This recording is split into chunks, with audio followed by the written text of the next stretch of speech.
ZPS, the super sub, coming in, making 2 clutch saves here in game number 2.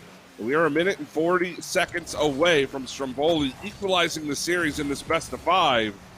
Very important game number 2, certainly, as I don't think you want to go down and have to try to battle your way out of a 2-0 hole, especially to start the day when you're just trying to get your wheels underneath you. Yeah, and you mentioned ZPS coming in with those couple of saves. I mean, when you're talking about Zombie, you're talking about a player who is so experienced in the role of supporting / third man. You got to give him tons of credit in that department. He's more often than not going to produce results when it comes to that, and a nice play there for Kinsey. You can see forcing Delta to push that one out to the corner by hitting it right at him. That was perfect.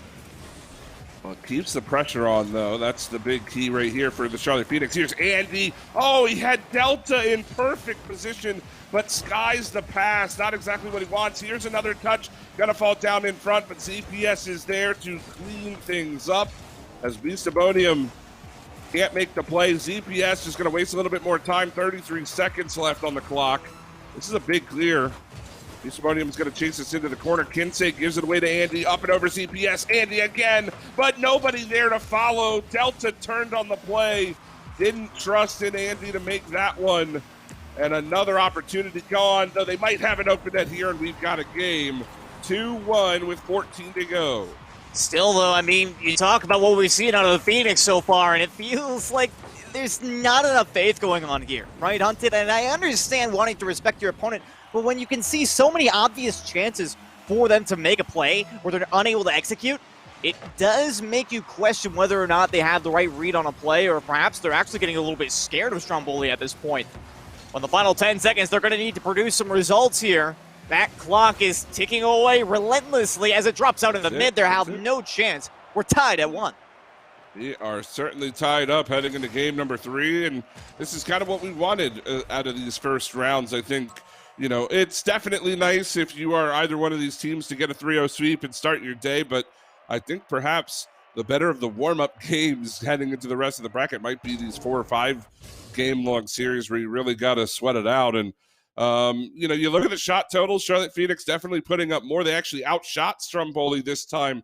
I believe it's, what, 9-7? Yeah, 9-7 it looks like as far as that goes. So generating a shot or more shots than they were last game, certainly.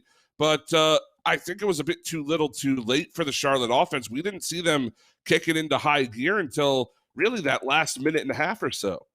Yeah, and that was the first time that we've really seen them in high gear at all. Hunted, I think, is one of the bigger stories for me personally. And again, that's kind of concerning based on the fact that they kicked it into high gear and they weren't able to produce any significant results. Perhaps there was a missed rotation on the one goal that they did score on the Stromboli side, but that'll be left for speculation. It's going to be up to the Phoenix now to formulate a response here on Stromboli, who have been notoriously powerful in the attacking half and in the neutral. Game number 3 is underway now. 0-0 on the board, 30 seconds gone. Charlotte Phoenix already starting the game off with a bit more possession. I think that's what they certainly would have wanted. Maybe a little bit of a slower play. That's a nice look. Delta with the redirect. Pulling out all the stops here. The Charlotte Phoenix on the board first. Yeah, and that's a great recursion on that offensive play. Kinsey had to really guess at where Delta was going to place that one. Could he easily have gone for the wide shot or the close angle? And perhaps Kinsey will want that one back, of course. Trying to get that read. Might have a chance to recuperate. Not quite. Andy gets in front of it. An amazing touch out there in front of the net. And the Charlotte Phoenix hold on to their one lead. Good save from Andy, but Kinsey not done. Oh, he gets the secondary touch from Beastabonium.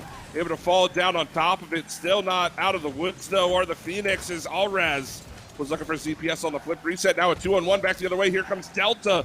He skies that ball, pushed it far as well, as this is going to be Alraz looking for ZPS in their transitional type play. And both teams trying to settle things down now a bit here as Kinsey wants to keep that pressure going. Here's Alraz looking for ZPS. Now posted in. What a shot up high. And we're tied at 1. Let me tell you, in Game 1, I have to admit there were a couple of spots where ZPS looked a little bit shaky on the offense, but he's really come alive. And I gotta say, that positioning could not have been more perfect, both in where he was in relation to the opposing vehicles, in relation to his teammates' vehicles, but also with that shot placement. I mean, you talk upper 90, that was perfect. Almost no chance that anybody gets in front of that one.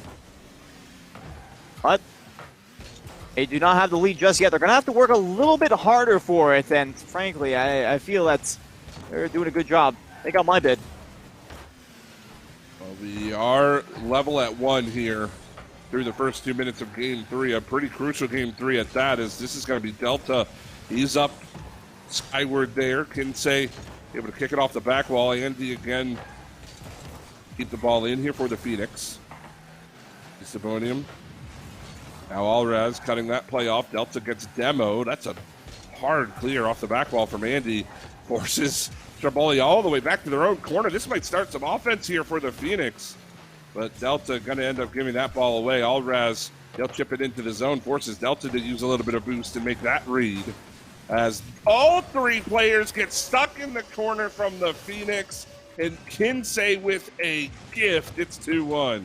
Yeah, this is simply something that you cannot allow to happen here. Delta pushing it down over to Andy, and then the follow-up in the corner, but they didn't have a plan with it. They just gave it away. I mean, there's no two ways about it. The Charlotte Phoenix literally just gave that ball over to Kinsey, and now off the face-off, ZPS with another. This is just a disaster.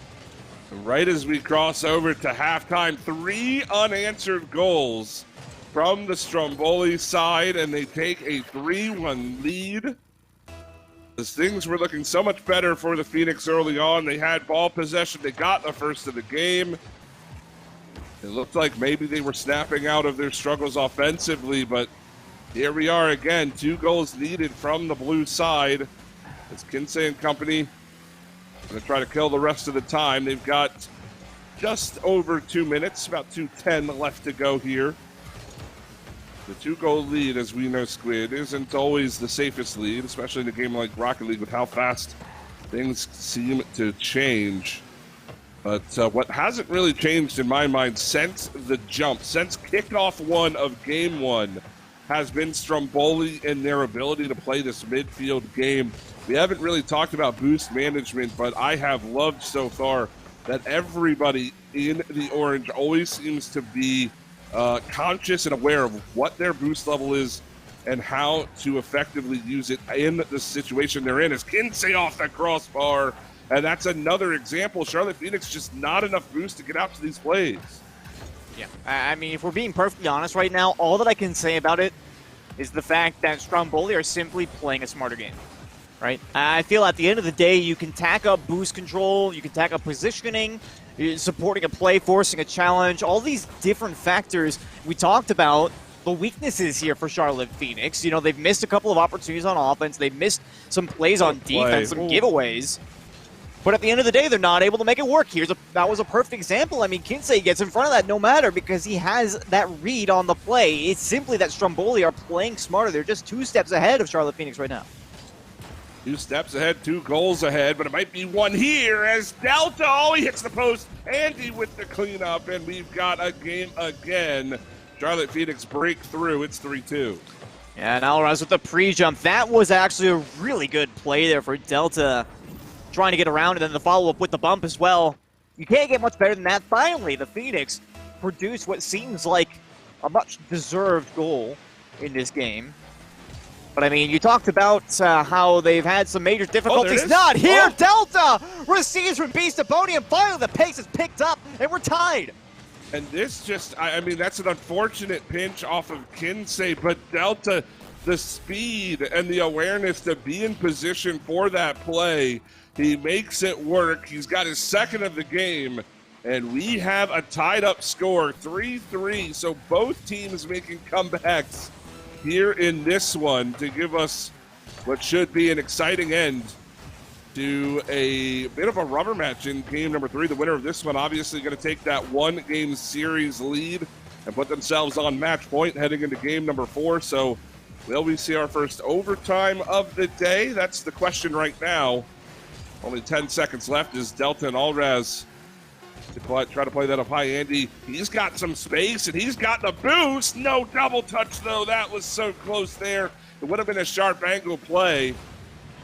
Still not out of the woods. Kinsey with that touch. We've got OT, game 3 now. Charlotte Phoenix and Stromboli.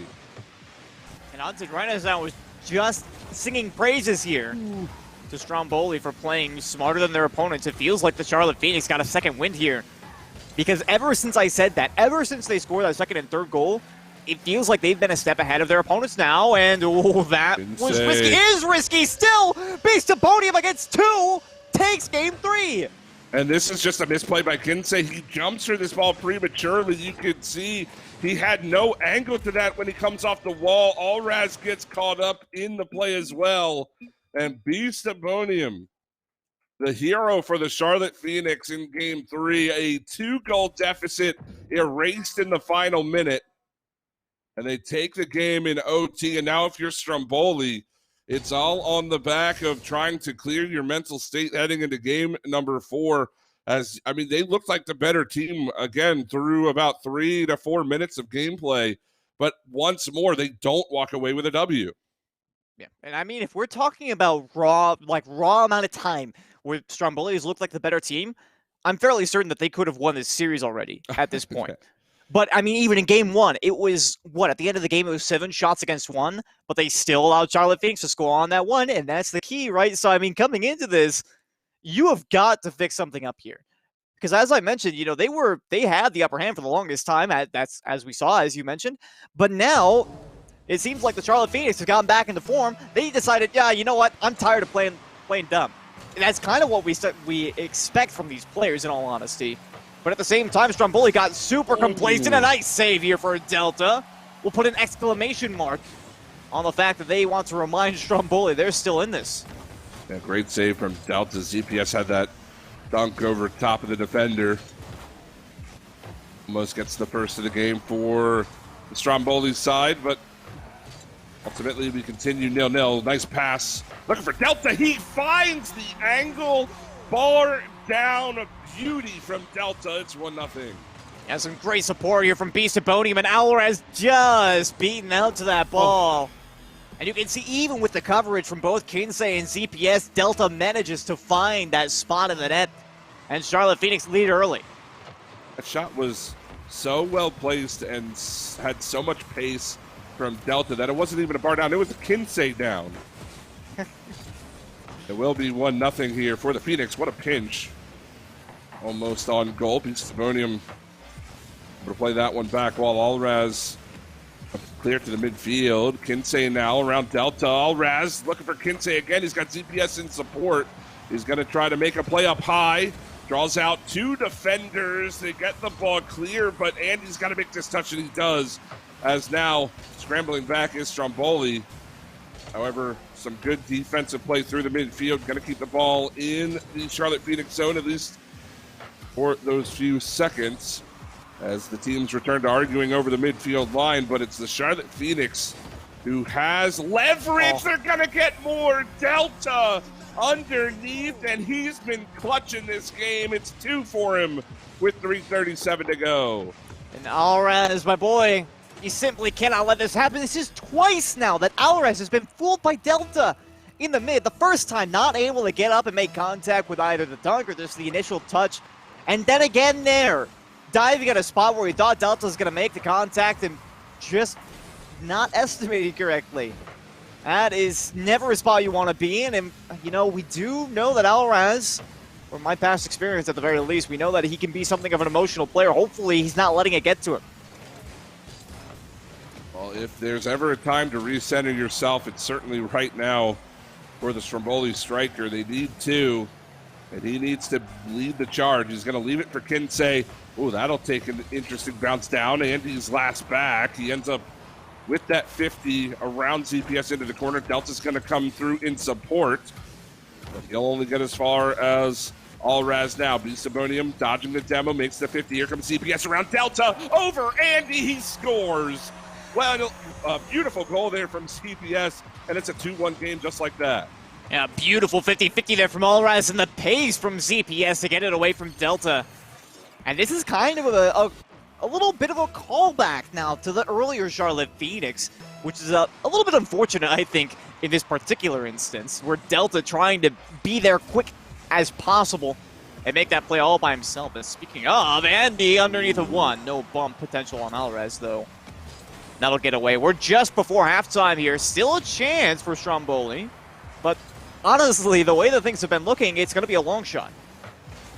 I mean, it's only a goal, and they've got a full half of Rocket League to find it. They get a little bit of momentum back with that ZPS solo play, and he's going to go one-on-one with Delta again. Tries to go by him, but Delta wins this round. Now Allraz down in front. Sabonium with the read. And Kinsey's left to scramble back to his own zone. Makes the play. Here's Andy out in front. Score. Charlotte Phoenix regain the 2 goals, and it's 3-1. Yeah, and here for Kinsey, getting rid of this much too fast out into the corner. Honestly, I feel like a neutral 50-50 probably would have been a better choice. You can see CBS, he has to pre-jump. There are so many shooting opportunities there. There's no way you can possibly predict the one angle that it will come at. So unfortunately, their lead again, or the Charlotte Phoenix lead, I should say, has increased back to 2. It's a big 2 goals now as we are in the final 2 minutes. Stromboli has pushed this series to its brink. They had such a great game 1. They couldn't put anything in the back of the net, however. Last game, it looked like they had a clean lead that they were going to turn into a win. Again, a Charlotte Phoenix comeback and an eventual overtime win for the boys in blue, as now Andy gets the feed from Sabonium. He goes far down, but it stays out. Kinsey going to keep it a 2-goal game. You got to feel, I think, a bit here for Stromboli, unless they can make this comeback as Kinsey wins that. He just couldn't get it on goal. ZPS is here, but only a minute to go. And Stromboli do it. They've got to win this game to force game 5. That they do, and as I mentioned before, it's a long shot, especially now. This one drops down to the side, however. Alraz still actionable on this ball. Has Kinsey as the option in the mid. Flip reset. Kinsey just a little bit too far behind the play, though.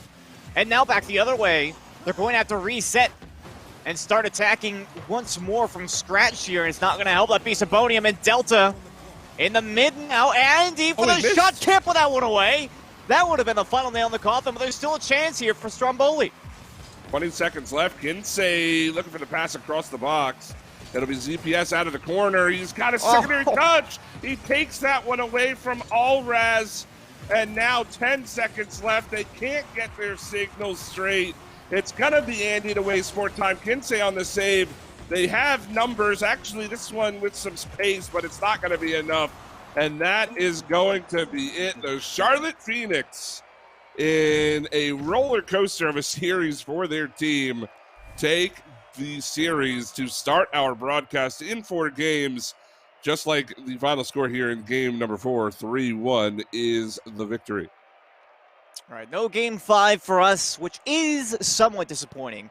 But I do still want to give credit to both teams here. Not only do we see changes in the game style for both sides, which I feel like had a great impact on the game, but I think that this kind of is a portrayal that both of them have the capacity to adapt to their opponents in a meaningful way. I just think that the Charlotte Phoenix got the better end of it here, because I think that they changed their gameplay. They honestly got super lucky with game 1. I mean, let's be honest with ourselves. Okay. It's always nice when you can put up a good offense, but defending for a full minute straight against an onslaught of 6 or 7 shots in a row, that can be challenging. They still managed to do it. But, I mean, at the end of the day, they made the adaptation that they needed to make, but also Stromboli looked like they got a little bit too complacent with their position out there. Once they took that game 2, they didn't really change their game style, and you could see that Charlotte Phoenix started to punish that. They started to play just a little bit more patient and allowed Stromboli to give it away, and I think that was where they kind of dropped it, right, where they dropped the ball. And once Charlotte Phoenix got the 2 games against 1, it really just felt easy for them, right? They just went back to playing the neutral game. They knew that they could, and they ended up coming away the victors for it. But Thankfully, it is a double elimination bracket, so Stromboli not out of it yet. They're just on the lower side. Right, yeah, they've got plenty more to play for today, and I mean the performance from Delta, 2 goals in that game 5 or sorry, game 4. We're gonna bring Frank and Frank. I mean, you got to give Delta credit; those were some clutch goals to put Charlotte Phoenix in the lead in that 4th game. Yeah, I would 100% agree there, and I think Squid said it really well. Additionally, like Stromboli took the one game, and then it felt like a little bit of a jolt for Charlotte Phoenix, right? Then they went back to their game plan. They were like, all right, let's regain, refocus, and then Beast of Bunyan and Delta, like you mentioned, Hunted, extremely good performances out of both of them. But yeah, it is a double elimination bracket. So Stromboli gonna have a fighting chance in the lower half, but looking at the bracket now, it's gonna be Oxygen Esports going up against Charlotte Phoenix in round 2. I'm excited to see that matchup. Again, Oxygen Esports is our #1 seed. The other things to note is that the randoms are waiting on the next match, or the results of the next match, which we'll be bringing to you after this break. And that's going to be the Shopify Rebellion going up against Academia. So that's something really exciting, something I'm looking forward to. I'm hoping we see the randoms versus Academia early, because to me, that's kind of like two sides of the same coin. You have Academia, who's a star-studded lineup, kind of proven powerhouses in the Rocket League scene, and then the randoms, kind of the young guns, the up-and-comers, if you will, but have a similar kind of aggressive play style. But before we throw it to that commercial, just want to remind everyone that we do have Astro Gaming drops going on throughout all of these matches. So all you have to do is type !Astro in the chat for the live drops, and then we will also be doing a big community stream giveaway towards the end. So plenty of prizes for you guys to win as well if you are tuned in. And again, just a reminder, !Astro in the chat will enter you to win some of these awesome Astro products. But like I mentioned, we've got more Rocket League on the way, so we're going to throw it to a quick commercial break, and we'll be right back. Stay tuned.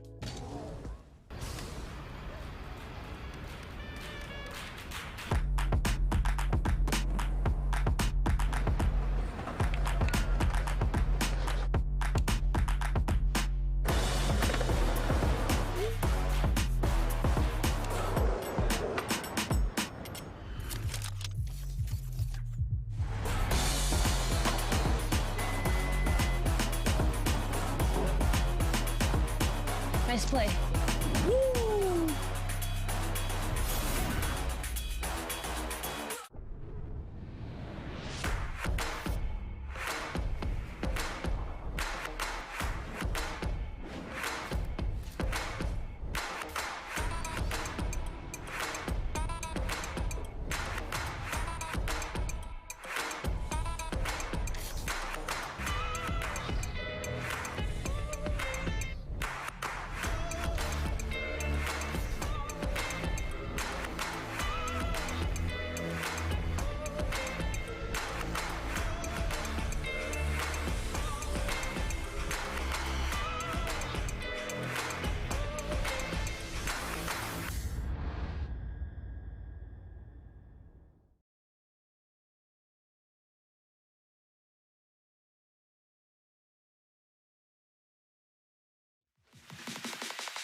right, ladies and gentlemen, we are back. It is the Astronauts Star Circuit Season 3 10K Grand Finals.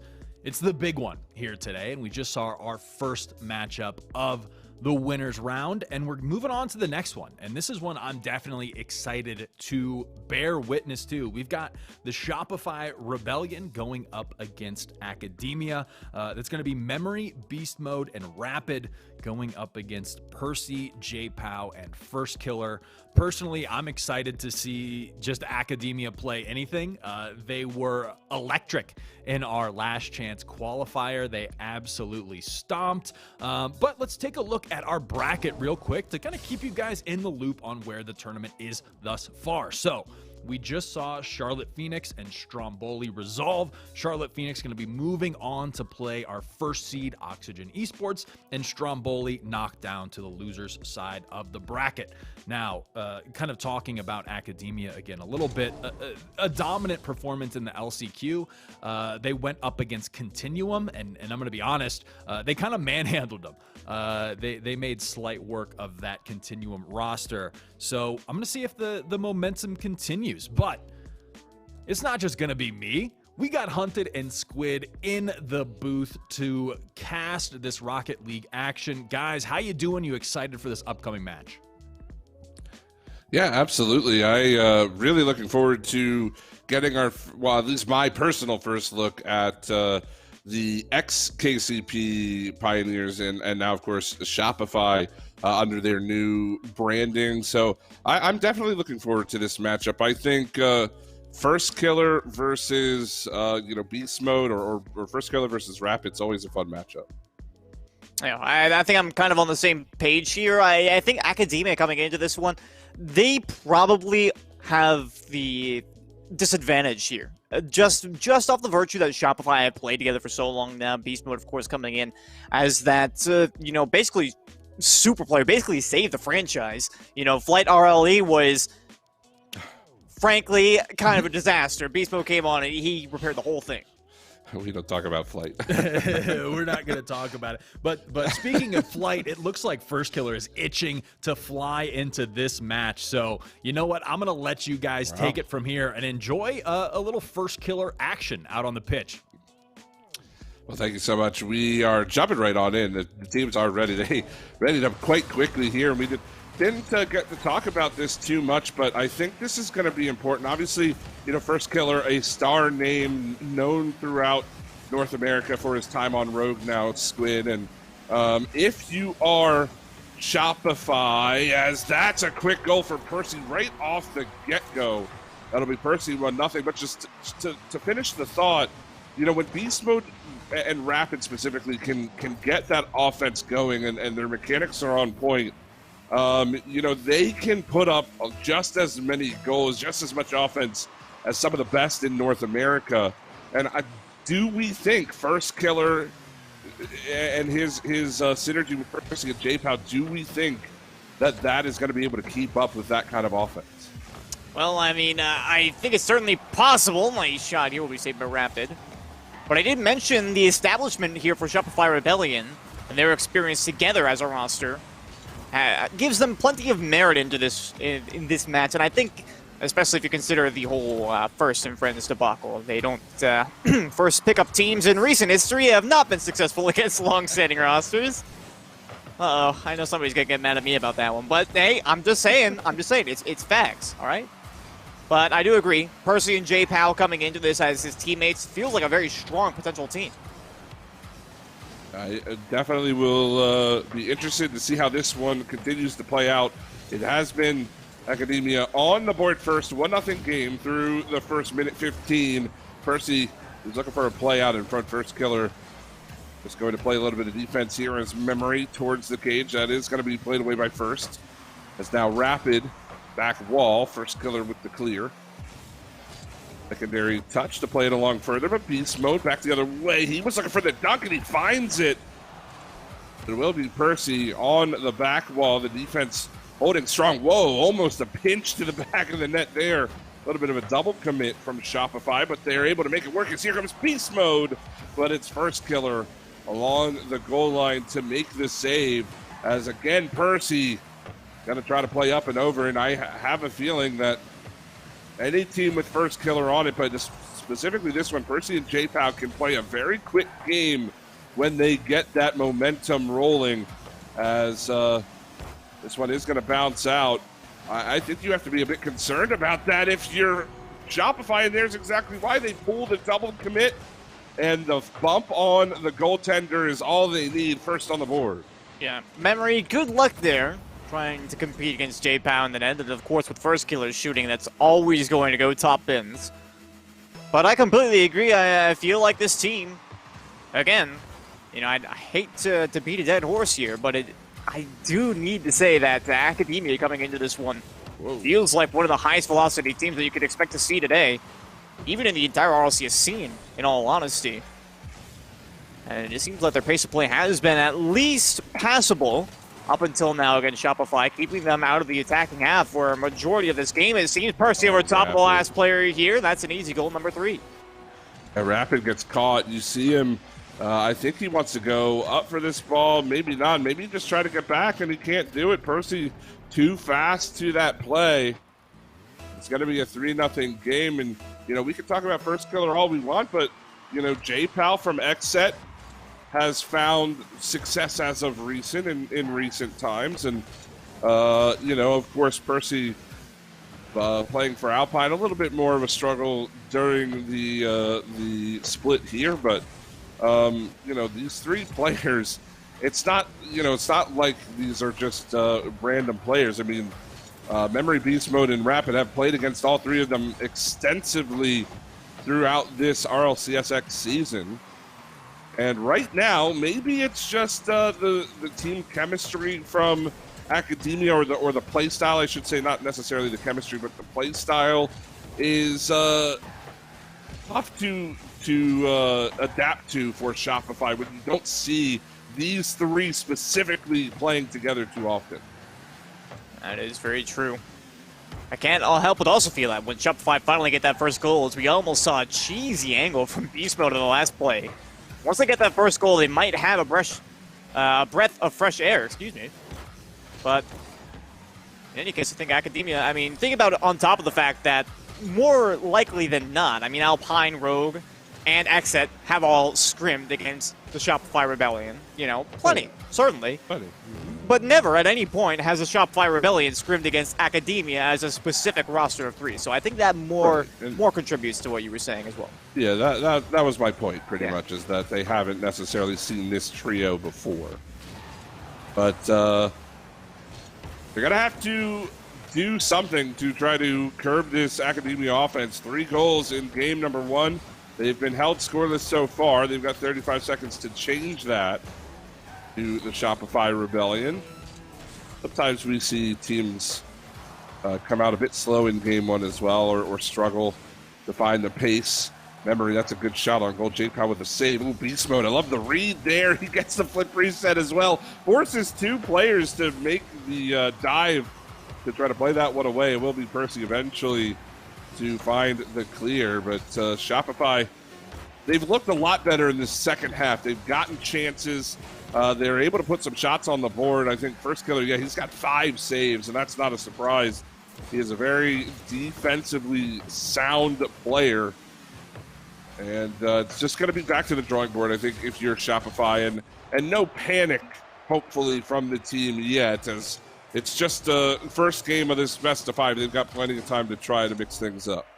Yeah, I'm completely in agreement with you there. You know, for a lot of teams at this top level, especially considering the nature of this game, again, Academia coming in entirely unknown as to how they were going to play coming into this. But for Shopify now, they have the glorious opportunity where game 1 was mostly used for identification, right? It's like, what is Academia doing so effectively that puts us off, right? You know, that it manages to beat us on the defensive end, that manages to keep us out on the attacking half, and, well, the answer to that second one is mostly first killer, as you mentioned. But in any case, I feel that they're going to come into this one much stronger. As you mentioned, the second half of game 1 was already notoriously better for Shopify. So I think the Rebellion coming into game 2 are going to have much more to say about it.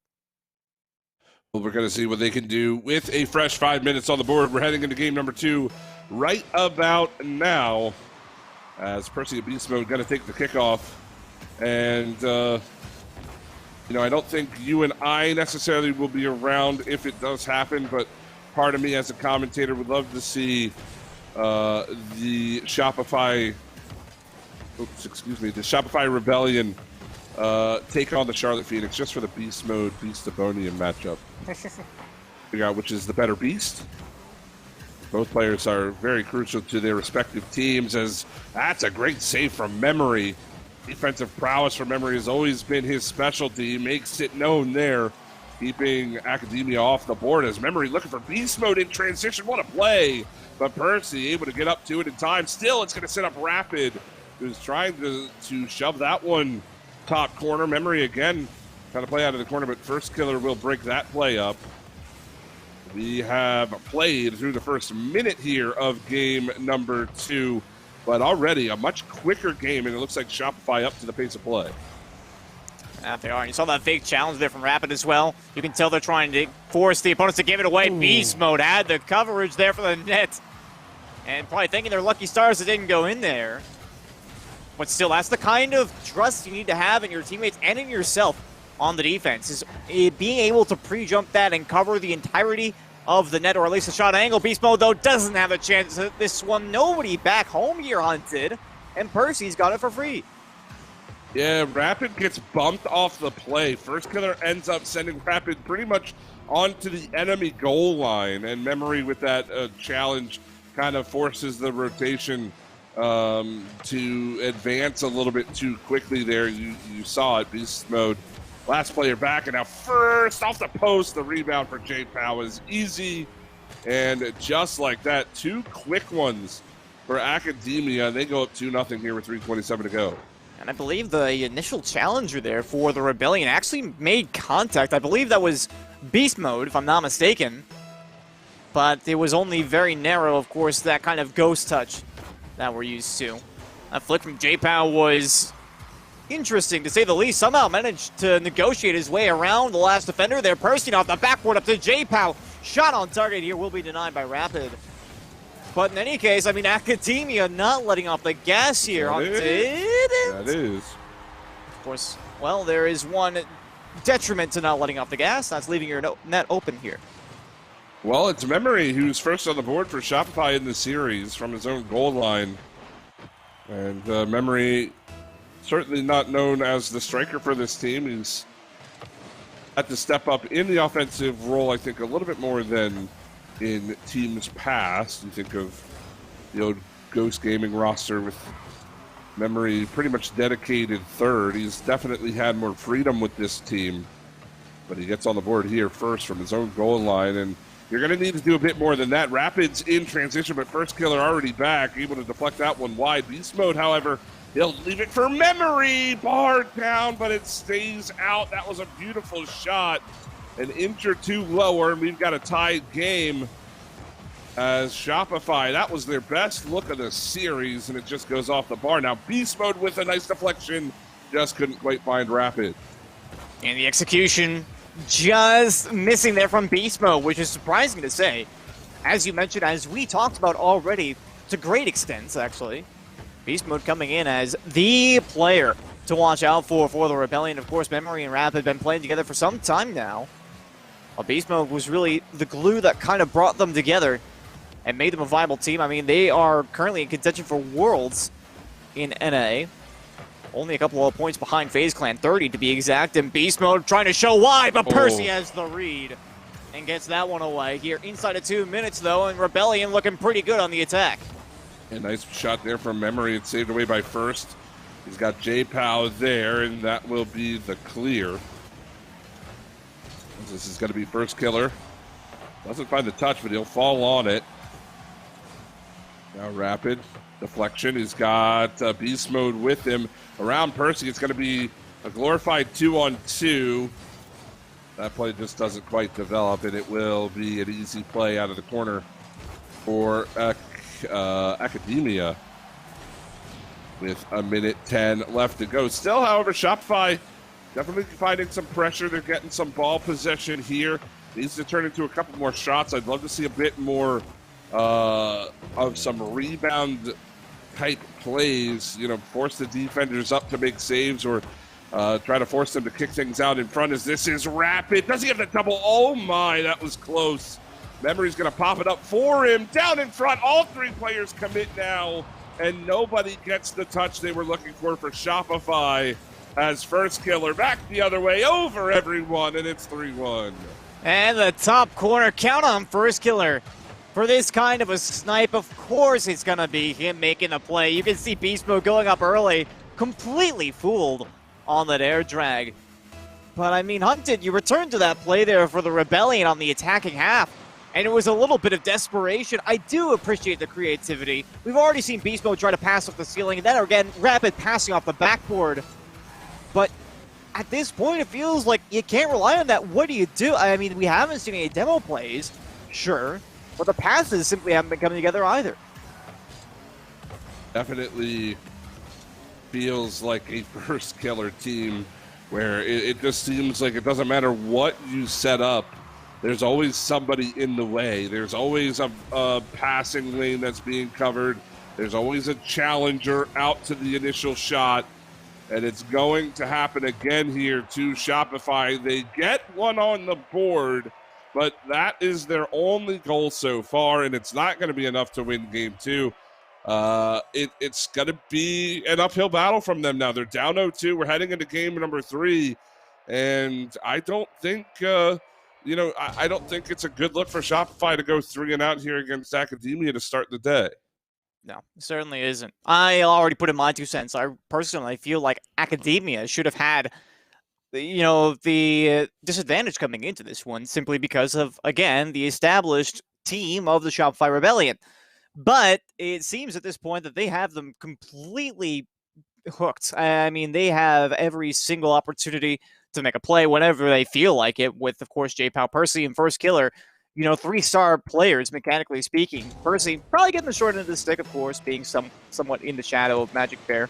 Starting to make a name for himself more and more, but I'll digress for now. Let's stick in the here and now. I feel like right now they are just phenomenally playing in memory. Of course, going to Caster's Curse that one for me a little bit. I'm surprised this goes in. I think it was J-Pow who gets a piece. It just gets a touch on it, and ends up going bar and in there for Memory. So Memory on the board again. First of the game for the Shopify Rebellion, and they're going to try to turn this into a bit more of a lead as there is still pretty much an entire game of Rocket League left to play. So good job for the blue side to get the first one. No time to slow down. Got to get a couple more as here comes Rapid. Got some time and space with a little bit of boost. Good block from First Killer. Beast Mode turns on it, plays it into the corner. Challenging Percy. It'll fall right to First.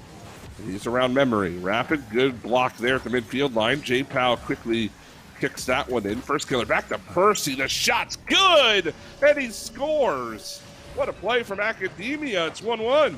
Yeah, this is just perfection. The back pass here from First Killer into the upper 90s shot from Percy. You can't get much better than that. A 1-2-3 play at its very core in Academia. This is the kind of strength that we expected them to bring to the table here. Not only fantastic individually, but able to scout each other out with precision. This has been a lovely show of skill from Academia throughout the first 3 games. Rapid drops it down. The rebound. Beast Mode was in the air, and he can't put it home. Signals crossed again as Beast Mode unable to read that play, as now here comes Rapid. Bumped off the play by Percy. We'll get back to it. Off the ceiling for Memory.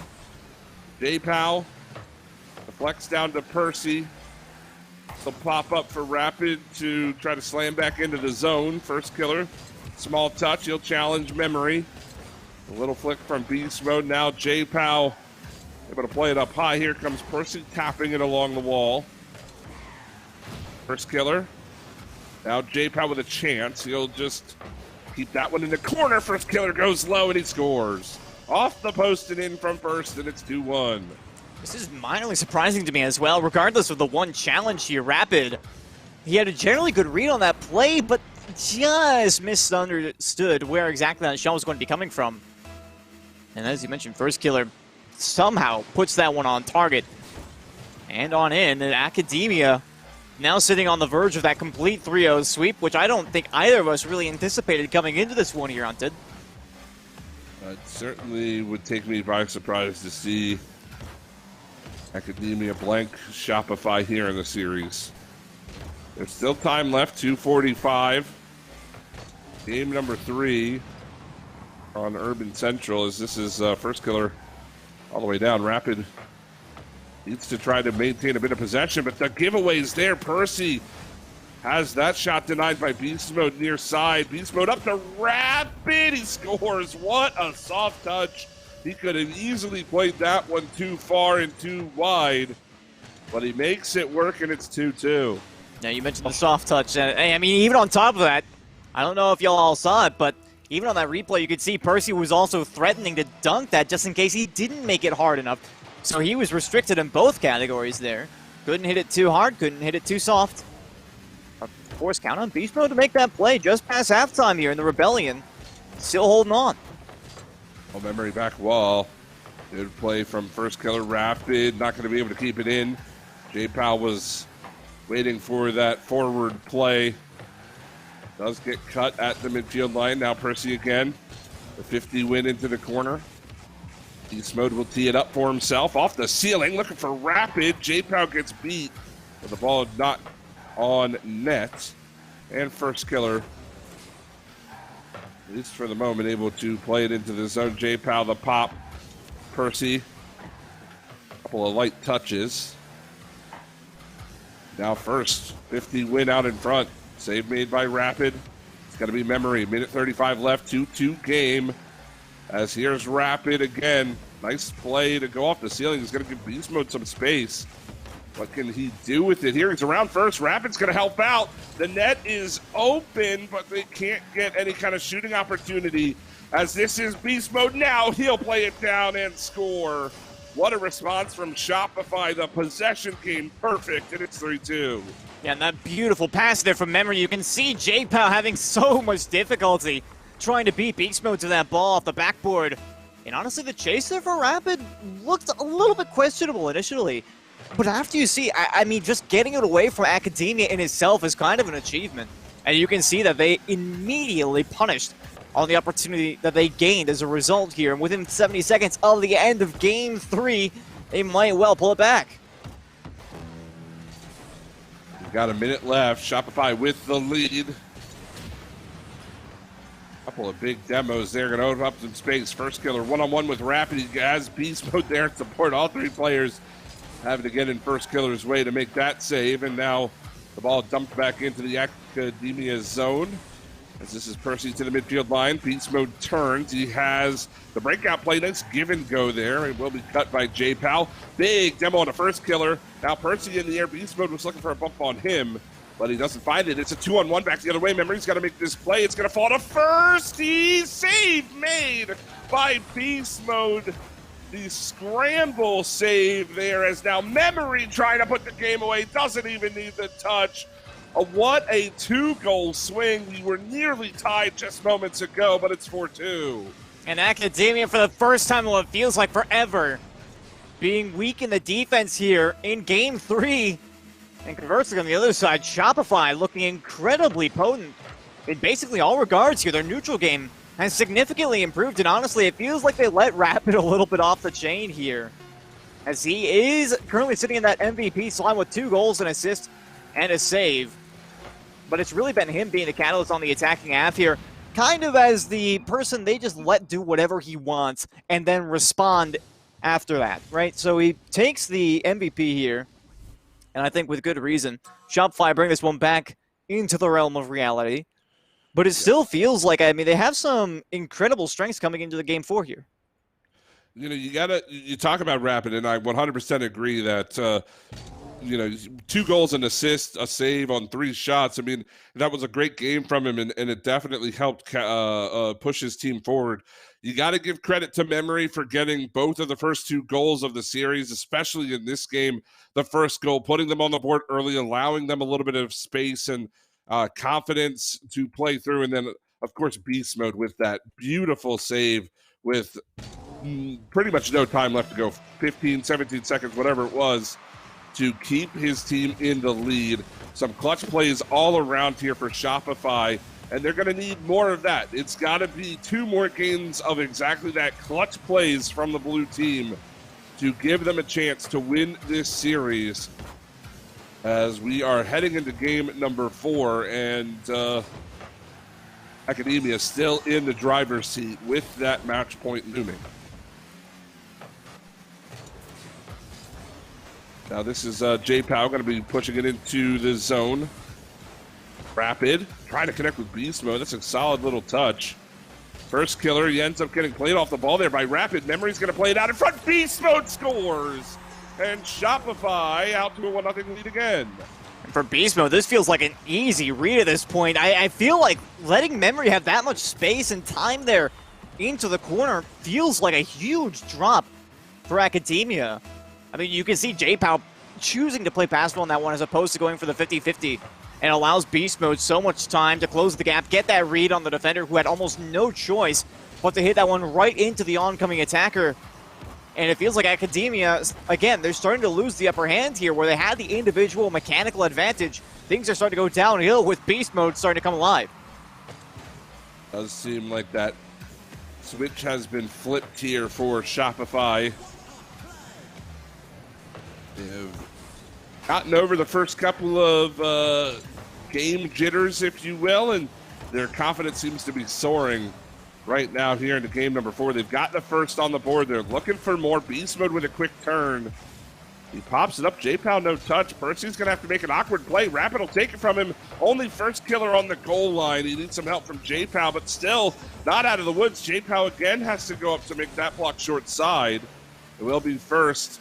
The pass over. J-Pow taps it back to Percy. He fires high, and it'll be Rapid to make the save as the transition games are the focal point of this one early on. We've played just about 2 minutes and a couple of good transitions from both teams, but still, it's Shopify with a 1-0 lead. You mentioned the transition games coming in clutch, but it still feels like not only Rebellion with the lead, but also with more significant shots on target here, and this might be another one. Beast Mode trying for the redirect, but to no avail here. But again, Shopify, they have had so many significant shooting chances that I would reasonably see turning into goals for. So if you're Academia right now, you have to find some way to make more of an impact on offense, whether that be sustaining your pressure a little bit more, grabbing a demolition here and there, or just starting to get some boost control. Something has got to change. They're stuck in their own zone, that's for sure. I mean, you look at the shot totals, it doesn't quite tell the story of how this game has gone so far. Only the 1 shot in the lead right now for Shopify, 5-4. But if they're, unfortunately, we don't have a stat for ball possession, but it has certainly been the Rebellion's game. What a touch from Rapid. Percy had to be alert on the goal line there. He makes the save right along the post as first killer gives that one to J-Pow. Oh. Rapid backflips, and that's free for Academia. It's 1-1. And I don't think that this is the Rapid reset that we were talking about, resetting us to 1-1. when we say we want to see the Rapid reset, that's not what we're talking about. But that's dirty, man. You can't do him like that. I'm sorry. He told me once upon a time that he would show me a Rapid reset, and he never did. So I can only assume that that's what it was. Oh, they might have a chance. Beast Mode! Oh, Beast Mode. I was so hoping Rapid was about to dunk that one on you, dude. I was so hoping. That would be hilarious. He's going to hit a flip reset now, you know it. Yeah, flip reset goal in overtime. It's coming. I believe it. I'm sure the Shopify fans would certainly love to see it if he could do that. I think, though, for the Rebellion, they probably don't want to go to overtime here in game number 4 if they can avoid it. But we'll see how this one plays out. 70 seconds left to go in this game. It's going to be J-Pow lets it fall. Rapid initial challenge. Right into Percy. Beast mode. Oh, this is going to be an awkward touch. He gets back to it. That was dangerous as Memory was committing forward as well. But he does make the play. Here's J-Pow along the back wall. First killer gets bumped by Percy. Beast mode with an opening. He scores. Shopify 2-1 with 50 to go. And we should talk about the recovery as well. I mean, we saw that touch from Beast Mode with the pre-flip on the side as well. Somehow, Memory and Beast Mode come to an understanding about how they can turn that around into an offensive push. And then they turn that into a goal. You mentioned there was a bump on the back end, but still, the fact that they even got that onto the orange half at all was something of a miracle. Now they might even have another chance. This one forced up into the corner. Rapid to Beast Mode, but not quite. Still in the area, though. And I will reiterate, it feels like despite what the shot counter says, the Rebellion have felt so much more threatening than Academia at this point in this game. They're still only a shot ahead. That's wild to me. I can't believe that right now. 20 seconds left to go.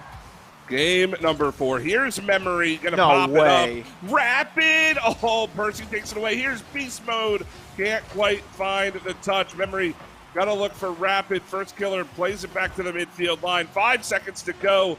They need to keep this ball in the air. Great demo from J-Pow, but Beast Mode will kill the game there and send us to a 5th and final game.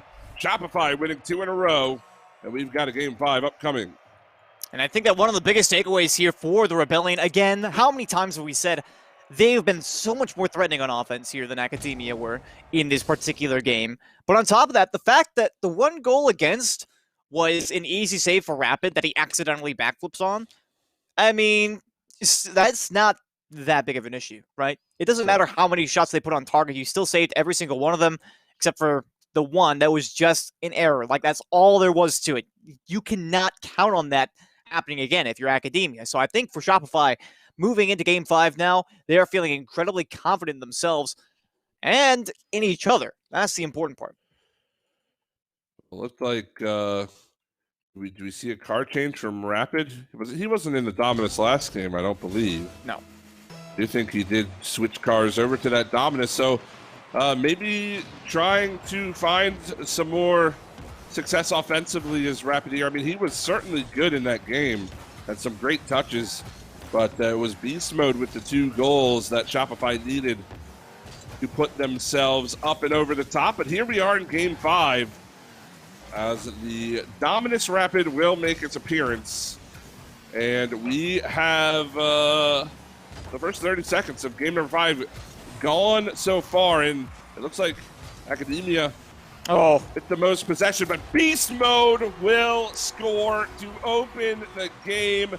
Gotta watch this one again. The first movement around J-Pow, so pretty, and nothing First can do. Yeah, has to respect the cut. And unfortunate when you're playing backwards like that, no time to move into a shadow position.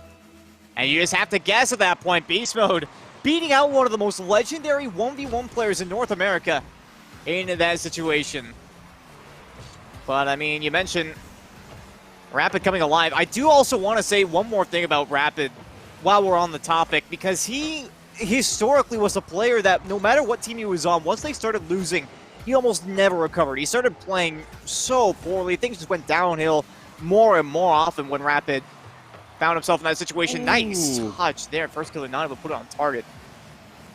But I just want to give some props here to Rapid. He has changed. He's a changed man since those days. First killer off the post just a couple of moments ago. Now J-Pow with a chance. He's up by Beast Mode again with a huge save. He's got a goal and 2 incredible saves to start this game. Beast Mode, unbelievable in the last couple. He's got to continue it though. 3:30 left on the clock. As we are in a final Game 5, Shopify hanging on to this 1-goal lead.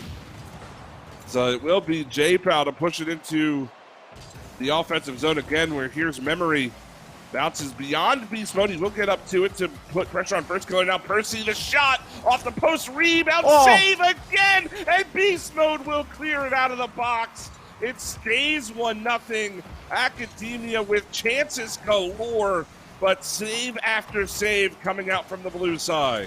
I can hardly believe my eyes after that attacking play. I mean, we sung so many praises here to the team, the super team of First Killer, J-Pow, and Percy. The striking extraordinaires for each of their respective teams, and yet they're unable to turn it in on one defensive play from the Rebellion. And granted, they've been putting up an outstanding effort. You have to wonder, where do they draw the line at some point here, Hunted? Well, they are still pressing the attack, though. This is the scary part for Shopify. You've played a great first half defensively, but you've got a whole second half to try to live through as well. As Rapid to memory, Percy the save on the goal line. Beast mode, he's going to try to shadow this one, ends up playing it away. He gets the second touch on first. As here comes Rapid down the sidewall. Oh, He'll win that by Percy, and that's going to go in. Are you kidding? It's a 2-0 game for Shopify. The pre-flip dunk here from Rapid. Knew that Percy was going to make that challenge before Percy even jumped at the ball. That is how much of a read Rapid just had on that play. You know, that speaks volumes in itself, but the fact that they scored has got to hurt even more than it would have otherwise. Now within 2 minutes of time left to play here, the Shopify Rebellion seem unstoppable at this point. Such a huge turnaround from game one, on the verge of a reverse sweep here. And if they had started playing like this at the beginning of the series, I would not have been surprised at all. This is the Shopify we expected in games 1 and 2. They didn't show up until game 3. But almost like they were challenging Academia to this long series. Does Rapid have this touch? He makes a play. It doesn't fall in a good position for anyone, really, as J-Pow's going to turn. He's got First Killer there. Memory going to bump him off the play. That gives Beast Mode a chance to deflect it. Demo on the goal line. Rapid ends up respawning here. He will get the pass from Beast Mode. As we are into the final 60 seconds or so, that almost hit Rapid up high. Beast Mode trying to get some more insurance on the board. Remember, this is only 2 goals. We've seen the Academia put some great offense on the board in limited time before. But with 45 seconds left, Beast Mode just going to eye this one. Oh, he's going to give First a chance, and First will score it. That was a misplay there, and we've got a game again. And we do, J-Pow and Percy. A little bit of a combination there in Beast Mode, just too far forward, getting punished by First, but you have to have that kind of vision and count on First Killer to be there for it.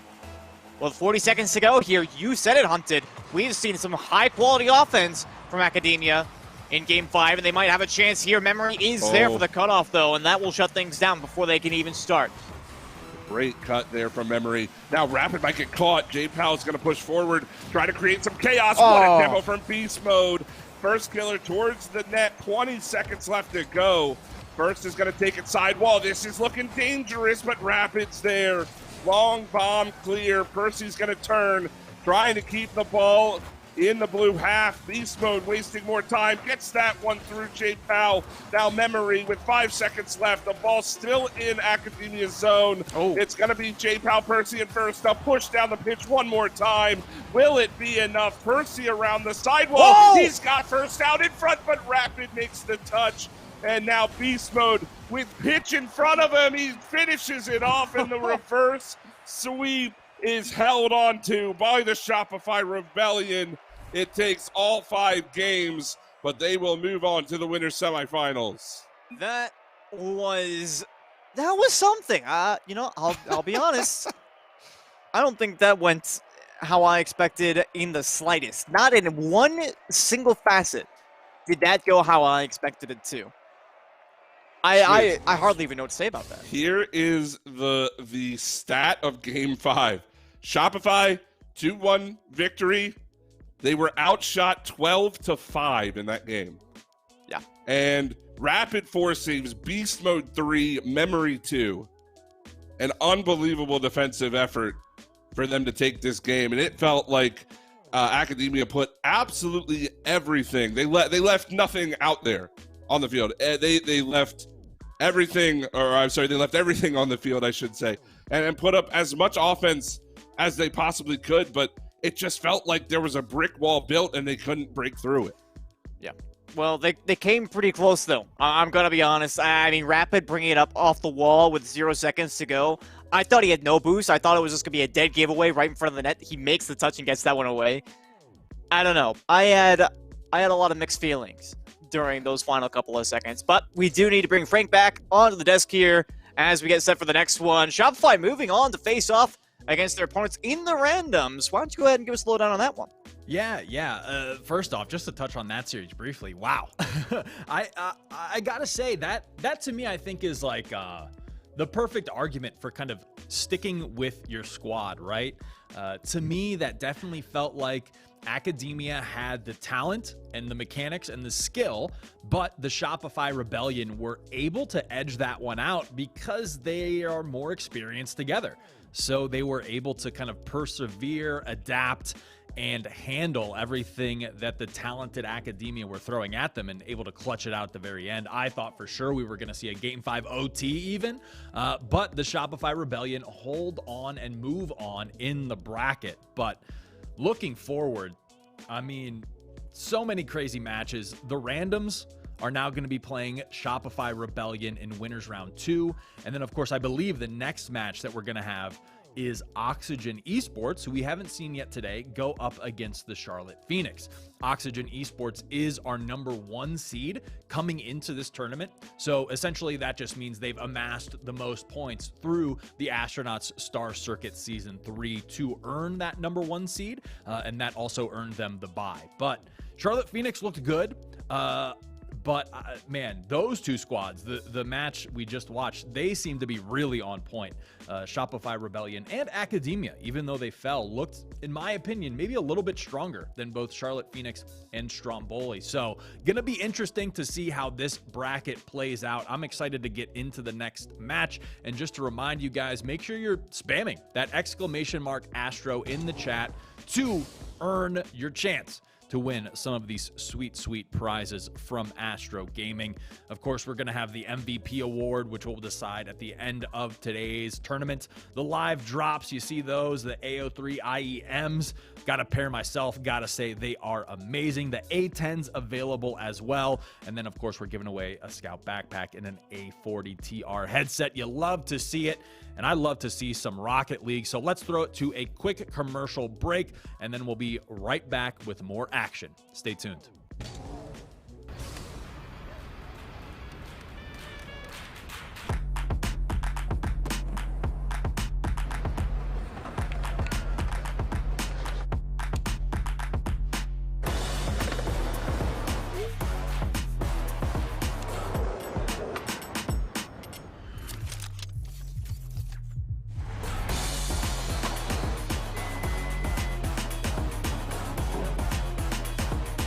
Nice play.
All right, ladies and gentlemen, welcome back to the Astronauts Star Circuit Season 3 Grand Finals.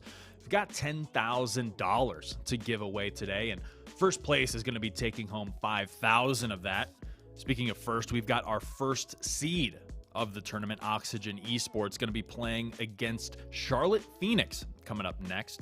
And Charlotte Phoenix 3-1 over Stromboli in winners round 1. So they're looking pretty strong today. I want to say on average, though, that match we just witnessed, teams look very good, both on point. That series could have gone either way.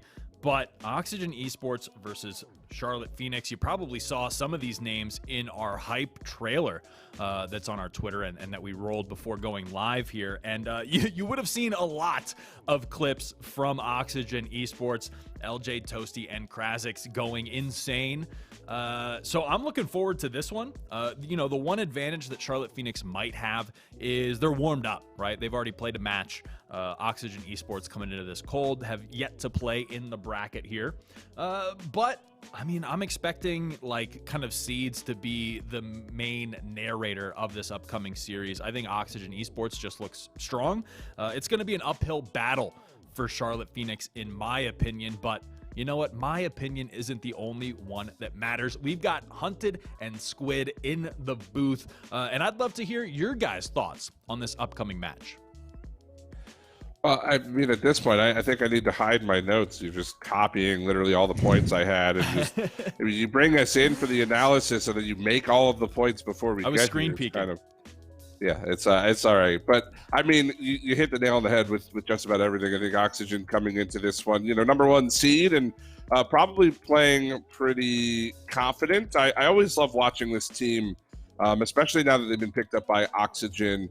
Not under the JJ moniker anymore. They've definitely been playing with some confidence, and this is a really fun matchup because you look at all 6 players on the field. They're all players that you wouldn't necessarily have considered like RLCS caliber players before Season 10, and they've all made some big pushes into the scene and into the space, and I love watching them kind of battle it out because it is sort of like the old times for me, at least. It's a little bit of some some nostalgia getting to watch them battle it out here. Yeah, I completely agree with that sentiment. I feel like, especially with Season X being the way that it is, you do get to see these teams more often than not, right? Perhaps they wouldn't necessarily make it into RLCS before they'd make it into the Rival Series, but at that point, they didn't have the chance to play off against other RLCS teams, right? So now we get that chance. I feel like that's been one of the biggest boons that these players have, especially with Toasty, LJ, and Krazix coming out here for Oxygen Esports, Andy, Beastabonium, and Delta for Charlotte Phoenix. As you mentioned, Hunted, you would never have considered these players classically RLCS caliber, but we have seen them perform on such a stage before. Yeah, I think excellent points, and just to throw it to this game real quick, looks like we are loading into this one, so you guys take it from here. Well, thank you so much, Frank. We're moving quickly, and for good reason, Squid. We've got a lot of Rocket League to play today. We are Jumping into the winners semifinals, our first one of the day. Oxygen making their stream debut here for us on the day. So we'll see how they are going to be looking. It's Krasix, LJ, and Toasty. As we mentioned, they're taking the blue this time. Andy, Beastamonium, and Delta trying to follow up their 4-game win earlier on today, punching their ticket into the winners finals. So we are underway with game number 1. As I think the key here, you know, if you're Charlotte Phoenix, you continue playing the exact same way that you were playing earlier. I think they kind of grew into that series a bit. Now they seem like they have been warmed up, but for Oxygen, oh wow, Andy. Okay, never mind. I'm not going to even mention the Oxygen keys to victory here, because you can't be doing that if you're LJ. That's a clean giveaway taken by Andy. Yeah, you said it best, and I'm just going to have to repeat what you said as well. I feel like the key to victory here for Charlotte Phoenix is playing the same way that they did in the latter half of their series earlier on, and I feel that they are already off to a good start as far as that goes, especially with Andy leading the way with that 1 goal. Great way to kick off the series here for the Phoenix. Everything best of 5 today as well for anybody who is just joining us, and they'll be joining us later on as we push further and further through this double elimination bracket. This is going to be Krasix up in the air. He's looking for the tying marker with 3:25 to go. Delta into LJ. That's a nice beat on the defender, but it will be Beastamonium able to hold it at the midfield, at least for the moment. Andy gonna sky this one. Here's LJ. Ooh, that's a good win. It will be played towards the front of the cage. LJ taking that away from Delta. Now Andy just looking to put some pressure on. Toasty reading it well. He'll win the 50 over to Krasix. Now LJ, quick shot. No problem for Andy, though, who was in good position to make that play. He might have just given it away. That was scary. Had to make a secondary touch. Toasty almost took that one to the bank. Oh, and what a bump, Delta! Oh. Wait, Andy! Hang on a second. Andy somehow picks up this goal, but still, I love this play. The bump on the Krasix and gets bumped back into the ball, Hunted. Wow. You could not ask for a weirder turn of events. Well, they score, so I guess that's all that really matters. What's the saying? You know, you've got to be good to be lucky, and lucky to be good, something like that. Something into that effect. But Andy, a little bit of skill on his first goal and a little bit of luck for the second one. It's a 2-0 game here for the Charlotte Phoenix. Krasix now got to set Toasty up. That's a great bump, and Beastamonium free as it's going to get for him here in this series. 3-0 for the Charlotte Phoenix, and the #1 seeded Oxygen Esports down early. Yeah, you mentioned the bump there. It was a quality one at that, but I still can't get over the fact that LJ was nowhere to be found there on the rotation backfield. Feels like they might have been getting just a little bit too eager to push downfield, especially with only a 2-0 deficit about halfway through the game. You can't be getting over-aggressive in such a way, so I'm going to slap him on the wrist a little bit here to Oxygen. But we did talk about the fact that Charlotte Phoenix have had ample time to adapt their play style, especially considering the way that they looked at the outset for today. For Oxygen, this might just be their own startup sequence. Beastamonium going to take out 2 Oxygen members. It was a good 50 that ends up squirting out in front, but nobody could get there because they were no longer on the field, thanks to the demo play. As this is Delta taking the feed there, and the breakout will be successful as Toasty ends up slamming it right back in. LJ trying to cut this one. What a pass out to Toasty, but Delta with the read, and now Andy in transition. 4-0 as Oxygen trying to turn up the pressure. They get caught, and this game looks like it's going to be a bit too much to handle for the #1 seed. Charlotte Phoenix should take a 1-0 series lead here. Yeah. If I'm being dead honest here, I was not anticipating this outcome, despite what we said about Charlotte Phoenix, of course. Despite what we believe that they can bring to the table based on their last performance, This still just looks like a massacre out here on the field. Oxygen don't stand a chance at this point. It's so interesting. Talk about night and day game ones for Charlotte Phoenix. They were only able to put up one shot in their game number 1 of their last series. They ended up taking that win, to be fair.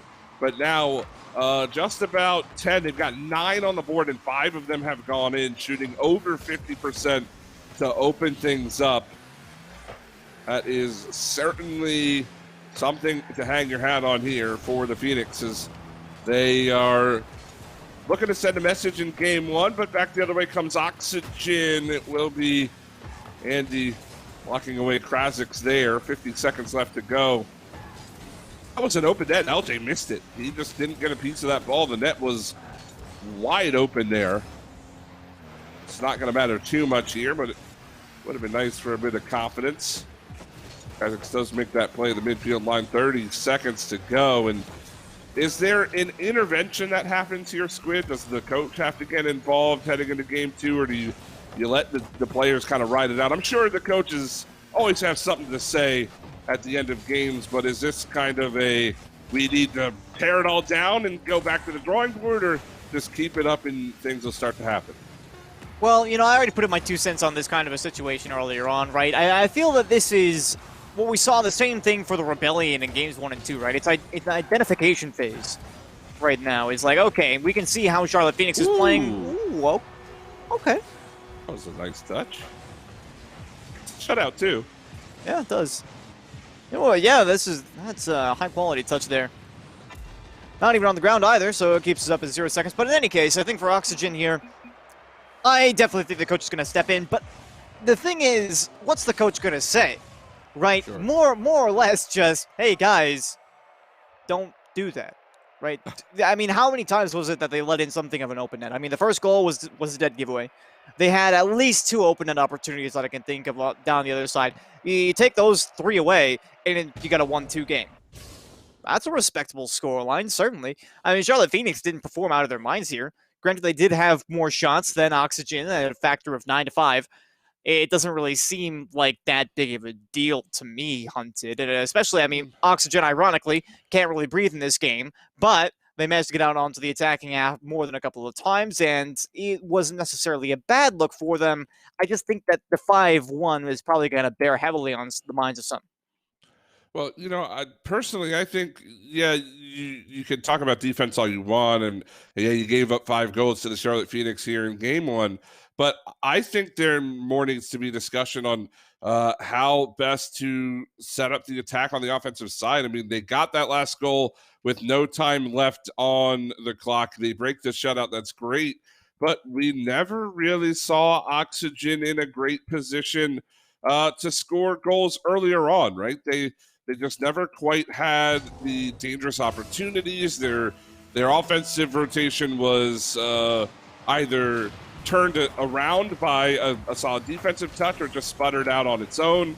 So I think more of the focus should be on how do we get our offense working?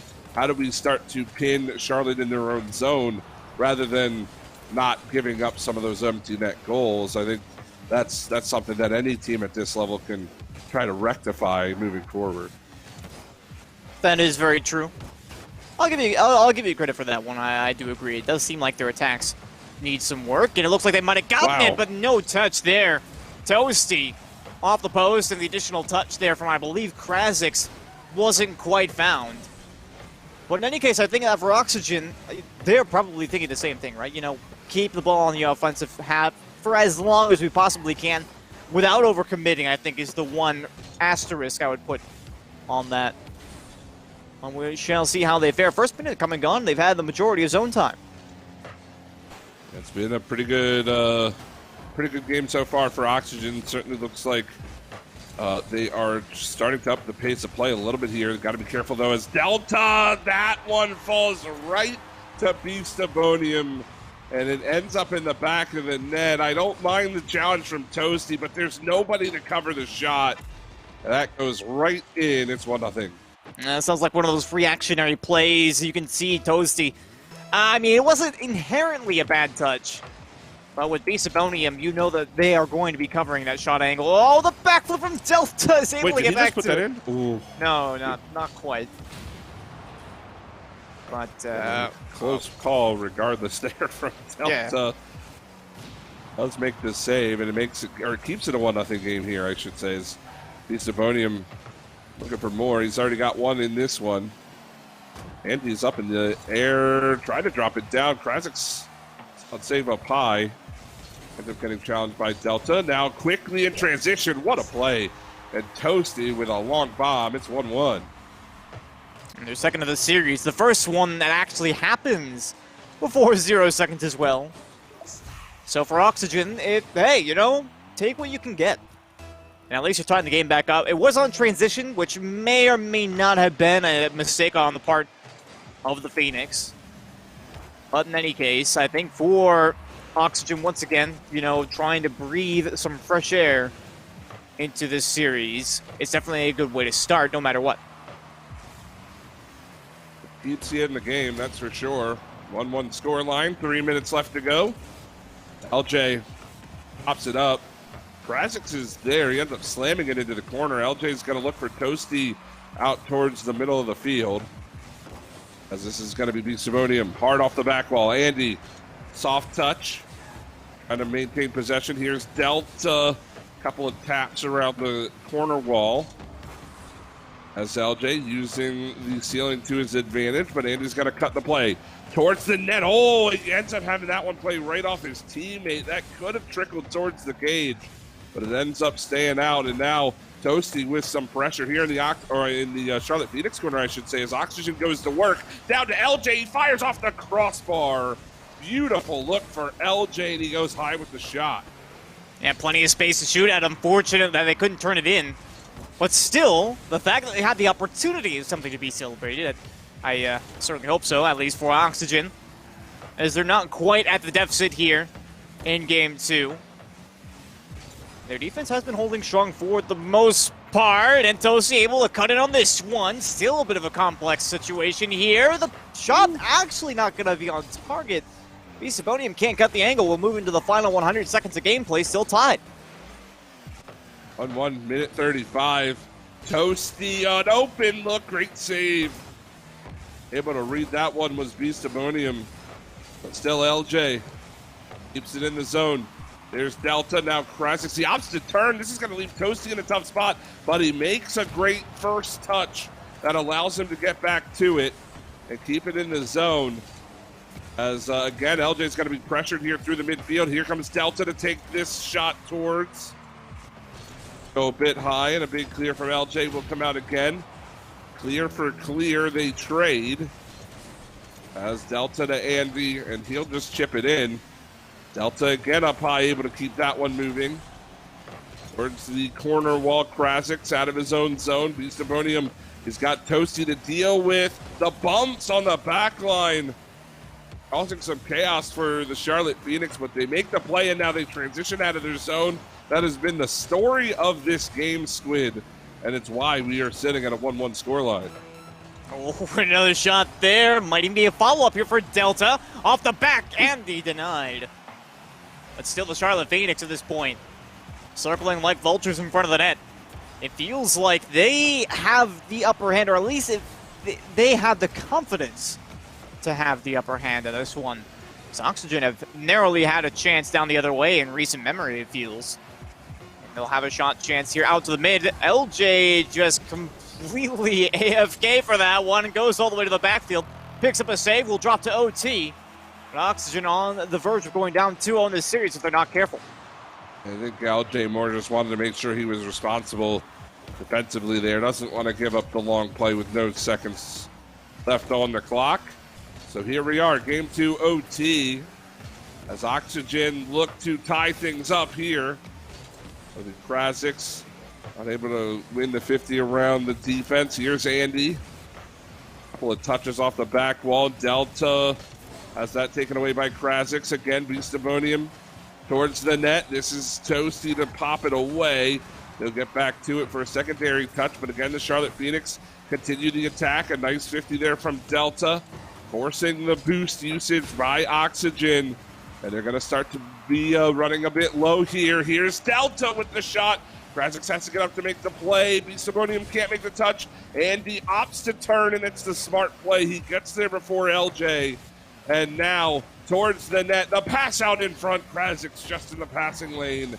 Able to break that one up. The Charlotte Phoenix doing everything but putting the net, the ball in the net right now, as they are really trying to bury this Oxygen Esports squad in game 2.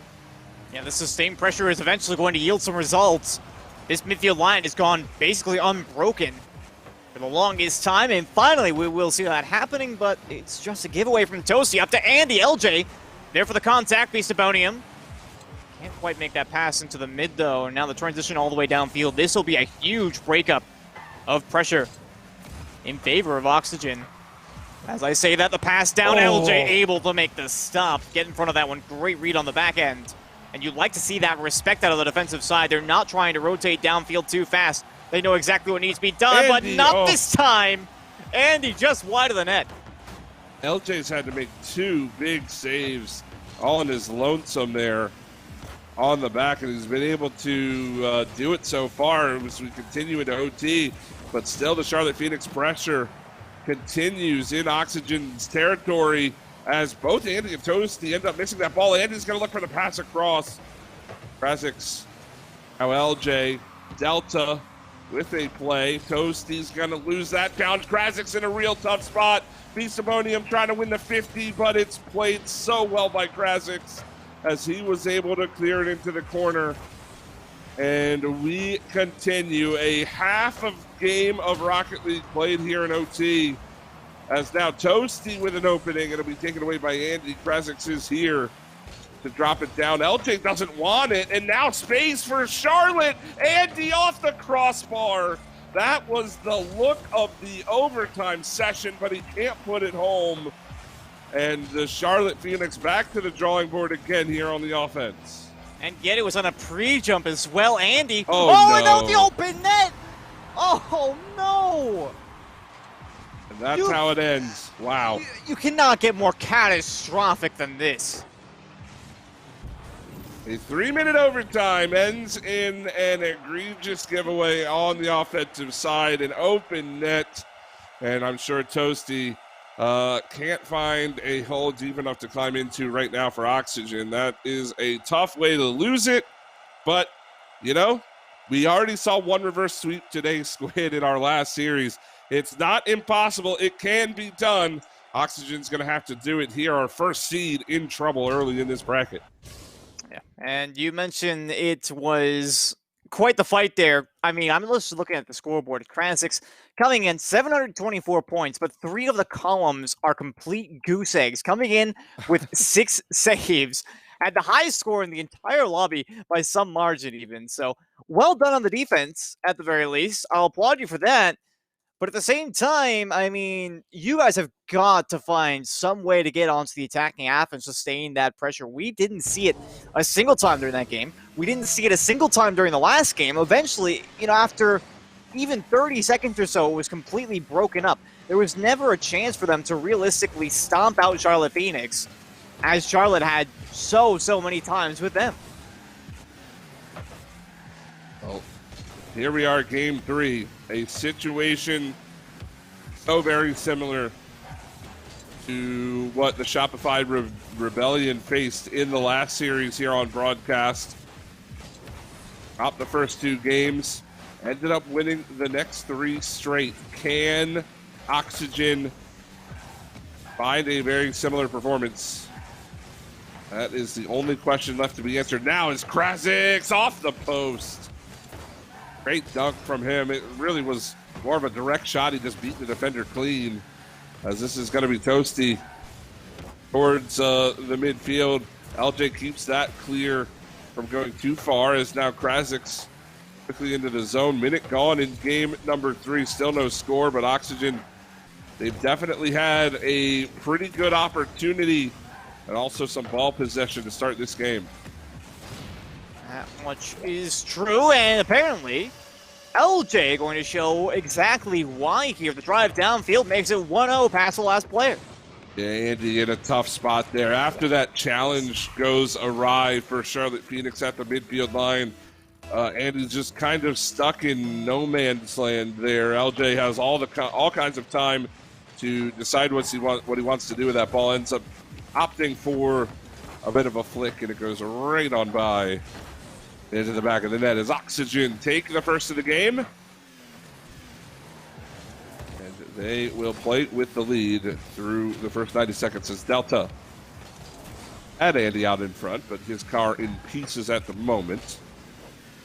Back to it now is Andy, but he can't beat Toasty. Here comes Krasix up high. That's LJ down in front. Great pass.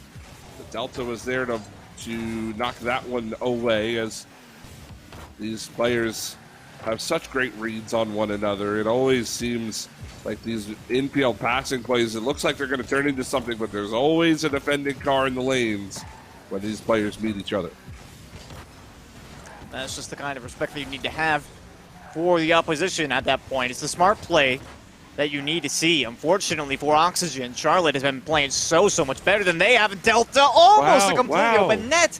I don't know how that one went out, but hey, you know what? If you're Oxygen, or if you're a fan of Oxygen, you don't care at this point. You just take what you can get your hands on. You are putting everything behind you as soon as it happens right now. If you're Oxygen, just trying to win the next half of Rocket League, are the boys in blue to give themselves the W here in this one. Get this to a game 4 as Andy looking for Delta. Krasix ends up making the challenge. Will take that away from LJ, but it's a pass perfect to Toasty. Rebound for LJ is blocked down by Delta. He got there so quickly. And we are into the final 2 minutes now. Still at the midfield line we play. Toasty kicks it into the zone. Krasix is bid towards the front, blocked away by Delta. Still the Charlotte Phoenix with a great look, and Beastabonium doesn't get just about anything on that play. He had a lot of goal to shoot at, and he just kind of missed it. Yeah, that was basically a perfect setup and then a critical miss there from Beastabonium. You can't really get any worse than that. I mean, there was a prime opportunity. As you mentioned, the defender, you could just see it in their eyes. They were hard-pressed to even fathom how they were going to try to make that save. But there was no execution. Pass down in the mid here for Andy as well is going to be denied by LJ. For Oxygen, they're finally starting to get a hold of things. Only the 1-goal lead. And again, their offense has been a little bit limited for my tastes. But at the end of the day, all you need to have is more goals than your opponent. It doesn't really matter how that comes to pass. And they'll take what they can get, as I mentioned earlier. 55 seconds, 1-0 Oxygen and Charlotte. As the Oxygen Esports team just trying to hang on. Krasix can't make the save. It's Andy connecting with Beastabonium, and we're tied at 1. Krasix, buddy, he had so much time to react to that. Oh, no. Hunted, I don't even know what to say about that. I really don't. Well, let's let the play do all the talking from here. It's a 40-second regulation period we have in front of us in a 1-1 game as Oxygen on the attack. LJ doesn't get a piece of that ball. Toasty comes over the top. It will be blocked away as now Delta wants to start the breakout. They'll have to turn around, but he can't control the ball. Here's Krasix. The challenge from Andy back wall. Toasty towards the cage. Blocked again by Andy. LJ now at the midfield line. Beastabonium's out of the play for the moment. But Andy's here. The pop-up is for Beast. Can he get the second touch? Oh, what a save. Toasty the pre-jump to make the play. And we've got 2 seconds left in regulation time. Delta skying this one down. OT game 3. Wouldn't have it any other way here. Well, Oxygen, they are on death's door here in the upper bracket. And honestly, Charlotte Phoenix have been giving them more than a run for their money. It has been a phenomenal performance through and through. But they're not out of the woods just yet. I would really love to see this go to a game 4. Oxygen have been slowly and steadily improving their gameplay ever since the outset of this series, which was, frankly, something of a disaster. Now, they did have a significant chance there only a moment ago, but nothing came of it. Now as we get further along into overtime, tensions get higher. play becomes more and more about not making that crucial mistake. Especially if you are on the Oxygen side, your series could be riding on it here as Andy trying to flick it into the zone. Beastamonium opts to let this one fall across. Here's Delta up in the air using the ceiling, but LJ gets a piece of it to break up that offensive play. And now Toasty off his own goal line. Andy wants to keep it moving. Krasix, nice little touchdown, but LJ gives it away to Andy in the corner. He's looking for Delta down in front. Save made. LJ keeps the game moving. Now Krasix bumped off the ball. Andy is still here trying to make this play work, but it will be played away. LJ out of the corner. He'll pop it up. Delta again at the midfield line, keeps things in. Andy wants a shot at the goal, but it's Krasix to take it away again. And some stout defense for Oxygen keeps the series alive, but they are not out of danger yet. The Charlotte Phoenix swarming the offensive side right now. Will we see a bit of pressure get relieved here? They need a big clear, and they're not going to find it yet again. Can LJ get it to the midfield? Toasty actually has an opening. Toasty scores! Oxygen stay alive, and we've got a game 4.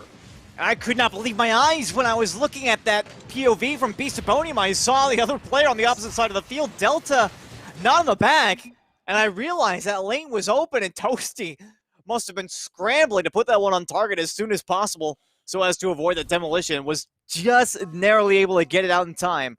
But look at that scoreboard, Hunted. I mean, only 7 shots here for Oxygen, many of which did not come in that overtime, I might add, versus the 11 from the Charlotte Phoenix there. And of course, 7 of those 11 shots being met with a save. Some miraculous ones, certainly. Some game-changing ones, most decidedly. And for Oxygen here, they it was a slim victory at best, but at least they can breathe easy now. LJ with 1 save in the game, and it was the most crucial one we have seen so far in this series. It kept his team alive there in that OT session, and Toasty the hero now for Oxygen. So here we go again. Oxygen this time, the team that needs to win the next 2 in a row to extend our reverse sweeps to 2 series in a row.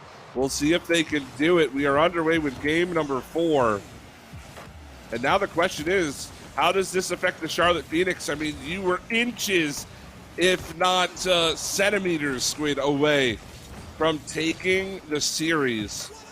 And now you've got to do it all over again. You got to win 1 more game. Frankly, you know, I'm going to be honest. I think that they're still feeling relatively confident in themselves. And you can see Delta almost with the double tap. Andy nowhere to be found for that ball in the mid. But again, you know, they led the shots last game. They only led in that last goal because of a rotational error. Oh my goodness. That shot from Beastabonium. Dear God. That read was something else. I think Beastabonium would have benefited more from putting that into the opposite corner. Probably wasn't anticipating such a good read on the other side. Oxygen already with 4 saves aggregate. LJ with a savior medal within the first minute of gameplay. Andy, first of the game, Squid, from his own zone. And Oxygen, you see the triple commit on the replay. I don't think you can see it on the ball cam replay, but all 3 players from Oxygen were inside of the box of Charlotte Phoenix in that play. And that's when you know you're in trouble, especially with the ball going the other way. It makes me wish that I'd seen what exactly they were trying to dive at. I was looking at the scoreboard at the time. Shot here, though, and they'll get it right back, thankfully. So no harm, no foul. LJ finds Krasix just outside the top of the box. That is a wonderful pass from LJ. I mean, you couldn't have put it in the wheelhouse of Krasix any better than that, and kept it away from the defender to allow him to redirect that one to the back of the net. What a shot. What a pass from LJ, as LJ got to try to create another play here right off the next kickoff. As Toasty is going to have to try to recover here. Does get to it, but it's going to be a giveaway to Andy. Beastabonium up in the air. Small little touch towards the back wall. Krasix deflects into the corner. Now Delta, he keeps it in. Pass over to Andy. It's blocked there by Toasty. As LJ kicks to the midfield line. Here's Toasty trying to put some pressure on the back line. Couple of dodged demos there for the Charlotte Phoenix. As they watch Krasix break in, that was close. Delta had to be alert there on the goal line that time. Toasty and Andy, they will come together up high at the midfield line. And we've played 2 minutes, a 1-1 score in game number 4 as Oxygen Esports looking for their second win of the series. That was really close. Toasty almost got bumped off the play as now Delta will try to stuff that in top corner. But Krasix rolling the goal line, able to make the play. Almost halftime Squid, game number 4.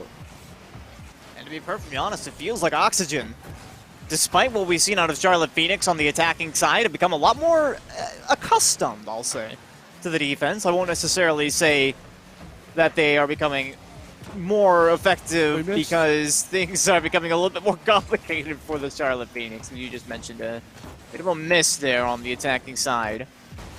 But they're getting much more used to the attacking style, the general cadence that the Phoenix have when it comes to taking their shots.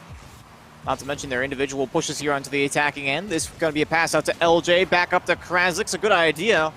It should amount to nothing.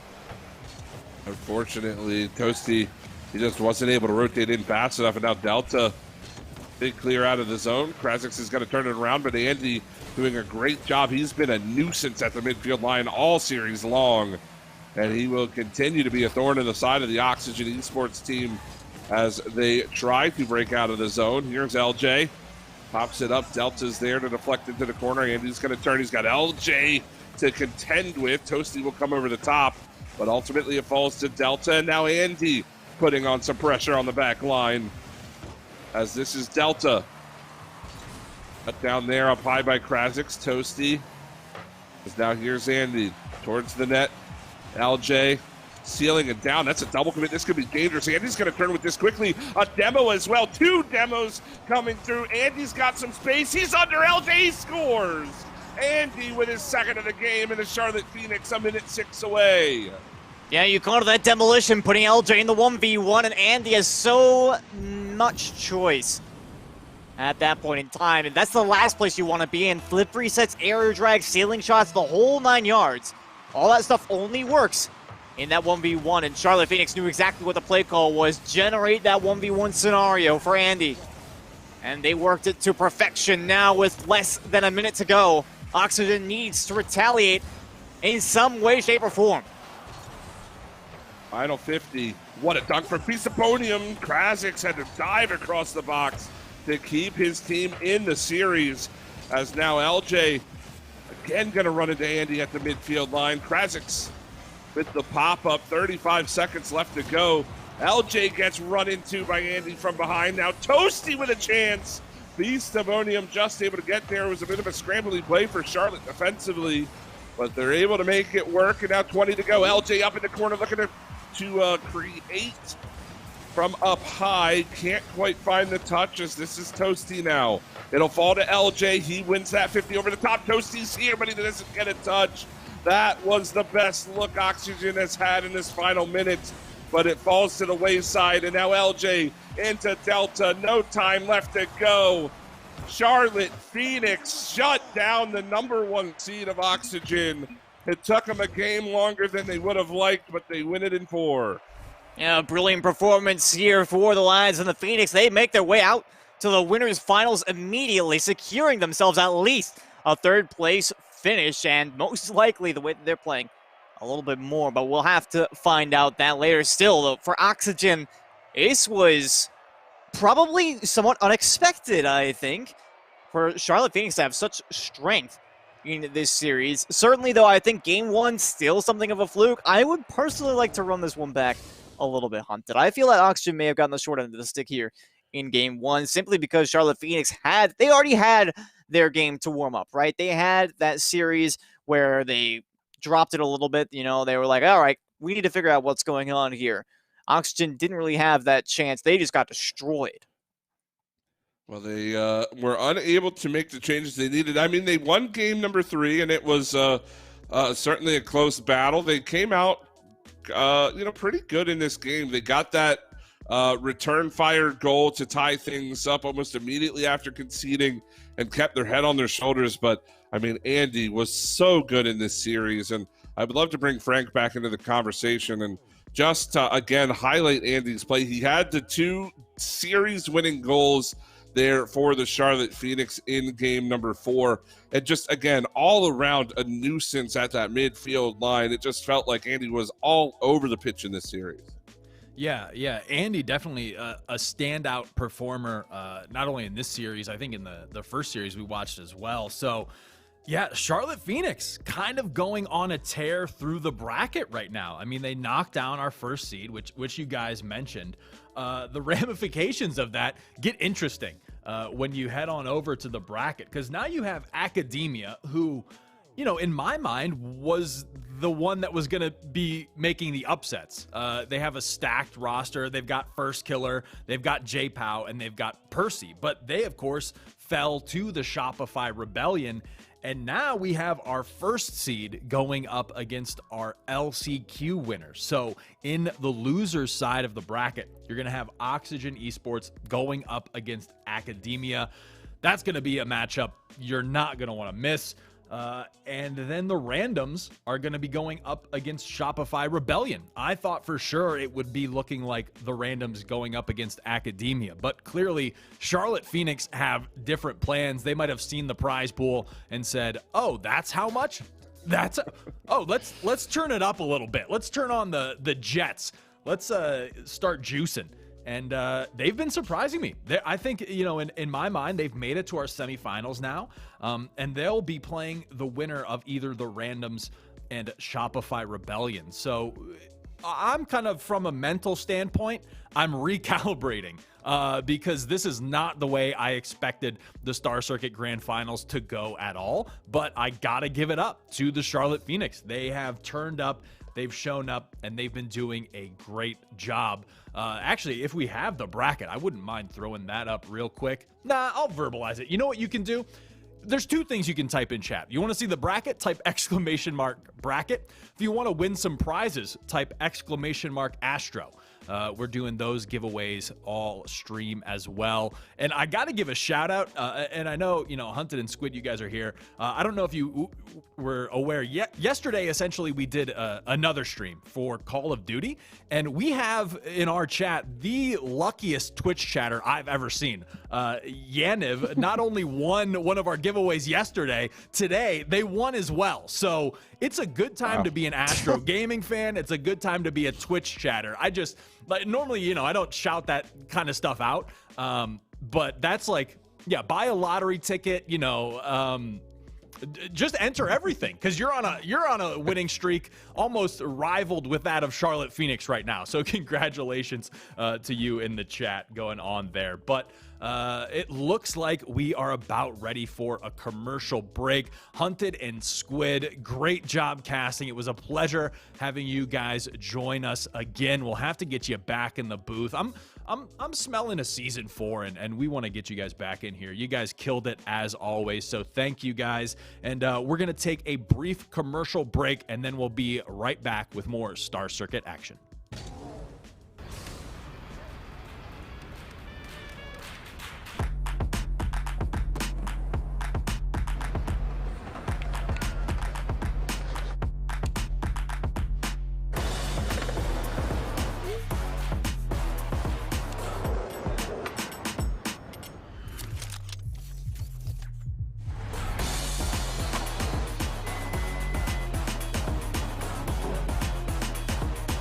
Nice play.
Ladies and gentlemen, welcome back to the Astronauts Star Circuit Season 3 $10,000 Grand Final. I mean, those are some words you love to hear, and I love me some Rocket League. So let's break down where we're at in the bracket just a little bit. So the match we've got coming up next, I'm excited for. I'm going to be honest, and I'm going to be biased. I'm a big fan of the randoms. They've kind of, they hold a special place in my heart just because they always show up. They play so well, but I was participating in Twitch chat just a bit, and Daniel wanted me to not favor them. So I think they're going to lose. I'll just get my predictions off the bat. I'm going to appease my boy there. So they're definitely getting eliminated. No, but they're going to be going up against the Shopify Rebellion, who pulled off a pretty substantial reverse sweep against our last chance qualifiers, Academia. So a lot of action. I mean, you saw the previous match, Charlotte Phoenix putting on a clinic here, upsetting the first seed Oxygen Esports. The action is nonstop here in the Star Circuit, and we've got some fresh faces to the casting booth. So I'm going to kick it on over, see how they're doing. We've got Lars Newt and Danger Taka with us. How are you guys doing?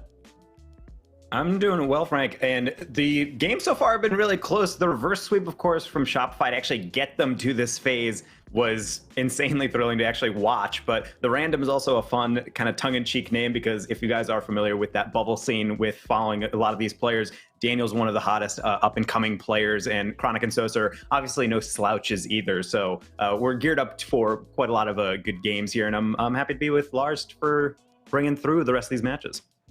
Oh, absolutely. I'm so excited to be out here with the Danger Taco. I'm sorry, I had to do it. Just so it's great to finally be able to have a cast with Danger Taco, and for such an exciting matchup at such an exciting event as well. I think you've already kind of covered the highs and the lows. Daniel, I know we mentioned earlier, is the Wonderkind, as we talked before he came into this matchup. But Shopify Rebellion on that reverse sweep over Academia, of all teams, that is a threatening team. They're going to be coming in hot. They're going to be coming with all kinds of energy and momentum. And the reverse sweep, if anything, to me, it's almost more impressive than a regular sweep. It's, hey, we were down. We had that mental fortitude to say, no, we're still in this, and we can be perfect throughout the rest of the series with that last game looming over our heads the entire time.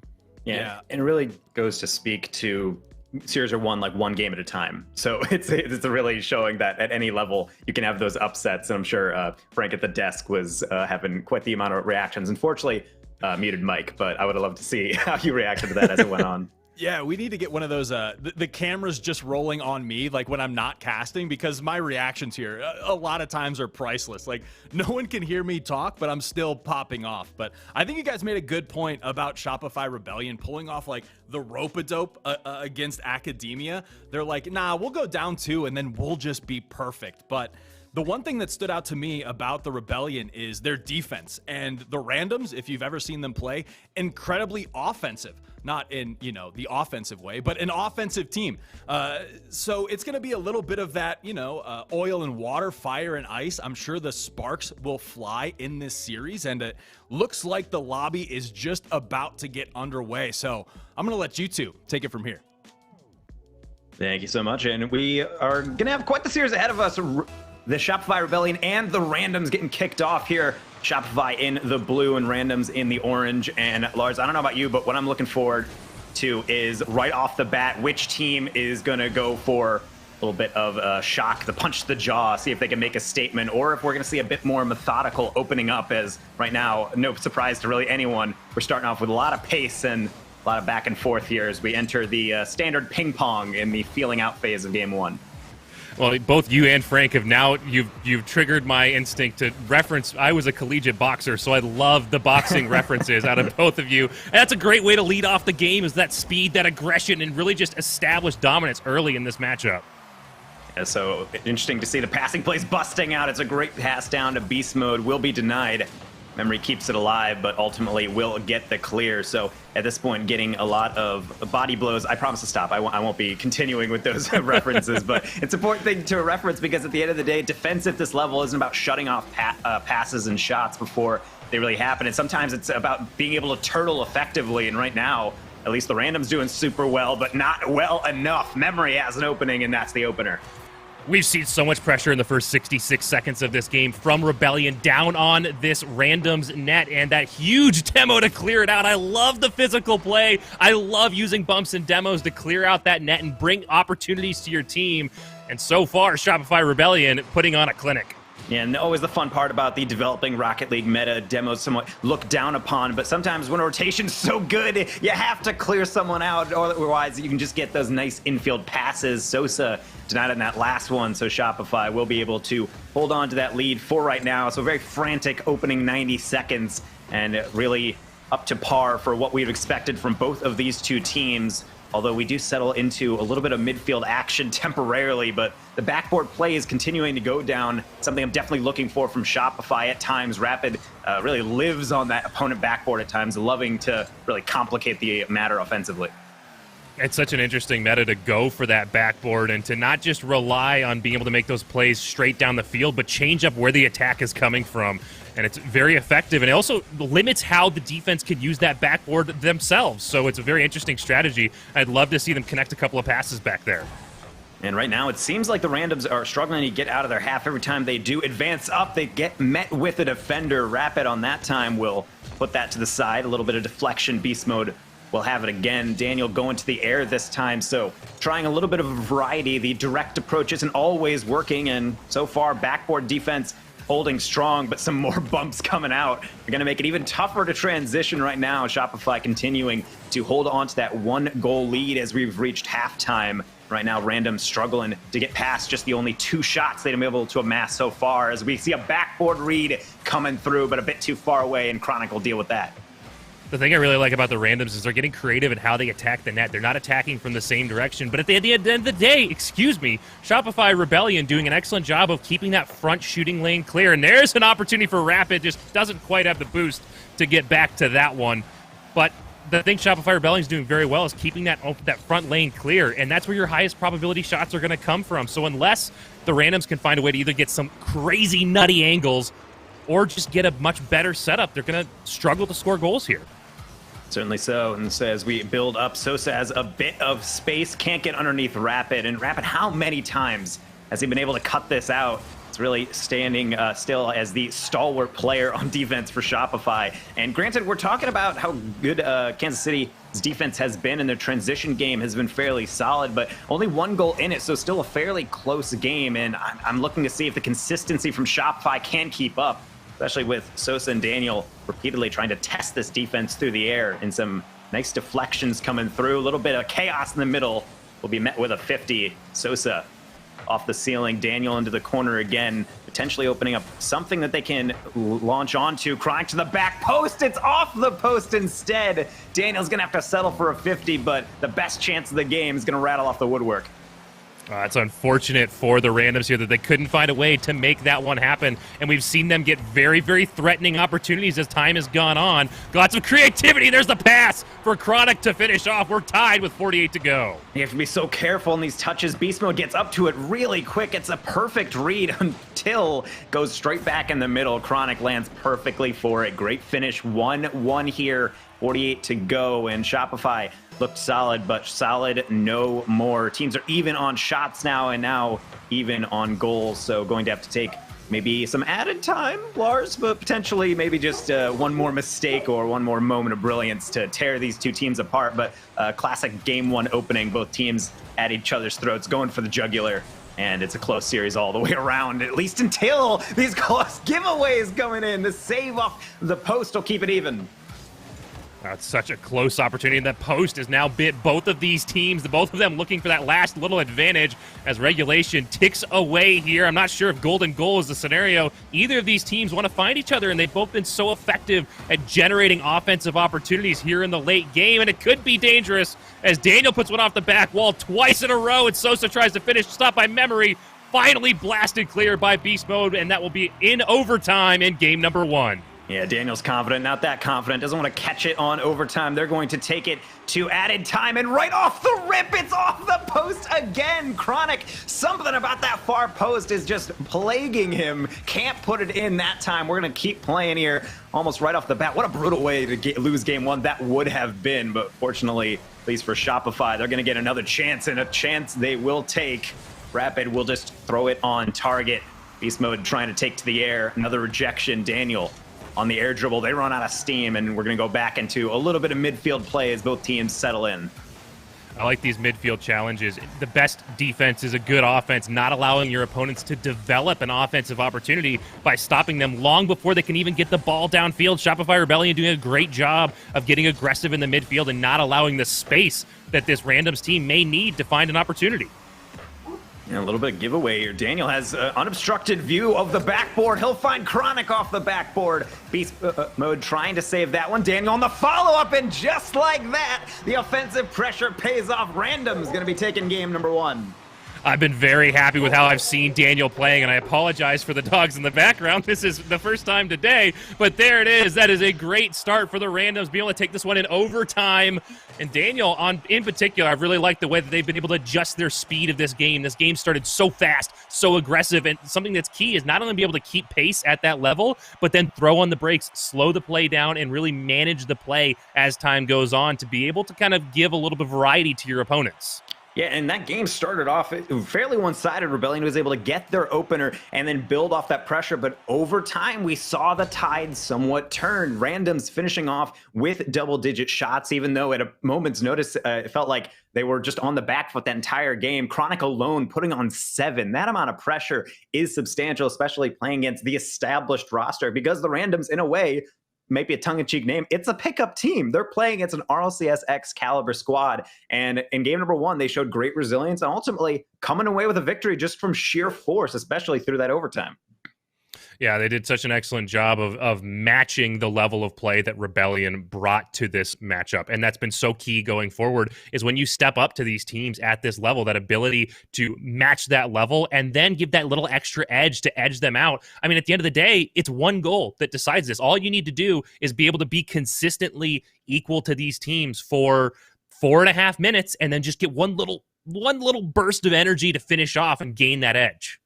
Yeah, it's a tough thing, especially because when you're trying to go through and make sure you're actually cleaning out these series, you have to be so careful, and especially the margins for error at the pro level play, the style of play that we're actually seeing here on Team Beyond Net, we're like down to the wire on some of these matches. You make one mistake, as we saw that opener for the Randoms was actually just completely based off of just the kind of an errant touch there, so a little bit tough to see as we saw the kind of deflections come out, but really just shows that through the concerted pressure, you have to be so careful with all your touches. It's a game of being cautious as much as just making sure you're not throwing some touches away. There has to be a purpose with everything.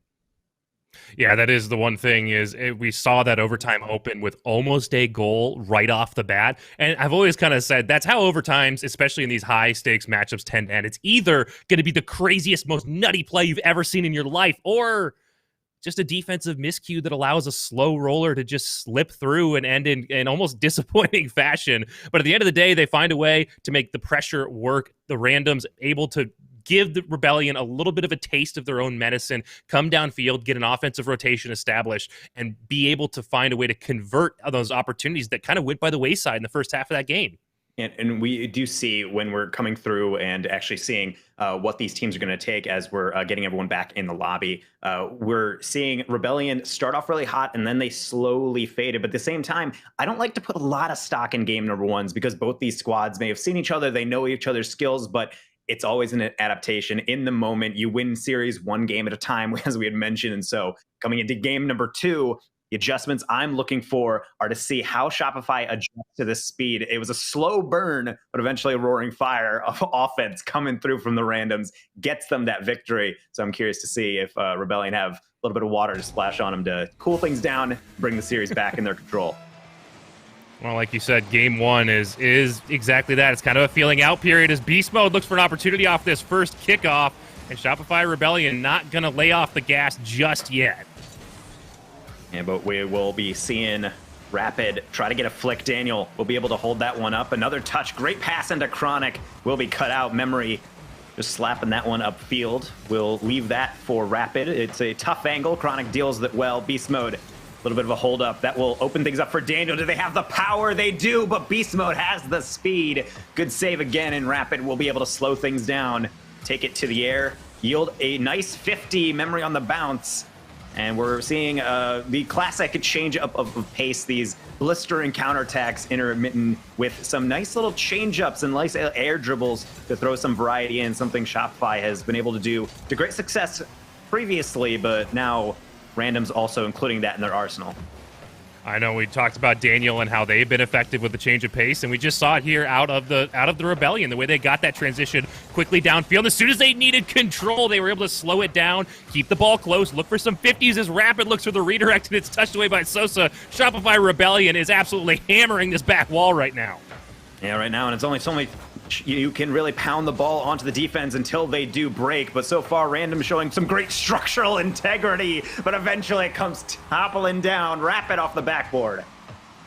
This is what another thing I like to see. I always say this is my favorite thing, and there's a ton of things that are my favorite thing, but Rapid finally gets that read off the backboard to finish that one off, but it's this quick turn offense, this attack the backboard and keep attacking it, and then keep attacking it. And hey, I heard you like attack, so here's another attack on that backboard. You draw the defense out, you get them in an awkward position, and then you take advantage of it once that opens up, and there's another one on net, but Sosa stays calm, cool, and collected and touches it away. So taking a deep breath before making that save, had to stay strong, but luckily they're hitting the gym. They're a strong octane. They'll be able to get that clear out, and randoms will be able to survive at least one more attack. But we've seen this story before. Opener from Shopify, plenty of time to do something else with it, but unfortunately, last game, that was not in the cards. Rapid get number 2, Cherry picking up field, and we'll put it in on the near post. Rapid has spent so much time so far downfield, and Daniel just can't quite find the touch to get that one off the post. I think if you are the randoms, you need to start being a little bit better about recognizing when Rapid is that far upfield and trying to take advantage of that kind of 3v2 opportunity that could yield. And right now we are seeing the lead start to extend, and randoms getting a bit more aggressive, as we'll see Daniel hunt down Memory and getting that, or Beast Mode rather, and getting that demo.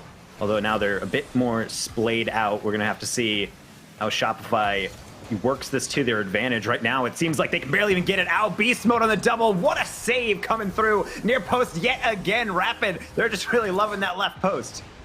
Rapid with a hat trick here as Beast Mode hits that back wall and then gets the double. Daniel does a great job of diving in there, but Chronic just can't quite get up high enough to it. Wow, okay, but Chronic, unfortunately, a little bit of a flip in the wrong direction, and now this is uncharted territory, biggest lead we've seen of the series. How do the randoms handle being this far down?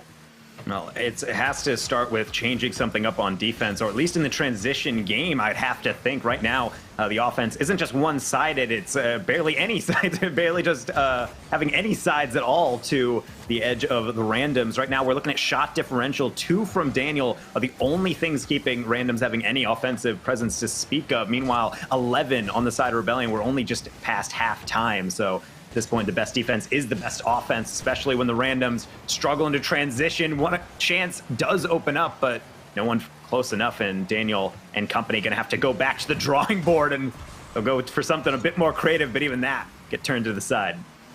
Yeah, with a team like Shopify Rebellion, the solo plays, they're creative, they're fancy. I love to see them, and there's an opportunity as Daniel puts it bar down. It's bouncing on the goal line. Daniel recovers to save it. It's the team plays that win out.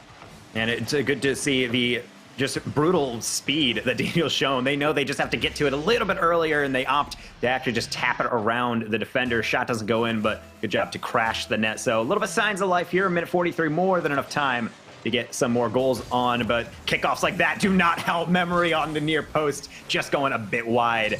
And randoms will be able to regain on defense and have to defend again from Rapid. We'll send it over the top. Memory trying to gear one up. Instead, they will leave that for Sosa to dive in on. Daniel slowing things down temporarily, and Chronic will put one back into the blue half. Well, as the ball starts to settle into a bit of a ping-pong back and forth, neither of these teams really establishing that offensive rotation. It's going to be the transition game that reigns king here as Beast Mode tries to get this one clear, and Rapid is forced to follow this up. And I think the transition game, honestly, at this point, I'm not sure who it favors. If anything, Shopify Rebellion with that kind of, oh, wow. Oh, no, the demo from Sosa. Just leaving that wide open, everybody upfield. Oh, that's unfortunate. The one-on-none from Sosa, demoing the player out of the way, opening the gap. And sometimes you need teammates in this level of play, but sometimes you're your own best teammate, Lars, and Sosa shows why. 3-2 now, a minute to go to see if Shopify can hold on to this lead. We'll see a little bit of a continuation into the blue half. Memory will be able to get it clear. Sosa lurking in the middle. They will be found. But Rapid sees it coming. Good deflection out. Daniel onto the near post. Not maybe the touch that they're looking for, but Shopify not doing much with that either. Chronic trying to air dribble it out. They're going to opt for a 50 instead. The roller from Daniel will just be taken to the corner. Tries to pre-jump. No success on that. Beast Mode will be able to transition. And how? The nice little air dribble. Fortunately, it's just going to go back and forth, and all these touches from the Rebellion just bleeding off seconds, under 20 to go. for the randoms to find really anything that they can generate. Here's at least something, or at least a chance from Daniel. No touch coming in. Chronic will just have to tap that to the side, but we're into single-digit time remaining. Daniel's going to have to pull out some heroics with this one. Chronic tries to keep it alive, but unfortunately all those efforts go to the side in vain. Rebellion taking game number 2. Well, despite how close that game ended up being, the randoms able to bring that within one the last minute of this game and really kind of threaten that lead that Shopify Rebellion had. Rebellion, they felt so comfortable even with just that 1-goal lead in that last 60 seconds. They did such an excellent job of playing slow, honestly. They took that ball and they said, hey, all we have to do, we don't have to score anymore. As much as it would be nice to get a little bit extra breathing room on the game here, we don't have to score anymore. Let's just slow this ball down. Let's play calm. Let's take our time everywhere we go on the field. Just keep that ball close and really kind of choke out the randoms' ability to get this ball effectively clear of the zone. Yeah, and sometimes the best defense you can have is what some people, I would say, kind of argue about defense is just keeping that midfield tight and secure, being able to dunk that down and being able to keep it in the midfield. It was great defense from the Shopify Rebellion, and what I'm looking forward to is seeing if this is going to be a consistent thing. We've now traded games here. It's 1-1 in the series, effectively becoming that best of 3. And I'm curious to see what adjustments are going to come through. I was able to see the randoms come out with those bursts of offense, but it's just not quite consistent enough. So maybe the script will flip a little bit here as we go to Urban Central for game number 3, seeing if anything on the random side is going to shift, or the Rebellion have figured out this series as they're going back to the air. But Daniel, quick as always, will be able to cut that one out. Well, the big thing to note about players at this level is the mental game, that ability to adjust and adapt to their opponents. So like you said, it's interesting to see as time goes on through this series how they rely on strategies that have worked in the past and how they adapt and overcome to find that extra little bit of edge, as we're now, like you said, tied up in the series. We'll see Daniel with the backwards air dribble. Going to be cut out by Beast Mode. Rapid, they're just going to lob that one across, looking for maybe a dunk, and they will get it. Fortunately, no one in the midfield, courtesy of a Daniel demo. Sosa, nice little 50. Chronic trying to find Sosa in space. That's a lot of power to gear up for. And Shopify dealing with it well. Another touch to the corner. Chronic keeps it alive. No touch into the middle. No one actually lurking. Everyone a bit too far back. The pass middle goes to no one. Memory will just another long clear. So bit of a chess match from these two teams, just staring each other down as this ball goes left and right, being volleyed back and forth, but nothing too dangerous for right now. Even the passes here coming in from Daniel still getting cut out. Yeah, the thing to note here, we just talked about adapting and overcoming and changing of play styles. Games 1 and 2 at times felt a little bit claustrophobic, all the players stacking up on each other and really getting aggressive towards the ball. And here, so far, 90 seconds or so gone in game number 3, and it's felt much, much more wide open, wider rotations, wider passing lanes, and just so much more space to play on the field.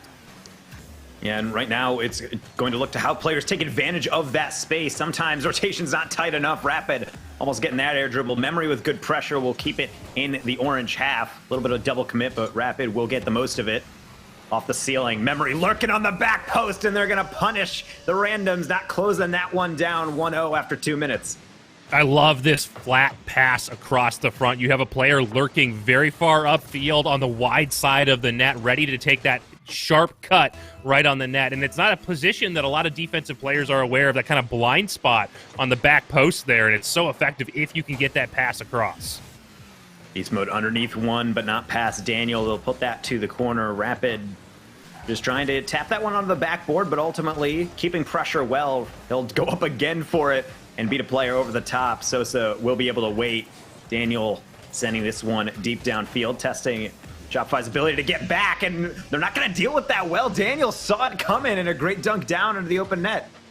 A little bit of the cardinal sin of threes here. Well, 2 of them, actually, as Rapid gets that initial touch away from the net, but it's not clear of the shooting lane. It's not enough just to stop that first attack. You have to clear the shooting lane, especially when you have a team like Chronic, Daniel, and Sosa that are going to be so quick to punish, exactly like you saw Daniel here. And then not following that up, it's threes. You have to have a player punishing the ball all the time.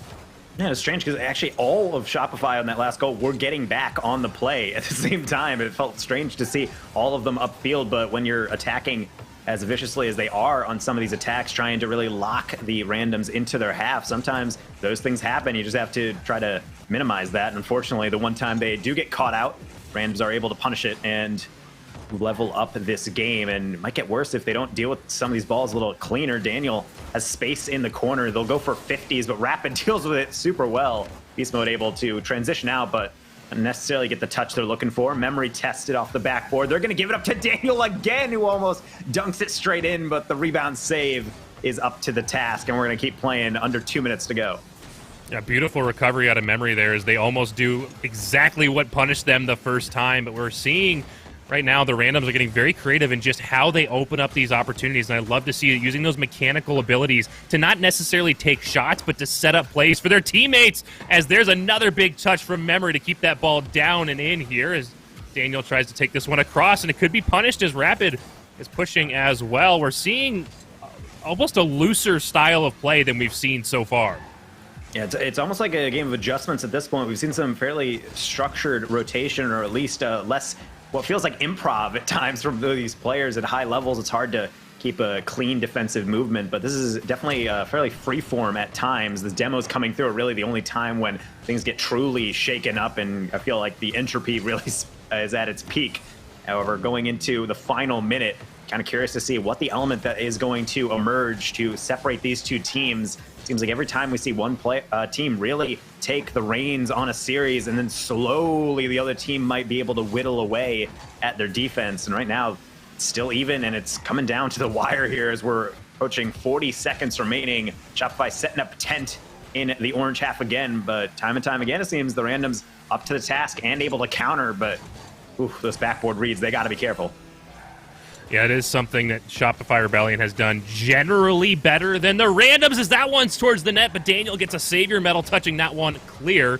Now with 20 seconds remaining, we see Shopify Rebellion doing what I was just about to say, which is setting up an offensive rotation and maintaining that pressure in the offensive end. Yes, we do see the randoms get a ball clear every now and again, and we do see them get an attack with a follow-up every now and again, but it's not as consistent as the Rebellion. Now, one last push towards the net out of the randoms. This 0 seconds on the clock. That's down towards it. Memory touches it away. Memory has been huge in this game. What an angle. Almost putting that one in. It was definitely on target.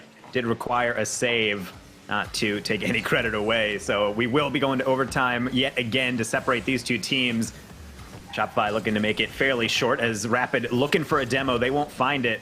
We'll be able to set up Memory, looking for Beast Mode off the backboard. It's a play that we've actually seen the Rebellion do quite a lot, being able to post up that player upfield, and it's worked to some success, but they don't need it this time. Memory putting one in. No one on randoms closing it down, and they're going to pay the price.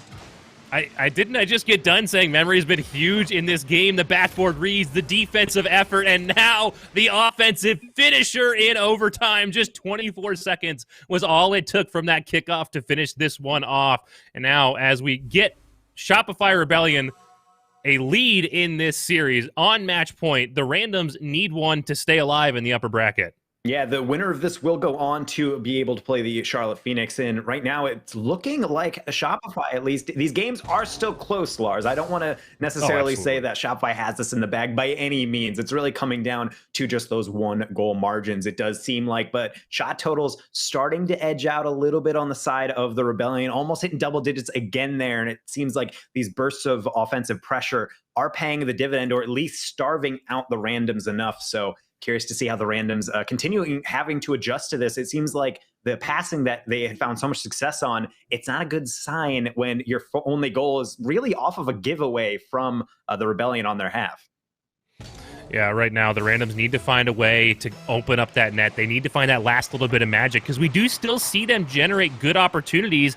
They're just allowing Shopify Rebellion to make these last-second diving saves to clear it away. They need to get some demos, get some bumps, get some very creative passing lanes open, as Beast Mode has an opportunity here one-on-one with Sosa, but doesn't have control to finish that one off. And Shopify Rebellion off the bat again finds the best opportunity so far.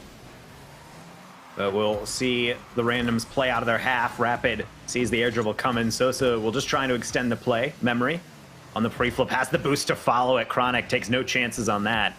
And now Daniel trying their hand in an air dribble. Going underneath.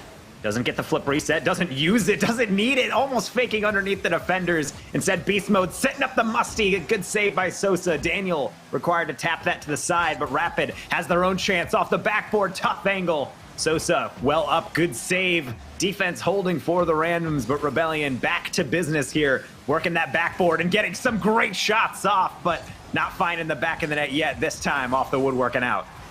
That's unfortunate because they had such a wide open opportunity there, and just that diving player across the front doesn't quite find the touch, doesn't quite get the read. But at this pace of play, there's so much pressure. And if you're really trying to crank the pace like you should be, if you're hitting every single touch, I think you're doing it wrong. It means you're too comfortable with the pace of play, and you're not really trying to outpace your opponent. You should be missing a touch every now and again. Let's not get crazy. But every now and again, because you're so eager to get the advantage on your opponent. That one's off the back wall, and Rapid with a great read to take it away.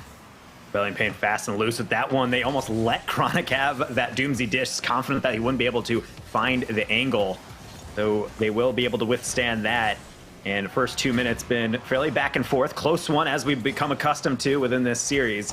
We'll see what the Randoms can dig up here with a little bit of interference on the near post, but Sosa not able to get there. Chronic left alone, will pass it to the side. Daniel going for the double tap. He'll get it, the triple on the table, but he's not able to take it. Just a little bit too far over. Memory getting dunked, but holding on to the ball. Has Rapid lurking in the midfield. They will be found, but not enough steam. Pass not finding the target. Will go again out into the midfield with Daniel dunking on Memory, and Sosa will be able to continue it into the corner, looking for some more bumps. That's something they've tried a couple times. Going back to that point we were mentioning earlier, sometimes you're not able to break down the rotation. Maybe the physical play is the avenue forward. I think physical play is something that we don't do enough of. We've seen games with 7, 8 demos, and I think, yeah, but it could have been 10, as we go forward here. But this is the most offensive pressure we have seen out of the Randoms. They've done an excellent job of getting this one downfield and really giving Shopify Rebellion a taste of their own medicine, keeping them pinned back and really punishing. They just haven't found a way to make it complete into the net. But they're still in it, 2 minutes in it, and Daniel still making Rebellion at least sweat a little bit, standing them up and making sure they're not getting too much open space. Though the Randoms have to be careful of the same thing. Beast Mode had a flick, going to be denied. Daniel trying to buy some time for his team, will get an air dribble into the corner on the follow, forcing Memory up the wall. Sosa on the dunk. Chronic and Daniel staring at each other. That ball's just going to weave in between. The back pass will buy him a little bit of time. Beast Mode on the dunk actually flicks it over a teammate. So the necessity to keep this ball moving, keeping it at pace, sometimes letting the ball get away from each other as Rebellion inching closer, but still not finding that lead. And I think this is really the Randoms game. They're struggling to shut down this Rebellion squad, but at the end of the day, all they need is one. Yeah, right now, this scenario is advantage to the Randoms. Shopify Rebellion has, for so much in this series, had control and had pace and had the ability to really punish in the offensive zone. And the fact that they're not succeeding at this right now really means Randoms have about every advantage you could expect them to have in this kind of matchup. They need to find a way to take advantage of it, or it doesn't bode well for the rest of the series. Daniel with an opportunity touched away by Rapid. I wonder if he wants that one back. Chronic tries to amend for it. That one's going to get rejected as well. Chronic going to have to take it back. Memory on the back foot. That's a dangerous ball across. Rapid can't get it. And again, the Randoms playing a little fast and loose with some of these plays, but they did have a great opportunity. Danny went for the air dribble instead, just to return to that moment. One of the best opportunities we've seen out of the Randoms, and now these kind of complicated touches, the double taps off the ceiling are gonna open up Sosa, but that one even gonna go wide. We will keep on playing. 20 seconds remaining in this, and we might be looking for yet another overtime, Lars. I'm glad you said it and not me, because I was worried about it, but here's an opportunity, barely touched away. Beast Mode able to dive in front of that one with one more shot on the net here, but Beast Mode picks up a Savior medal. Chronic tries to throw this one in front. It should be fairly easily touched away. Sosa plays this one down, and that's it with the 0-second goal. The Randoms take game 4. There's just not enough boost in the world to make this clear far enough. Beast Mode desperately trying to get it out, but Sosa, the presence of mind to understand that situation, and all they got to do is keep it off the ground, and boy, do they. The Randoms extending this series, and Shopify Rebellion, something about these game 5s, they just can't help but go the distance. This is great. I love to see this Game 5 decider. As much as it would have been nice to see Rebellion do a good job of establishing the pressure and using that control game that they had for so long, to do what I like to see, and control is the name of the game for me in Rocket League. But at the end of the day, if they do that effectively, we don't get to see a Game 5 decider. So here we are on the cusp as that overtime just barely avoided as Sosa puts in the only goal of that match. But Danger Taco, what's the key here? We've only seen, 3-4 goals in the last 2 games? Something's got to crack. Something's got to give. Yeah, I mean, again, a 1-goal game. What a shock between these squads is when they're so closely contested, all these matches. I'm very curious to see if these squads are going to continue the pattern of actually disrupting the rotation. Shopify looked a little bit unstable at times. Really, their best chances were the randoms playing a bit fast and loose in front of their goal. I love the demo play coming through. All the exits I was seeing Sosa streak through the backfield, making the Rebellion just pause just a little bit, try to dodge out of the way. All of that slows down the rotation. All of that makes them a bit unstable. I think that might have to be the key forward. Put Rebellion off kilter, because when they are on, they're a terrifying team, especially when they're working that backboard when you're on defense. Yeah, the key to note about the key to note about the physical play, however, is to do it in a smart way, and that is something that they are doing effectively, is make it a part of your rotation and not chasing. Out of rotation is Rapid, a little bit slow in their recovery, does get back to it first, and Daniel back into the corner. But 20 seconds gone, and another quick ping pong back and forth. Yeah, and as I rudely cut you off there, but essentially I was just going to finish the point of saying it's one thing to say that, but it's another thing to actually track down these Rebellion players on the demos. They've been very good at dodging it throughout the match, and at least right off the bat, where we've actually seen pretty much every game, I feel like, has started off with the Rebellion getting the brunt of the initial pressure and working that backboard and working some nice little passes. Beast mode, what an extension of the play and memory, putting in our opener. Oh, I love this. Slowing it down, taking advantage of Chronic, choosing to reverse back into that ball. Chronic, that #1 player on the ball, needs to accept, hey, I have to make a challenge here. Boost or no boost, get in front of that, and they don't. That's going to touch out to center for Memory to slam that one into the top shelf. And we have Shopify Rebellion in the lead for the first time in a little bit of a while here. And I'm curious to see if they'll be able to hold it, or better yet, build off of it. Rapid at the double. They can't get it. Beast mode, all they got to do is put it on target. And would you have any doubts? #2 coming through. Right now, the randoms struggling a little bit with that backboard. Chronic and Daniel double commit on that attempt to clear it away. Neither of them find it. And that's a relatively easy follow-through for Beast Mode. I mean, that's such a talented player on a more or less open net. They're probably not missing that one 999 times out of 1,000. Yeah, and there's so many variables to keep track of as I say that. A nice little pinch coming through, but there's so many variables to keep track of. Rapid was going for a double. You have to respect it. Unfortunately, sometimes it's just as simple as slapping it off the backboard and letting Beast Mode or your squad mates be able to finish that one off. So now 2-0, something that we haven't seen too much of in this series. Rebellion's starting to wake up a bit. Almost we're interplaying a little bit more curiously, but that pinch opened things up. There's a one-on-one. Sosa, can they beat out Beast Mode? That's just not going to be good enough. That shot turned away. Chronic, K turning back onto defense. Will be able to slow it down just enough for Daniel.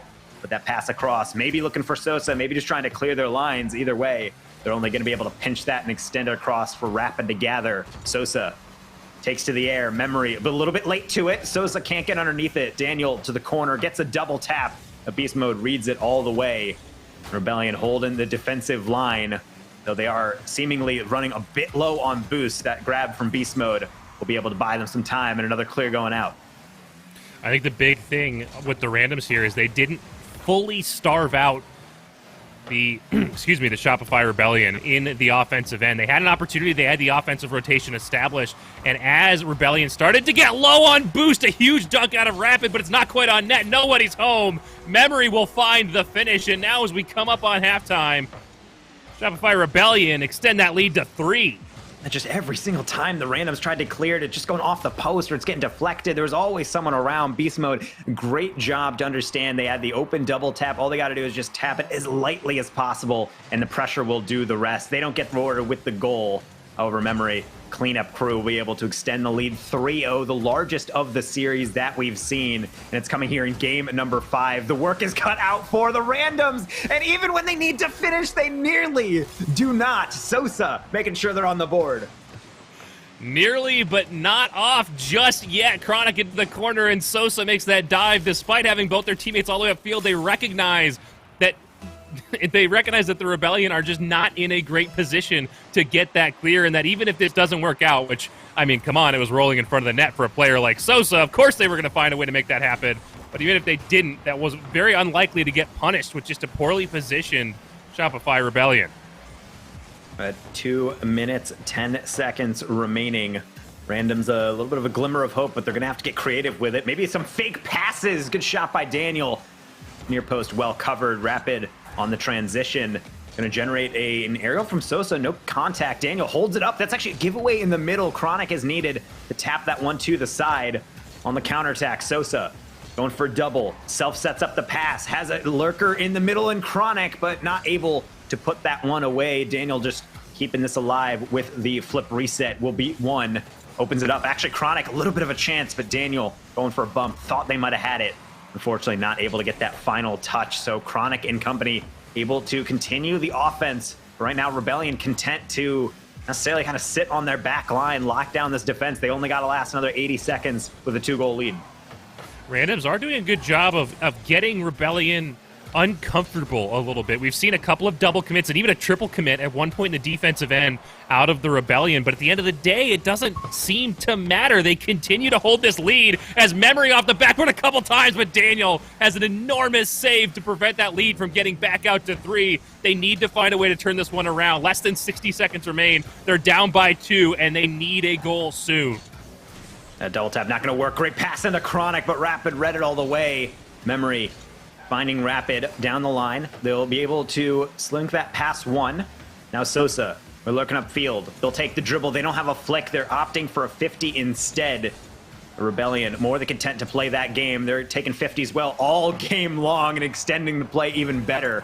Another air dribble showing that off from Rapid. Now Memory just throwing that onto the near post. And at this point, the aerial game, the slow, methodical play is all that Rebellion need to book that ticket into the next round. And it looks like with that attack, this game is fading in terms of the probability of a Random's comeback. A great performance top to bottom from the Rebellion. It took 5 games, but ultimately they will be the one moving on, and the Random's gonna have to go to the lower bracket to see if they can continue their bracket run.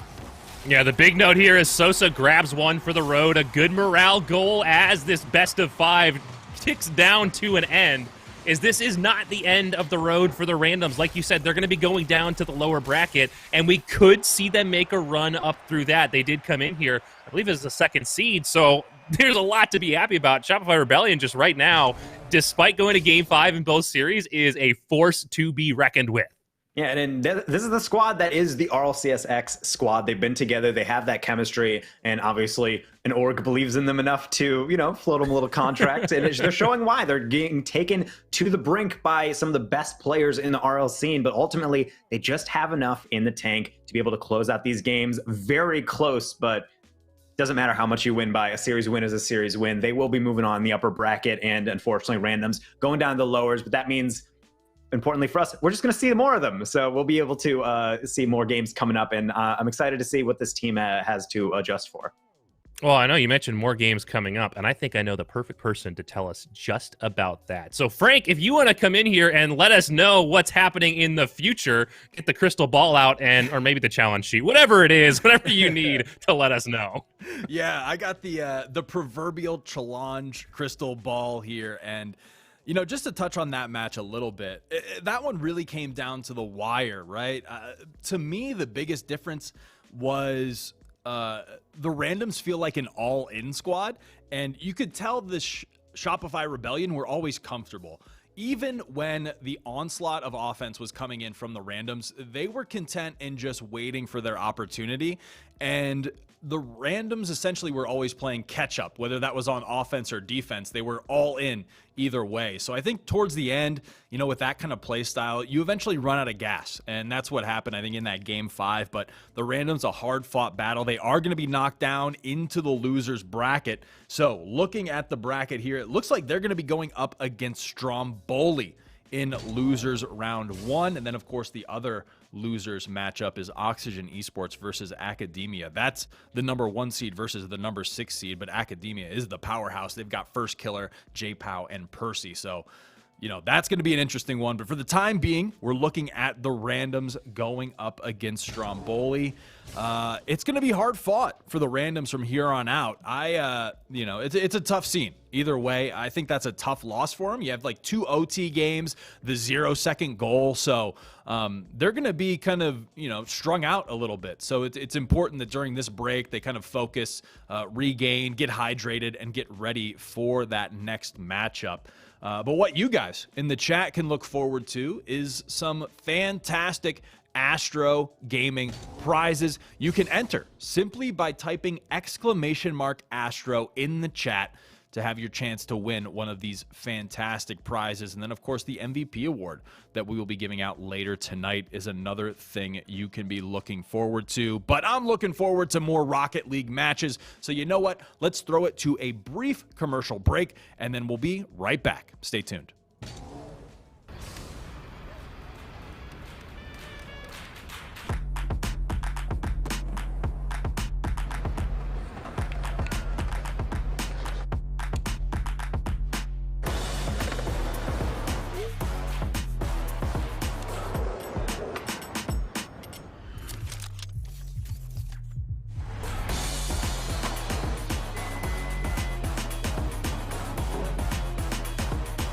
Nice play.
All right, ladies and gentlemen, we are back with the Astronauts Star Circuit Season 3 Grand Finals, and this is where things tend to get a little serious.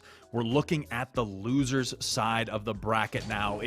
I mean, your second chances are done, right? It's upper side of the bracket. Nah, you're fighting for your life on the line here, and the first fight we are going to witness is the Randoms. They got to play back-to-back, unfortunately, but they're going to go up against Stromboli, who has been waiting in the wings, and then, of course, that Oxygen versus Academia match on the lower side, too. Again, can't emphasize it enough. One of these teams is going to be going home, the other team fighting for their life. An uphill climb, too, because, like we mentioned, whoever wins this one, you can breathe a sigh of relief for about a half a second. And then you realize you either have to play Oxygen Esports or Academia. So you might have won, but you haven't won quite yet. And of course, joining us in the booth, we have Lars and Taco. Guys, you've been crushing it in the booth. How you doing? Did you get a little water during the break? You ready to get into this match? I mean, casting this level of Rocket League is irritating because, I need water, but, I need, a physical afterwards. The heart is pumping, the game fives, all one-goal games. And, every time I pass the mic off and I'm like, okay, I finished my call, let Lars take it, mute it, catch your breath a little bit, just, make sure everything's all good. But it's a good thing. The viewers are enjoying it. That's all that really matters. And I'm excited to see kind of how the bracket has progressed. Charlotte Phoenix taking care of business earlier, sending Stromboli down here, but Shopify Rebellion, they had a little bit of trouble with the random, so going to be interesting to see if Stromboli has taken this time. They've been, as you said, waiting in the wings, kind of cool down, and I'm curious to see if they've adapted since then, talked to the coach, and what they're going to come out with against a pretty strong random squad after last series. Oh, Shopify Rebellion struggling a little bit on the randoms. It's not surprising, and that's not a shot at Shopify Rebellion. That's just because the randoms are such a solid team. So this could be a tough matchup for Stromboli, but Stromboli it's one of those teams that's established and they've been together, and that is its own kind of threat, having that chemistry where you don't have to calm everything. You just know where your teammate's going to be. It allows you to play so much faster. Yeah, I think you bring up a good point, and that's kind of how a lot of these teams, at least in my mind, you kind of categorize them by how long they've stuck together. How long has that roster, been meshing, and have they been working on things and working through some of their issues? I know earlier in the stream, Hunted and Squid brought up Rapid, who's kind of like a hit or miss at times with his gameplay, but they had mentioned that he's been ironing a lot of things out. He's not tilting as much, essentially. If things aren't going his way, he's much more focused, and that really just comes with experience and having a roster that sticks together. And yeah, the randoms are always in that weird category because they're always present. We know how good they are, but they don't have that, I want to say, not experience because they've been together, but the RLCS type experience, right? They're not eligible to compete there yet. So they're kind of they're competing, but they're in their own category still. So it's always an interesting matchup whenever they go up against teams like Stromboli or Shopify Rebellion. It always leaves you guessing, and usually the randoms put on a performance that'll surprise you in one way or another. But it looks like a lot of these players are getting into the lobby before we get this match launched. Any predictions on this one? Me, I've made a pact with Daniel that I will not predict them to win anymore, so they're going home here. What do you guys think? Ooh. I mean, looking through this, I'm a firm believer that teams are more than the sum of their parts, that a lot of what makes a team successful is how they bond together. And I think that's why teams like the Shopify Rebellions are able to pull out wins when they're playing against a team that you could say is equal in skill. And so looking at that, I'd have to say that if I'm looking at this, I think Stromboli has the veteran experience. I think they do come back a little bit stronger. I think randoms are going to put up a fight, but I'll give it the edge to Stromboli. I think they've been sitting on their hands for a little too long. I think they're raring to get back into the game, and we'll be getting into the game here. We start in game number one. I don't know if, Lars, you agree with me in that analysis. I have so many thoughts on this, but I know we are already 17 seconds gone in game number one, so I will say I'm going to give this one to the randoms, not just to be a contrarian from YouTube, but that is genuinely how I was feeling as this match started, and kind of for it's just how it feels, but it looks like Stromboli will get the first one. No, it's off the post, and they don't get the follow-through, and just a heartbreaker of an opportunity. I mean, there's golden opportunities, and I don't even know what precious metal that was. That was wide open, and unfortunately, they can't put it in. Now, same is plaguing the other side. Chronic not putting in an open shot, and that one going to rattle off the woodwork. So both teams getting early looks. And, I mean, game ones are feeler games, but it's a whole other thing when the teams are just trying to warm back up. I guess the break might have felt a little bit longer for both these sides. There we go. Daniel will slap one in, and 2 shots in. Randoms will find their lead. We see where the randoms do get dangerous here when they start to get these opportunities again and again and again. A little bit of corner ball, and then that physical play in front of the net. ZPS never stood a chance on that bump. And it's so unfortunate. It's why the best passes sometimes are not necessarily the initial pass, but how quickly the other team, or rather player receiving it, is just going to get up to it. Daniel had no hesitation on that one. They just flew right at it, trusting that they read that correctly, because at this level, these reads are nearly flawless every time. So good job to be able to get their team on the board. And Stromboli, I mean, I put my vote behind them, but they're already slipping just a little bit. But granted, I think that can change at any moment. This game one has already seen a fair amount of chances being traded back and forth, and only 1 goal in it, and a couple misses here as we're seeing the ball kind of linger in the corner, causing a bit of chaos, a little bit of entropy here in this game one. Yeah, it's kind of an interesting matchup. On the one hand, you have the randoms who are a little bit fried. They've been playing for so long now. They had such a banger of a series, and it's mentally exhausting to play a series like that. But on the other hand, you have Stromboli, who's a little bit iced out, and here's Daniel with an opportunity, a huge 50 to set that one up, and just an easy tap home to give the 2-0 lead. And it's a great little play here from Daniel. Fantastic fake to fake him out, and it shows why Daniel, I mean, they're usually top 101s for a reason. There's normally a reason behind that level of skill, so good job to have that awareness. And it's a good job to definitely see that now that the randoms, even though they're getting served down to the lower bracket to play against Stromboli, they're not letting that get to them. They're popping off still, getting these opportunities, and more importantly, finish them off when they get presented. Well, what I was going to say before I was so rudely interrupted by Daniel scoring goals was that so you have mentally frayed, maybe perhaps a little bit on the side of the randoms, but iced out on the side of Stromboli, who puts a flip reset shot on here, because it's not like they could just go play ranked to stay warm or go play casuals. We were talking about this in the intermission. The level that the pros bring is so wildly different than anything you find in ranked or anything like that. If you never played against it, it's hard to comprehend how different it is to play at this level. Certainly so, and right now we're starting to see a little bit of that as randoms will be able to generate a nice little air dribble. Chronic to the back post. It's a good contact, just not the accuracy. A little bit lacking. Auraz jumping on this one. They do have a player lurking in the middle. ZPS tries to get up to it, but Sosa cutting that one out. Kinsa trying to slow things down, but ultimately randoms proving to be quite the handful here. They're generating a lot of pressure here on the offense, and I'm confident sometimes in my predictions, but this one getting a little bit out of hand here in game number 1. Of course, it's always like an adjustment game, but right now randoms looking complete control. 2 shots on the side of Stromboli, but not much venom in either. Well, to put a reassuring hand on your back, even as Sosa bangs one into that upper 90, as this is game number 1, and to your point from the last series, it's a game number 1. Yeah, and so looking forward in this, right now the closeouts coming through from Stromboli, a bit too far away from the play, but great awareness from the randoms, understanding a ball that high, sometimes the best pass, just slapping it off of the ceiling, being able to follow it up, and they do that oh so well. A little bit of combination play here, actually, from Stromboli. ZPS lurking upfield, can't get the redirect. Unfortunately, they're going to have to go back to the drawing board, but with 80 seconds remaining, we're kind of wondering if, at this point, Stromboli just kind of taking something for the road, and they're really going to have to need it now for the morale. 4-0 coming through it. Sosa rolls that into the open net. Yeah, we talk a lot about momentum when we talk about Rocket League. It's the momentum of the play, momentum of the ball, momentum of the players, momentum of the game, momentum of the series. And right now, we need to find some momentum for Stromboli as we look maybe towards game number 2. Yes, a comeback is possible in 1 minute and 15 seconds, but the more players on the field and the less time on the clock, the harder it is to make these comebacks. And Auraz has a nice little dunk down there. ZPS getting another chance, but turned away as well. Randoms looking incredibly stout in defense, and they're going to get tested yet again. Kinsa finally has an opening, and that's one in there. There's a minute remaining. I don't know if it's enough for a comeback, but it's at least more to build the confidence a bit and try to get some more shots on.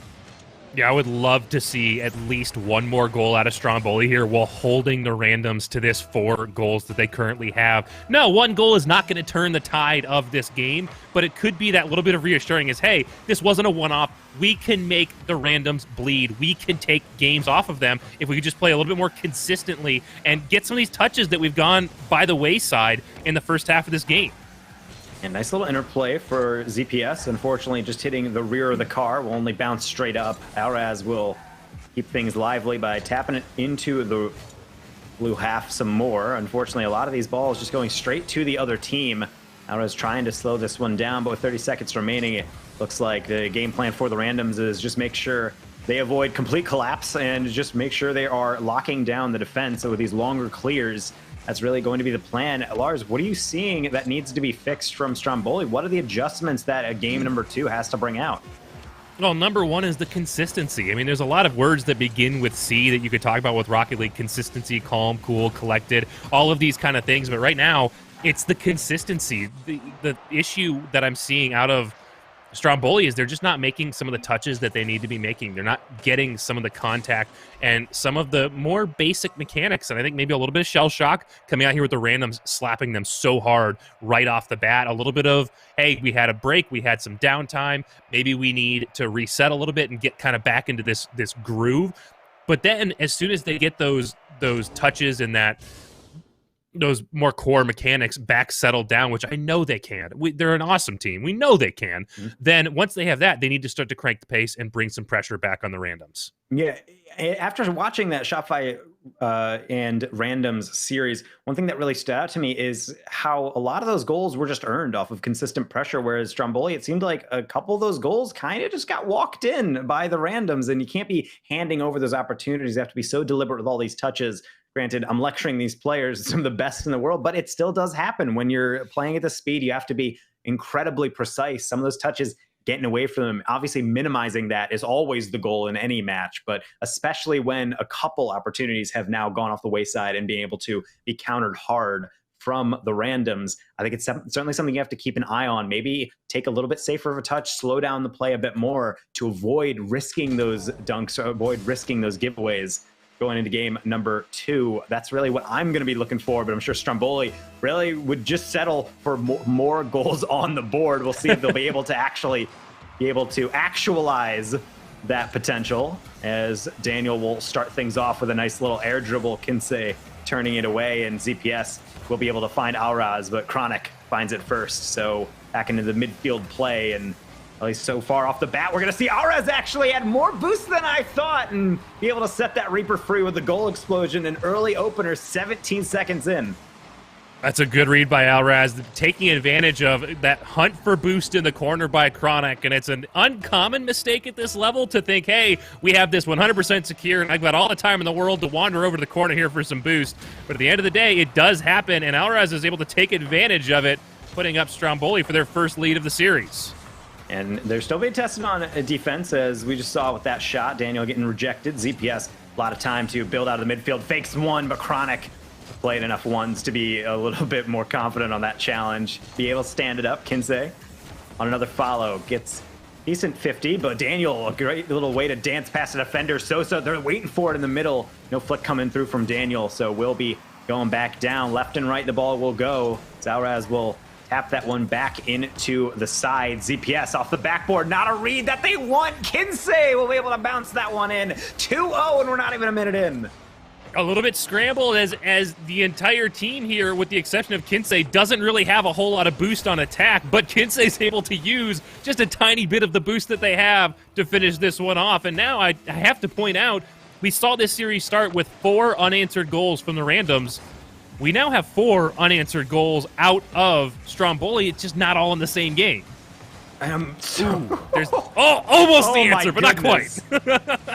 What a touch and what a save. Sosa getting rejected to try to get some revenge, but unfortunately not able to put that one in either. And on the counterattack, Daniel's needed to be able to get that breakneck pace here from both sides. Goal line saves coming through.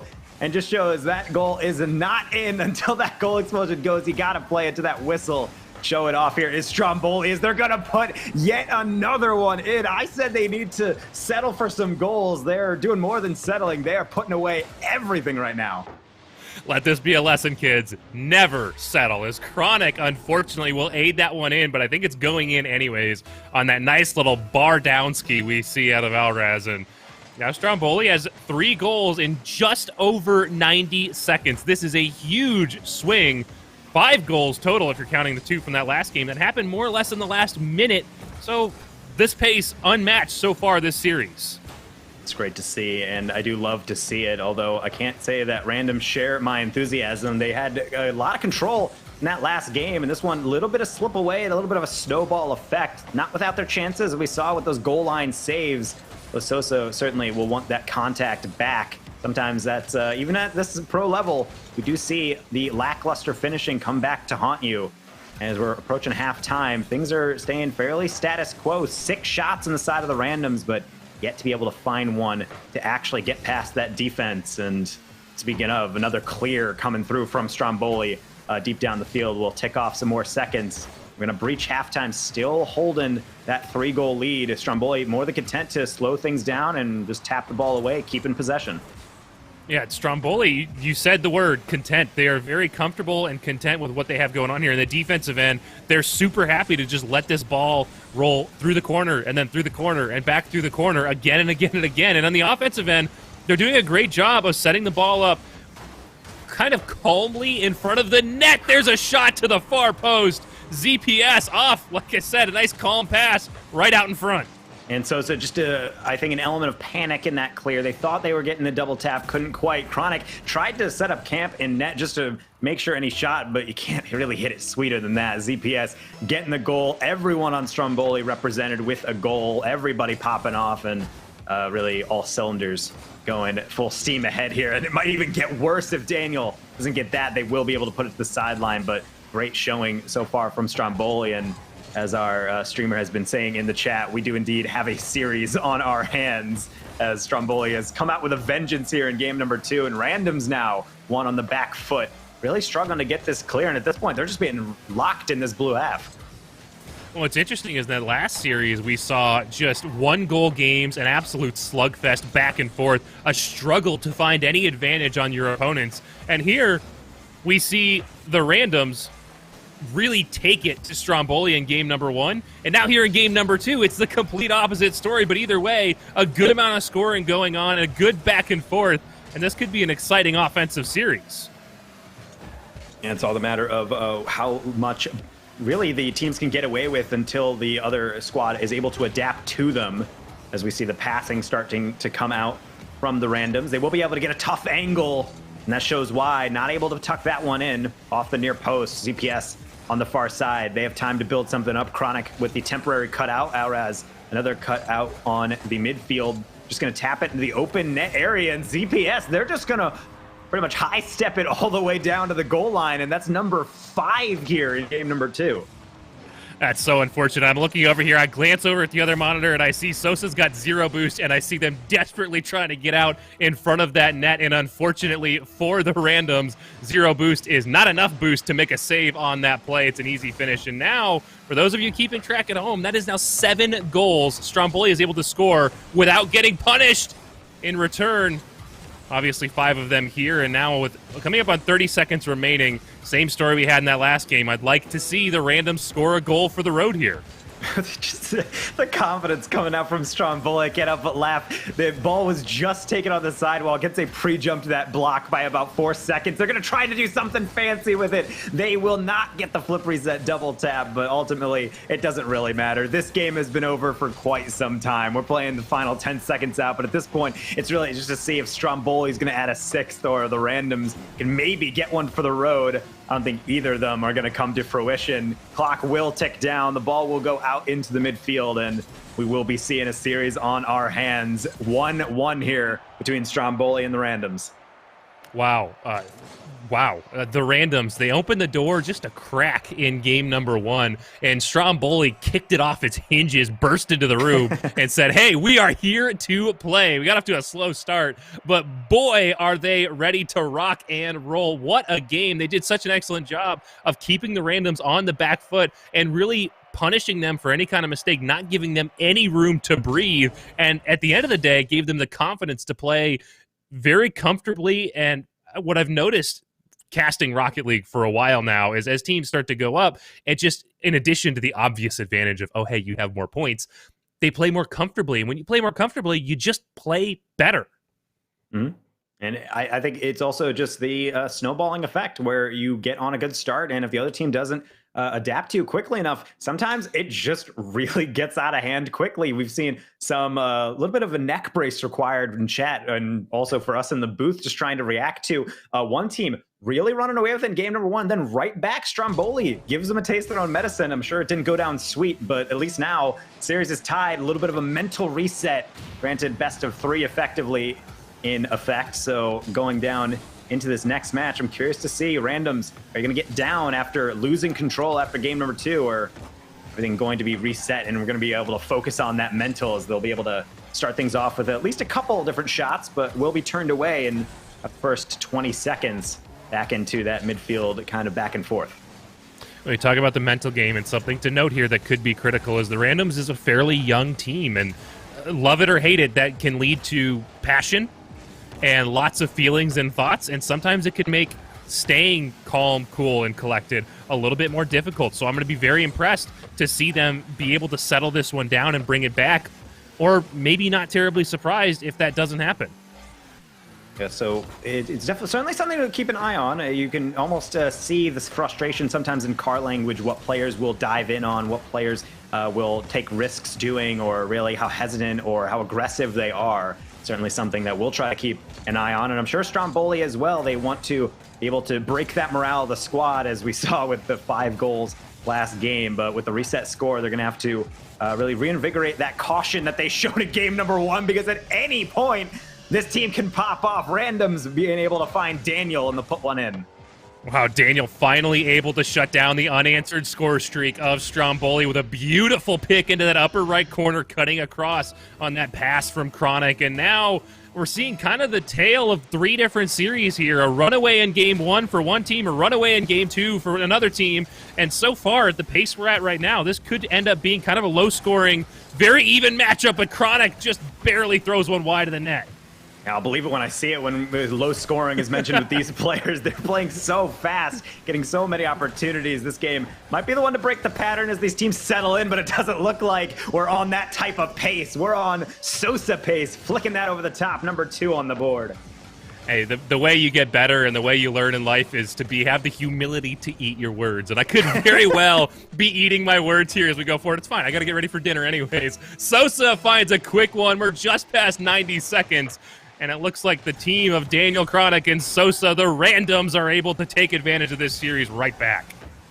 Now Raz at least able to get a decent 50 on this one. So Daniel taking over, going to the air. ZPS, a little bit of a late challenge, but a solid one at that. Can say late aerial. Chronic reads it the whole way. ZPS will just tap that one down and in.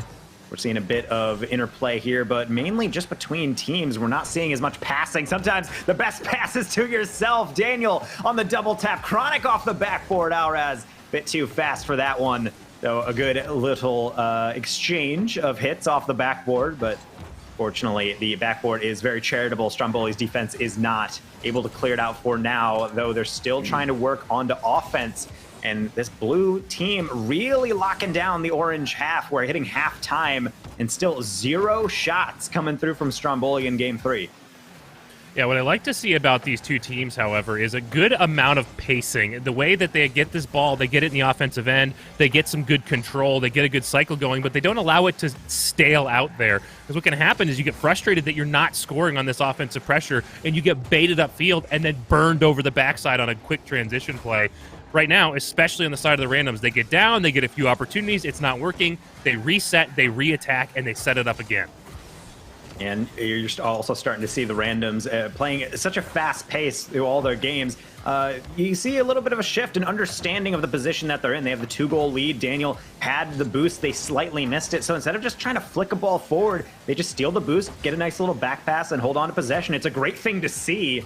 So they need to keep that pace up, as we just saw. Rejection on one side, the counterattack on the other. Chronic setting himself up for the double tap. Kinsey says no. That's going to be closed away again. 90 seconds remaining. Stromboli hanging on, but they need to do more than that. They're really struggling to get any shots on target. 2 on the board, but really sometimes those are just the shots that collect for stats, not necessarily for substance. Yeah, right now, with that 2-goal lead, however, I don't feel comfortable, coming out here and calling it for randoms. 2 goals, it's not enough to me. That can evaporate so quickly. You go from, hey, we've got room to breathe, we've got an insurance goal, yada yada yada, to within a span of just a couple of seconds, one little slip up, now it's a 1-goal game and they are hot on your heels. ZPS, though, has a chance for the double, and he's not going to miss those. Chronic not getting the clear, and they're going to pay the price. 1-goal game, 50 seconds on the clock. Oh, what a beautiful recovery. That momentum taking him just a little bit far to the corner, but they get that one right back and they double it down. And just like I was saying, in the span of no time at all, we are now a 1-goal game. Anybody's game remaining.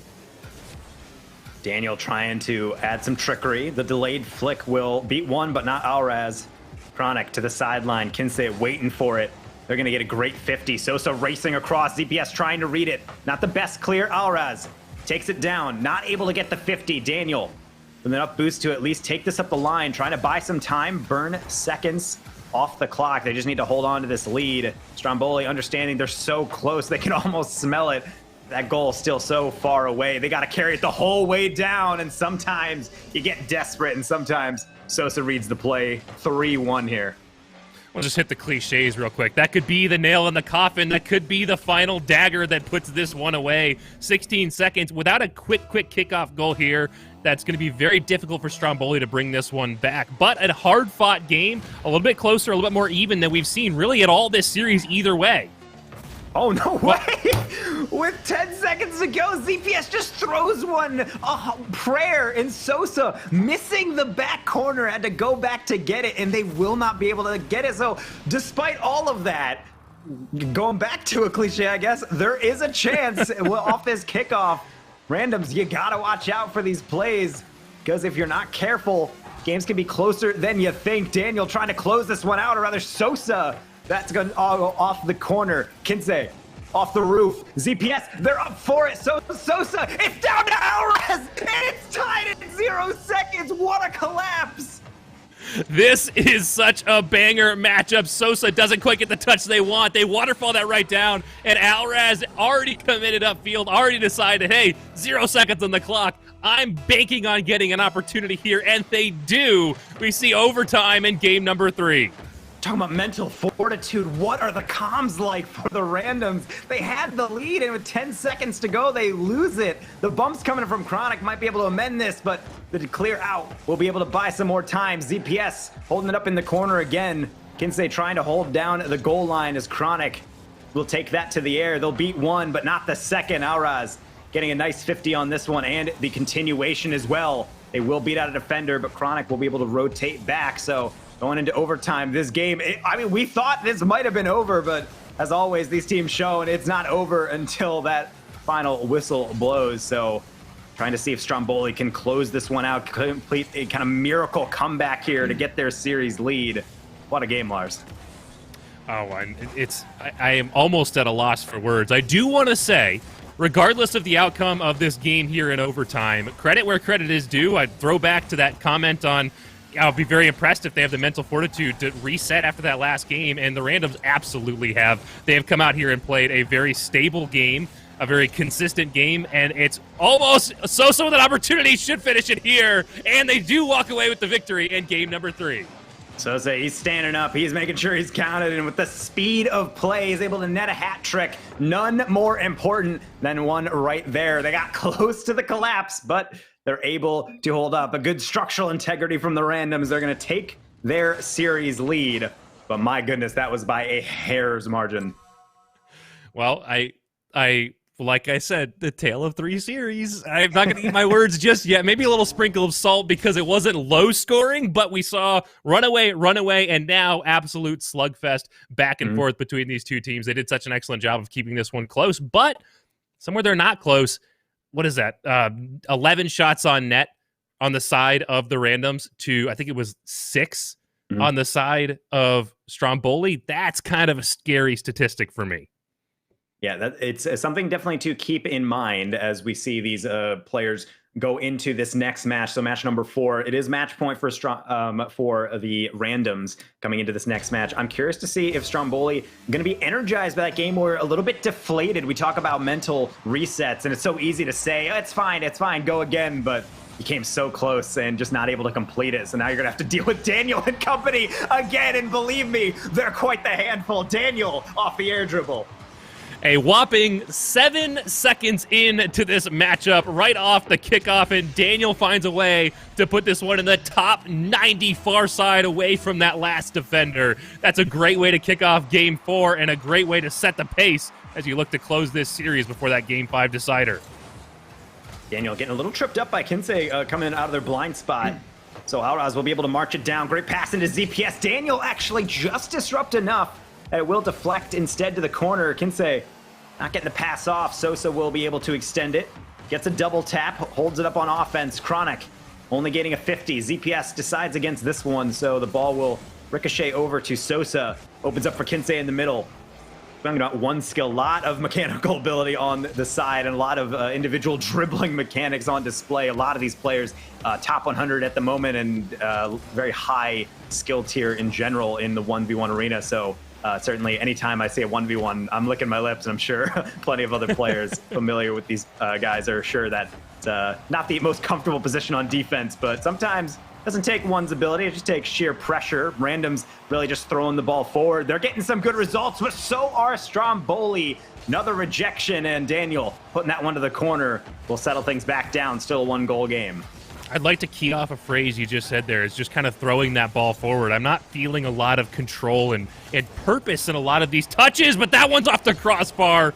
I'll have to bring that one down a little bit, and I think that was a goal. But I'm not feeling the purpose and control that I'd like to see out of these touches. At this level, it's not enough to just bang that ball downfield. I think I'd like to see these transition, these breakout passes be done with purpose, with intention, really looking for a plan as you drive downfield. And Alraz actually getting bumped around. ZPS called into action. They will answer that call. A little bit of intermediary passing to Kinsey from Alraz will be cut out by Chronic. Ultimately, a little bit of a midfield battle, not getting the angles that they're really hoping for are Stromboli. Random's doing a good job to lock things down. We're seeing a 1-goal lead, but in a way, this is the most stable I've seen the Randoms. They're getting good offense, and more importantly, they're holding off Stromboli on defense, and it's a good thing to see, especially if they want to close out this series. Stromboli, I'm just going to need, as we said earlier, a little bit more out of them. They might be late bloomers in some of these games, but didn't cut it last time, and right now, it's still not enough. Randoms extending the lead again. Sosa, a great read here, getting that one out. Looking for Daniel in the pass. They don't find it, but Daniel gets that drop-down bump on Kinsey that doesn't allow them to make the read to clear that one away, and Sosa, a great follow-through to finish that one off. Nearly halftime. Still looking for Stromboli to get a goal, and we saw some late goals coming from them, so certainly something to look forward to. Granted, Randoms, I think, are going to be a little bit more careful down the stretch, showing a bit more abundance of caution. However, still going to be tough to really tie these players down as we see ZPS busting out the flip reset, and on the transition, Kinsey trying to go for these 50s. Alraz testing Sosa in the corner, but he's up to the task. Kinsey, another beat over. Nice extension. Chronic, not the touch they're hoping for, but the follow-up is flawless. Dunking down ZPS. Daniel will be able to extend that clear and the air dribble to boot. Flicking it upfield, and their defense is holding under 2 minutes to go. Stromboli really just searching in the dark here to get their first. Well, as you can see, as they drive downfield, they spend a little bit more time kind of on the sides, and I'd like to see them attack the front of the net a little bit more. They're looking for these kind of lower angle shots from the sides. And yeah, we've seen the randoms succeed at that, but at this point, you're down by 2. This is do or die. If you drop this game, that's it. You're out of the tournament. You're done. You need to find a way to get a win here, and I think higher probability is going to be the way to do it. Kinsey, and touches like that are really what we've been talking about, a little bit of a giveaway. Daniel's going to extend it, as they always do. Seemingly going to that air is a consistent strategy, and if it keeps working, no need to fix. Passing plays coming out, though, need to be watched. Kinsey, flawless finish to the far post, and that's 2-1 now, so signs of life for Stromboli. Finally, with just a mere 69 seconds remaining, they get this great little clear, this beautiful pass, and like I said, clear with purpose. Kinsey perfectly positioned, and wonderful pass from on high. That is exactly a picture-perfect, chef's kiss transition play. Alraz generates a little hesitation. Chronic, Sosa, they delayed it. Kinsey doesn't, but rejected by Daniel on the near. Kinsey nearly having a second, lightning quick after the first. They're going to have to keep searching, and Kinsey is going to have to restart the attack with an air dribble. It's over the top. It's an open net, but they have no angle. Alraz just rolls that one across the face of goal. Kinsey keeping it alive again, but with 40 seconds remaining.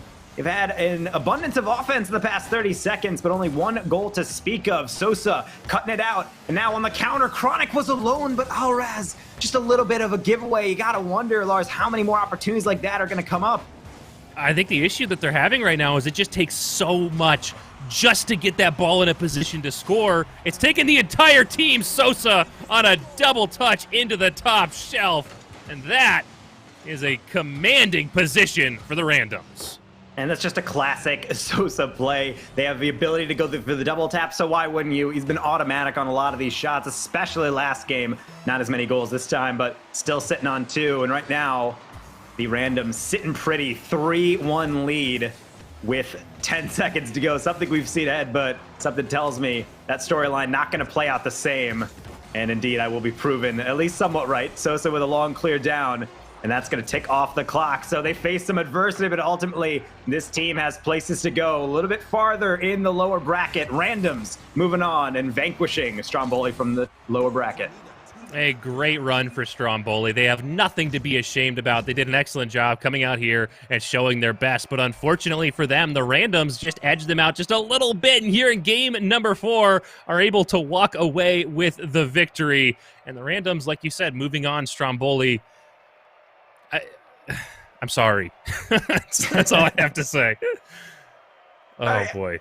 I mean, it's something to be sorry. I mean, they had a good chance, but I think that at the end of the day, we take lessons from that. Stromboli, they were able to get knocked down and then immediately knocked out again by the randoms, both losing to quality teams in the randoms and Charlotte Phoenix. However, they did show that the randoms still have a little bit of gaps in the armor they have to patch up if they keep going on. They're going to be playing these bigger and better on paper teams, so certainly something to be looking forward to, but a great series all around, and I'm curious to see what Frank at the desk has to say about that one. Yeah, that was definitely interesting. The one thing I think that is guaranteed with a randoms game is you don't know what's going to happen, right? Like, the only guarantee is there's no guarantee when the randoms are playing, because some days they look like they could topple any RLCS team. And the other day, like you mentioned, like, there's definite holes in their game plan and things that their opponents can execute and take advantage of. But, I mean, they come out victorious here, but the battle is not over yet, because this is like your definition of a loser's bracket hell right now, because I'm looking at the bottom side of the loser's bracket, and we have Oxygen Esports, our #1 seed, going up against Academia, which is J-Pow, Percy, and First Killer. So this, I mean, the randoms can pat themselves on the back, take a sigh of relief for the time being, but they have to know that they have some heavy hitters waiting in the wings right now. But a good performance out of them, but I am looking forward to this Oxygen Esports and Academia matchup, because your #1 seed got knocked into the losers bracket by Charlotte Phoenix. They have been on a tear. And then Academia got knocked into losers bracket by Shopify Rebellion. And I think, to me, you know, kind of watching all of these matches from this back seat here, Charlotte Phoenix and Shopify Rebellion have been the two most solid looking teams, I think, so far in this Astronauts Star Circuit Grand Final. So I'm excited to see essentially just these matches. I'm kind of like, predictions are out the window. I'm just along for the ride at this point. And these teams are getting money too. Want to mention that there is $5,000 for first place in that $10,000 prize pool. And speaking of prizes, make sure you guys keep up the !Astro in the chat, because we've got plenty prizes to give away. You see the 5X's next there. There's plenty to go around. So make sure you're using that !Astro in the chat for your chance to win. But I'm excited to get these matches rolling. So we're going to throw it to a quick commercial break, and then we'll be right back. Stay tuned.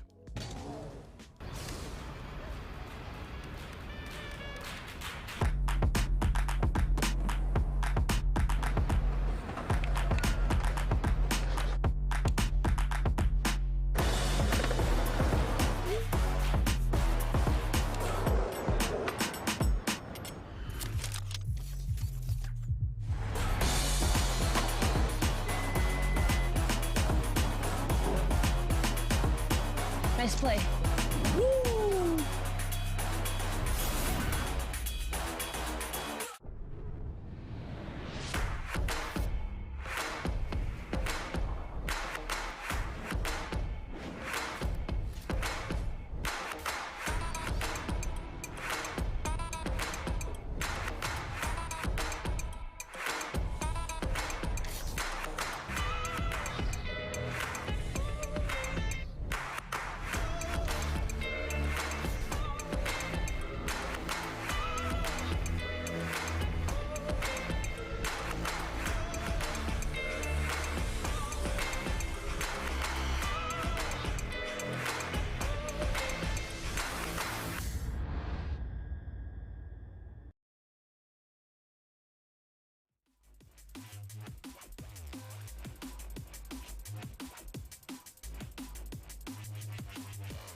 Ladies and gentlemen, welcome back to the Astronauts Star Circuit Season 3 Finals. $10,000 split between these 6 teams here today. Let's take a quick look at that prizing breakdown before we get into this next match. So just to remind you guys what these teams are playing for. $5,000 going to first, $3,000 going to second, $1,000 going to third, $500 going to fourth, and $250 going to fifth and sixth. Not too shabby for a Saturday's worth of work. Now, getting into the bracket here, we just saw the randoms eliminate Stromboli from the tournament, but we've got another heavy-hitting losers bracket round 1 matchup coming your way. It's going to be Oxygen going up against Academia. I mean, Oxygen Esports, you saw them in that trailer at the top of the show. A star-studded lineup in their own right. LJ, Toasty, and Krazix. And then, of course, Academia, the pickup team, essentially, which is Percy, J-Pow, and First Killer. This is the number 1 seed going up against the last chance qualifier, number 6 seed in losers bracket round 1. To say this tournament has been a bit of a shakeup would be an understatement. And then, of course, we got Lars and Taco waiting in the wings. Guys, how you doing? I mean, personally, I'm doing well. These have been really good games in series so far, and I love to see it. And I'm excited to see Academia back because they did get, you could say, first rounded within winners, but it was a game 5 down to the wire against Shopify Rebellion. I'm excited to see First Killer, Percy, and J-Pow back on the field. But Oxygen, I think they kind of be hungry for a comeback. I think they didn't really play up to potential when they lost against Charlotte earlier on in the day. I'm thinking they're hungry for a little bit of vengeance. I think they're going to be fueled by this, but I'm excited to see what they have to bring to the table.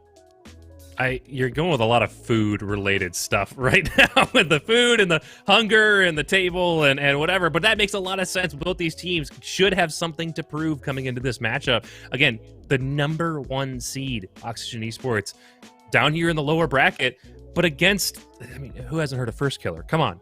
Academia and this powerhouse team that we've got, and this is just round 1 of the lower bracket. I mean, come on. Yeah, I think that's the thing that kind of amazes me going into this, is that this is the first round of the losers bracket. And one of these teams going to be eliminated. Their run ends here. And then they have to go on to face the randoms, which is always a wild card team.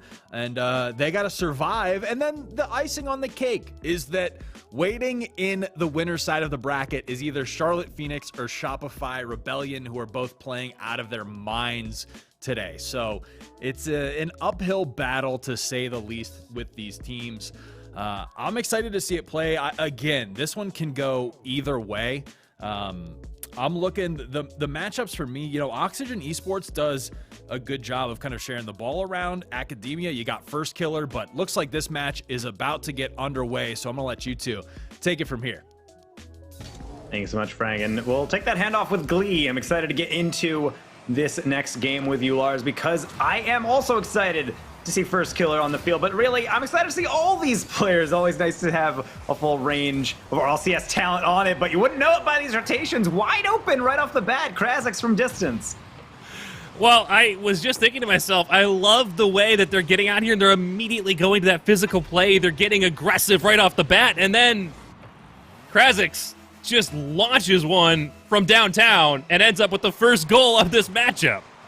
It's a tough one, but an immediate answer back, or so I thought. That happened really quick. The ball cam might not have picked that up, but LJ actually predicting the rough kickoff they couldn't get to as they demoed the following player, able to keep on top of their lead, and I'm sure there's going to be plenty of trying to keep Academia down, as we'll be seeing surely plenty of offense from them, but at least right now, a lot of Oxygen Esports with LJ going off the ceiling. Of course, not a good save. Toasty rotating out as Percy will transition out. Toasty with a good turn here. A little bit of deflection. Krazix, they don't have the finish.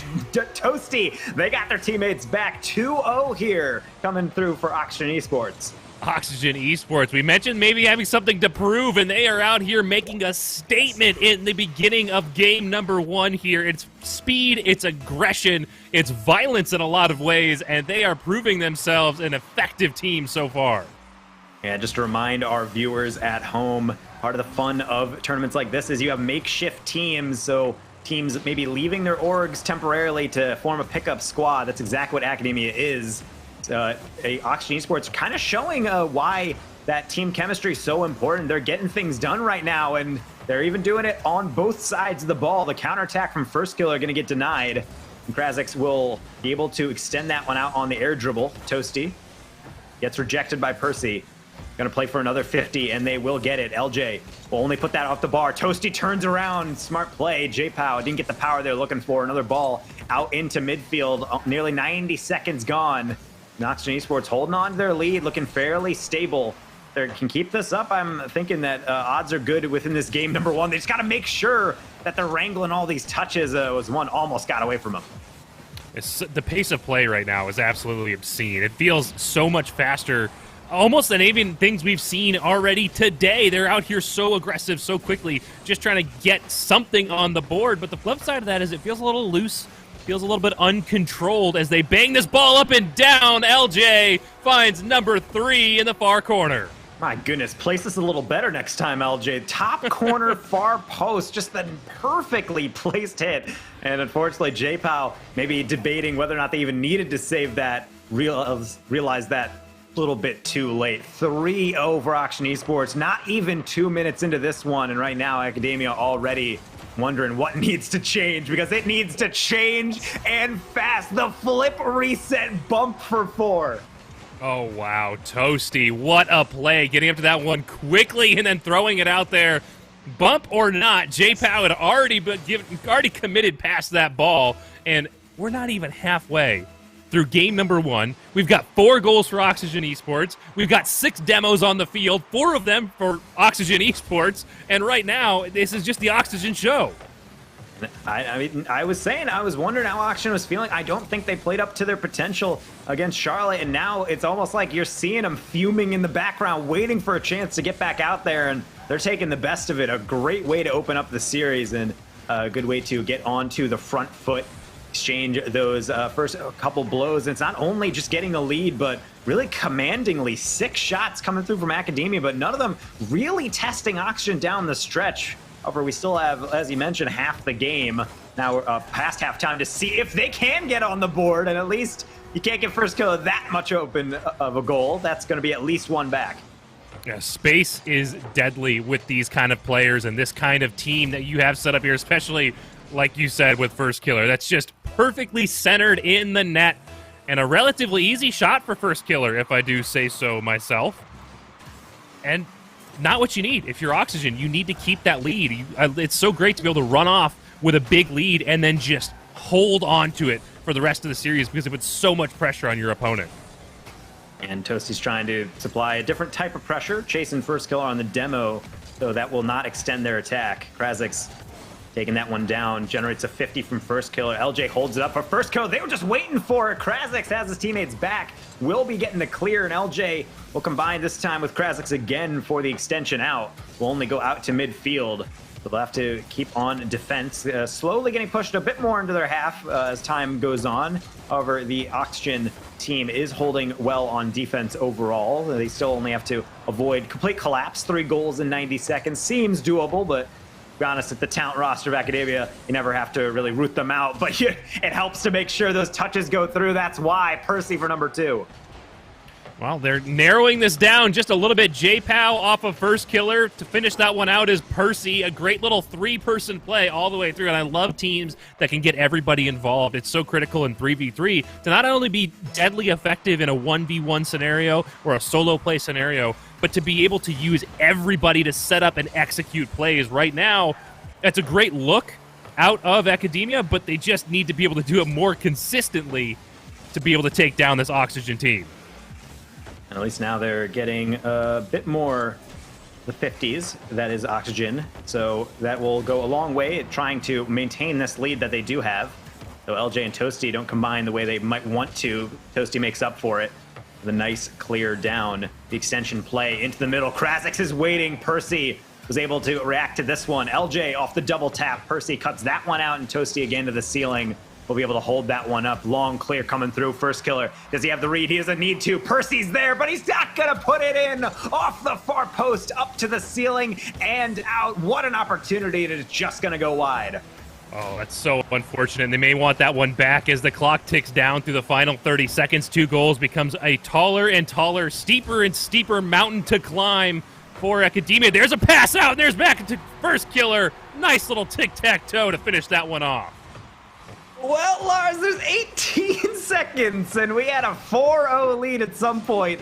Never count any of these teams out. 1 goal in it. Let's see what has to do in the final seconds. I'm interested to see if something interesting will happen on this kickoff. At least a little bit of a dead one instead. But J-Pow is going to be uncontested on the read. Into the middle. First killer. That's a great beat. It's on the goal line. Toasty with the save, and LJ on the follow. Be able to temporarily get that one out. Krazik's up the line. LJ forces a good 50. They're going to have to full court carry this one. J-Pow into the middle. Percy, they're up for it. What a pass to first, but they can't connect. Inches away from another shot, but at the end of the day, a win's a win. Oxygen Esports opening up game number 1 with a victory. I was sitting here and I'm thinking, if you're just joining us, the note here is Academia is a pickup team. Oxygen Esports is an established team, and we've talked today several times already about what a big difference that makes to have that chemistry with a team. But you really kind of couldn't tell with Academia. They had team plays for days. They had so many pass plays that involved all 3 players. They had so many quick back and forths with each other. They just couldn't quite find that last connection to force the overtime. It took them a second to click here in game number 1, but they finally found it. The other thing I want to note real quick, 10 demos in match number 1. I love it. Yeah, a lot of physical play, and we can see the differences that make, but that's unfortunately when you get a slow start, there is no room for slow starts at this level. 4 goals is quite the handicap to give your team to be able to actually fight back in this game. And unfortunately, as strong as this squad is, as impressive as the talent lineup is, Oxygen Esports taking care of business, and a 1-goal margin, all that's going to separate them in game 1. Game number 2, though, is an open book. Can't wait to open it up and see really what has in place, or really what's in store for us, as I think Academia showing why they're a team not to be counted out. LJ, though, showing off why they have a lot of skill to be showing off as well. The double flip reset just going to get rejected in Academia back into the blue half. What a casual statement. The double flip reset's just going to get rejected here. It really just goes to show the level of play that's out here is that, like, hey, yeah, that's still crazy. That's still pretty cracked, but it's not shocking. It's not unbelievable. Either the double flip reset or the rejection. There's a rejection for Krazik's on J-Pow, slamming that one away from the net. Here's a connection search from Percy. Wow, the action just doesn't stop. It took these teams a second to get rolling, but now that they are, you can expect heat for the entire rest of the series. And I love the purpose behind every touch, every pass coming through from Academia, seemingly finding one of their teammates. Really on Oxygen to close that down, and so with Academia on the side of Oxygen, that infield pass getting cut out, but now open net, Percy, one-on-one, Krazik's, they're going to stand their ground and get a great save. Not only that, the extension out on the counterattack, Percy just trying to give him a little bit of a flat tire, slow him down, will ultimately generate a shot from LJ. But that one turned away as well. Counter again as we're going left and right, breakneck pace between these squads. We'll finally retreat back to their sides, grab some boost, and we're back into a little bit of a mid-game. 0-0 still on the scoreboard.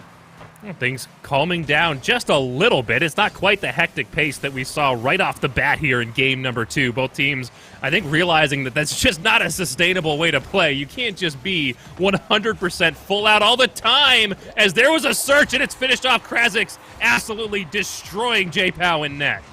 Yeah, I love that play, and good to be able to notice things like that. Krazik's does their job. They get a ball into a dangerous position. LJ extends it with the redirect, and it's so easy just to think, I got to get back, I got to rotate. But again, great communication. Krazik's getting that bump out of the way, and can't have an easier shot than a wide open net, point blank. And Oxygen will be able to get that one in. So a good way to open up the scoring again. Second straight game they've opened up scoring. Lead not quite as broad as last game, and the defense not nearly as stable in the beginning half. What happened here? First killer just gets a deflection on the near. How many times are we going to let First Killer take shots from that right wall and throw that back down towards the net? And unfortunately, Toasty, a little bit late on that flip, doesn't put themselves in front of the ball, and it's going to allow it to go right in off that right post.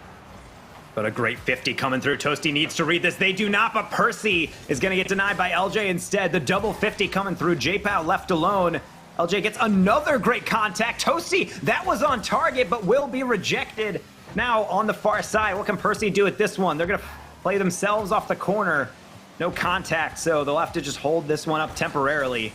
Oxygen Esports and Academia going back and forth with each other. They can't take their eyes off the ball for a second, it seems, because any time now, these balls can be right on target as we see another roller, but that one's going to be a bit easier for J-Pow to gather. Still 1-1 here as we're approaching the final 2 minutes, and this one might be looking like it could be one of those games that could come down to the wire. Oh, I don't know if I hate or I love those games. I'm looking at my watch and my heart rate's through the roof right now as we watch these teams battle back and forth. And this is game 2 of a best of 5 of the lower bracket. And I think that's the other big thing to note here is this could easily be a grand finals matchup. And this is round 1 of the losers bracket. Wow.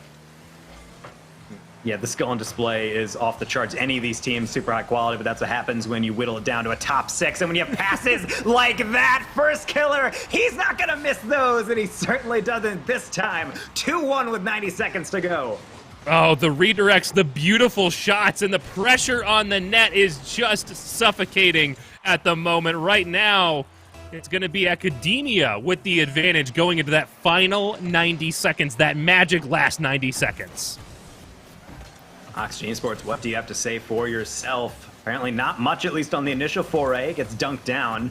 Toasty giving away. First Killer there. J-Pow, great beat, but it's just over the top. LJ still has a lot to do, and they'll be able to do a pass down the field. Unfortunately, another dunk coming through. Percy, the infield pass to J-Pow, but Krazix standing tall in goal, be able to deflect that one, keeping their team in the game, but maybe not for long. The way this Academia team is playing, the aggression coming out, resulting in so many shots in the follow-ups, and that's what it makes this team so dangerous. The attack is never over. It's just only begun on some of these shots. So many rebounds generated. They're playing so fast and so aggressive, and it's so difficult to play against a team like that that's using the entire space of the field to set up their plays. They're really kind of choking Oxygen Esports, ironically, into their own end and really trapping them, not even just in their own end, but kind of in one corner as Oxygen Esports is struggling to get this one clear. That's a beautiful touchdown by J-Pow, cleaned up by Percy, and what a play. Oh my goodness, as I saw this deflection, I was looking at the ball and then my eyes drifted to J-Pow almost scoring an absolute banger, but instead they're gonna have to settle for just probably the most stylish assist we've seen all of today. Not gonna be an easier finish than that from Percy, and you're gonna be seeing a 3-1 lead, this time for Academia trying to tie up this series, and they look like they're in good position to do so with 20 seconds remaining. Oxygen Esports not necessarily having too much of a continuation on these touches and all these dunks and that high pace, paying dividends for Academia. I've already said it as we tick through the last 10 seconds here, but I will say it again because it's worth repeating. This Academia team looks like an established team with huge chemistry, because even look at that pass right here to close this one out. They do such an excellent job with the team play. Dangerous, dangerous team. It's definitely a team that, well, really any team at this level you can't give too much space to, but we're seeing from Academia, even when they do get closed down, their ability to continue plays. It's actually something that I've talked with other casters about. The thing I think First Killer does better than arguably anyone else in all of NA is the continuation of plays. He's able to extend it, get good 50s, get good air dribbles, and I think J-Pow and Percy, they're on the same wavelength. These rotations on offense are causing a lot of havoc to Oxygen. I don't think they had that momentum in game number 1, but they really found their footing here. If I'm Oxygen, I'm a little bit worried. They had some chances down the stretch, but they need to remain stable on the back end here because it just wasn't enough that last game. 10 shots from Academia, and to be honest, I'm shocked to say not even higher than that. I want to vindicate myself real quick here with the heat map. You could see Oxygen choked into the corner, and you could see on the other end of the field, look at the usage of space. Look how everywhere you can see this Academia team. They're all over the place all the time. It's beautiful. I love to see it. They're doing such an excellent job of being aggressive all the way up and down the field. Can Oxygen answer that? They're going to have to bring speed, aggression, and really not allow these plays to develop, get up in the face of Academia. So we'll have to see if they do heed our advice. Certainly they're listening to the stream. Why wouldn't they? We have so much to say, Lars. But going into game number 3, we'll have to see if anything can change for Oxygen, if they can rediscover that game 1 magic off the bat, or if Academia is merely ramping up into a little bit of cleaner of a series. Guess we'll just have to find out as this team's battling a little bit in midfield, just going back to a little bit of back and forth, more analytical play. They're trying to build up some passing plays. Toasty actually shoots this one. They had 3 players in goal, but he threads the needle in an early opener from Oxygen. Oh, wow. What a way for Oxygen to score here. That's not exactly how I expected them to find it, but it's actually First Killer just can't stop scoring. It doesn't matter what end of the field. Oh my goodness, the on and off there for Oxygen, I actually didn't see that, but or rather off ball cam, the bump coming through actually in the middle opened up that opportunity, so good physical play coming through. Or it's good to see, and then on the transition though, they're not worried at all. They can just roar right back. First 34 seconds and we've seen 2 goals. You can't sleep on Academia for a second, a single second, and they will find space, they'll find a connection, and they will put a banger on net. First Killer has been such a dominant force at finding these openings in front of the net and finding a way to put shots in accurate positions that are just so difficult to stop. We're seeing a little bit of a bounce out. No one closing that one down. J-Pow over the top. LJ, great read. First Killer will only have to settle for a deflection over. See Krasix advancing it down to Toasty. Percy fast to it, though LJ plenty of time to try to generate something. Maybe not the touch they're looking for, but Krasix will be able to temporarily tap that one forward. Toasty into First Killer. That's a high lob. Krasix should be equal to this one, and they are. First Killer will turn back and give a little bit too much space. So Toasty just throwing that down. So the footing not quite there, but LJ, they have that read all day long. You have to be so careful. These players, as fast as they are, also incredibly cerebral. Great read for 2-1. Oh, just a perfect little touch. It's not too much, not too little. It's going to barely edge out First Killer to get to the net. But at the end of the day, it doesn't matter if it's by an inch or a mile. It finds the back of the net, and we see Oxygen Esports with a lead. I'll be seeing a little bit of lob down. Percy over the top. It's not quite there. It's going to be deflected off the rear of Krasix. Not going to get punished for that one. Holding on to their lead temporarily as the first 90 seconds have ticked off. Definitely a good response from OXG. I'm liking what I'm seeing so far. Although both these teams, at times, it seems like making sure they're topping off those boost totals. There's lots of gaps in the midfield. It's opening up some interesting almost standoffs in the midfield, waiting for which player is going to bite first and which one has to react to the air dribble. This time it's J-Pow. They're not going to get follow-up, but LJ make sure that First Killer can't either. Another attack going across the middle. First Killer, they're lurking on the back post, but Krasix, a great save again. OXG will survive after the first 2 minutes. Starting to see Academia heat up, but still only 1 goal in it. Yeah, I think this gameplay is so fun to watch because of some of the things you mentioned here. There's an opportunity in front of the net as Percy drops it down, and who else but First Killer to find the slot to finish it off.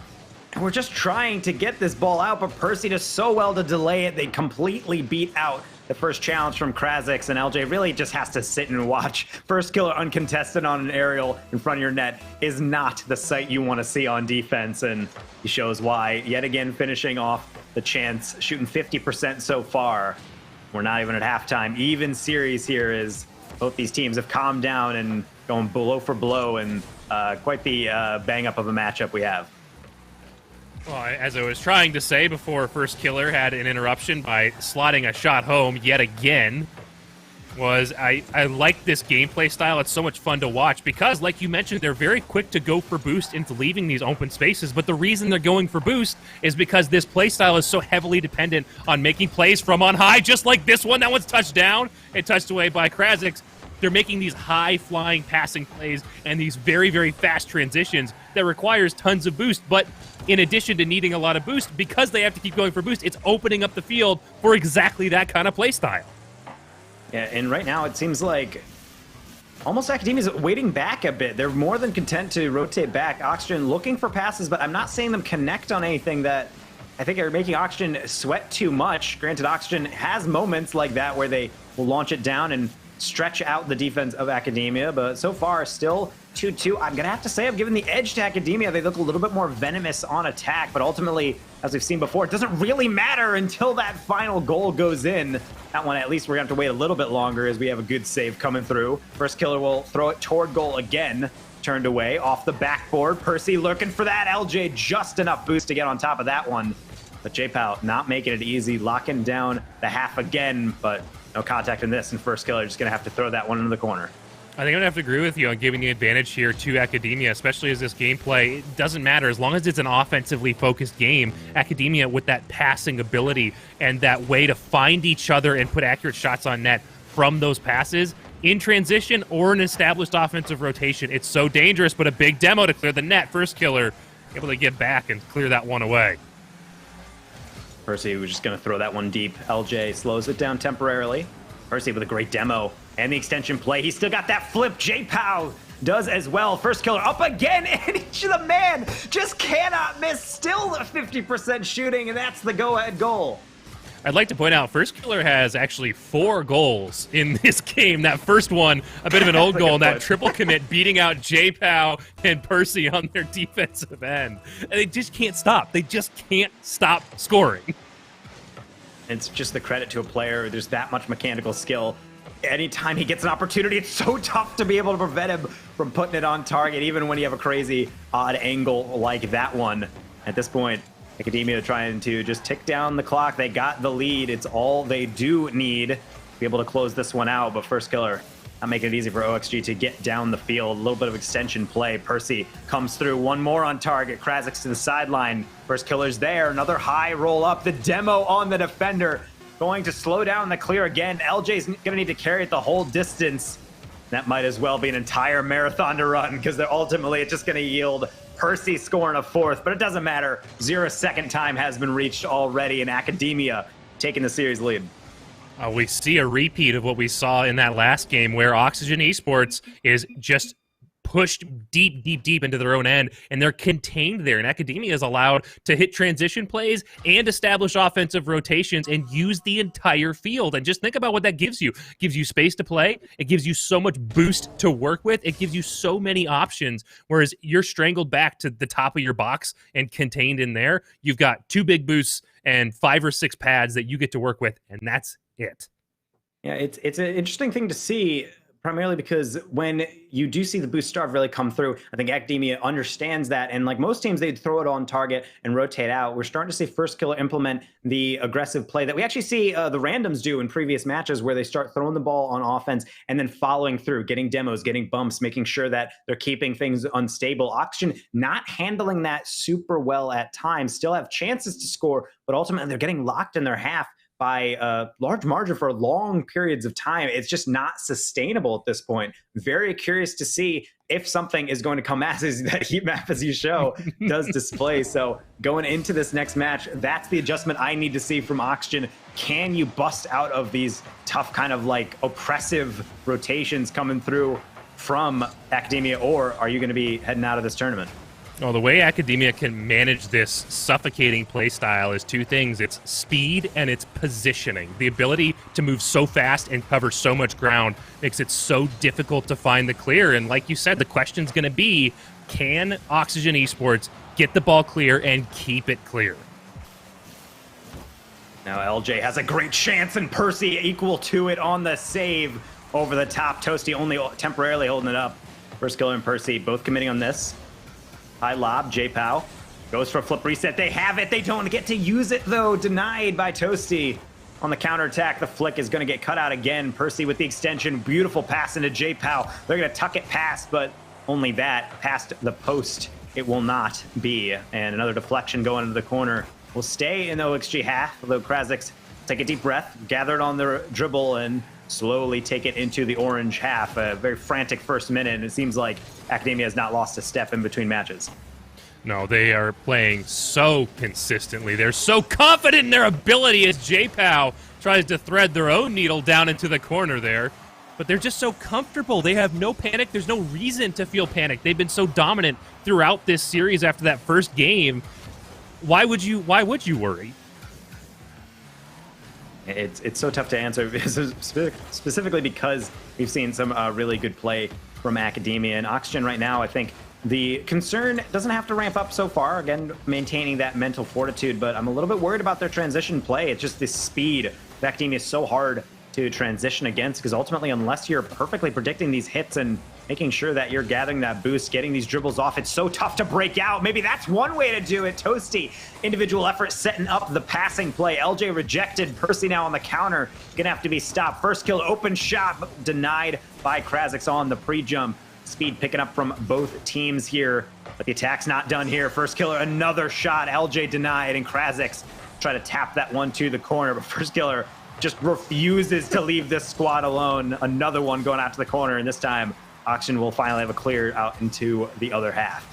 First Killer just has this like primal urge. They have to put the ball on net. They can't stop until they find a way to put the ball on net. But this is a much more even matchup than we have seen in the last two games. Game 4 is a lot more reminiscent of Game 1, where these teams are getting even pressure back and forth up and down the field, and it isn't just Academia teeing off in the offensive end anymore.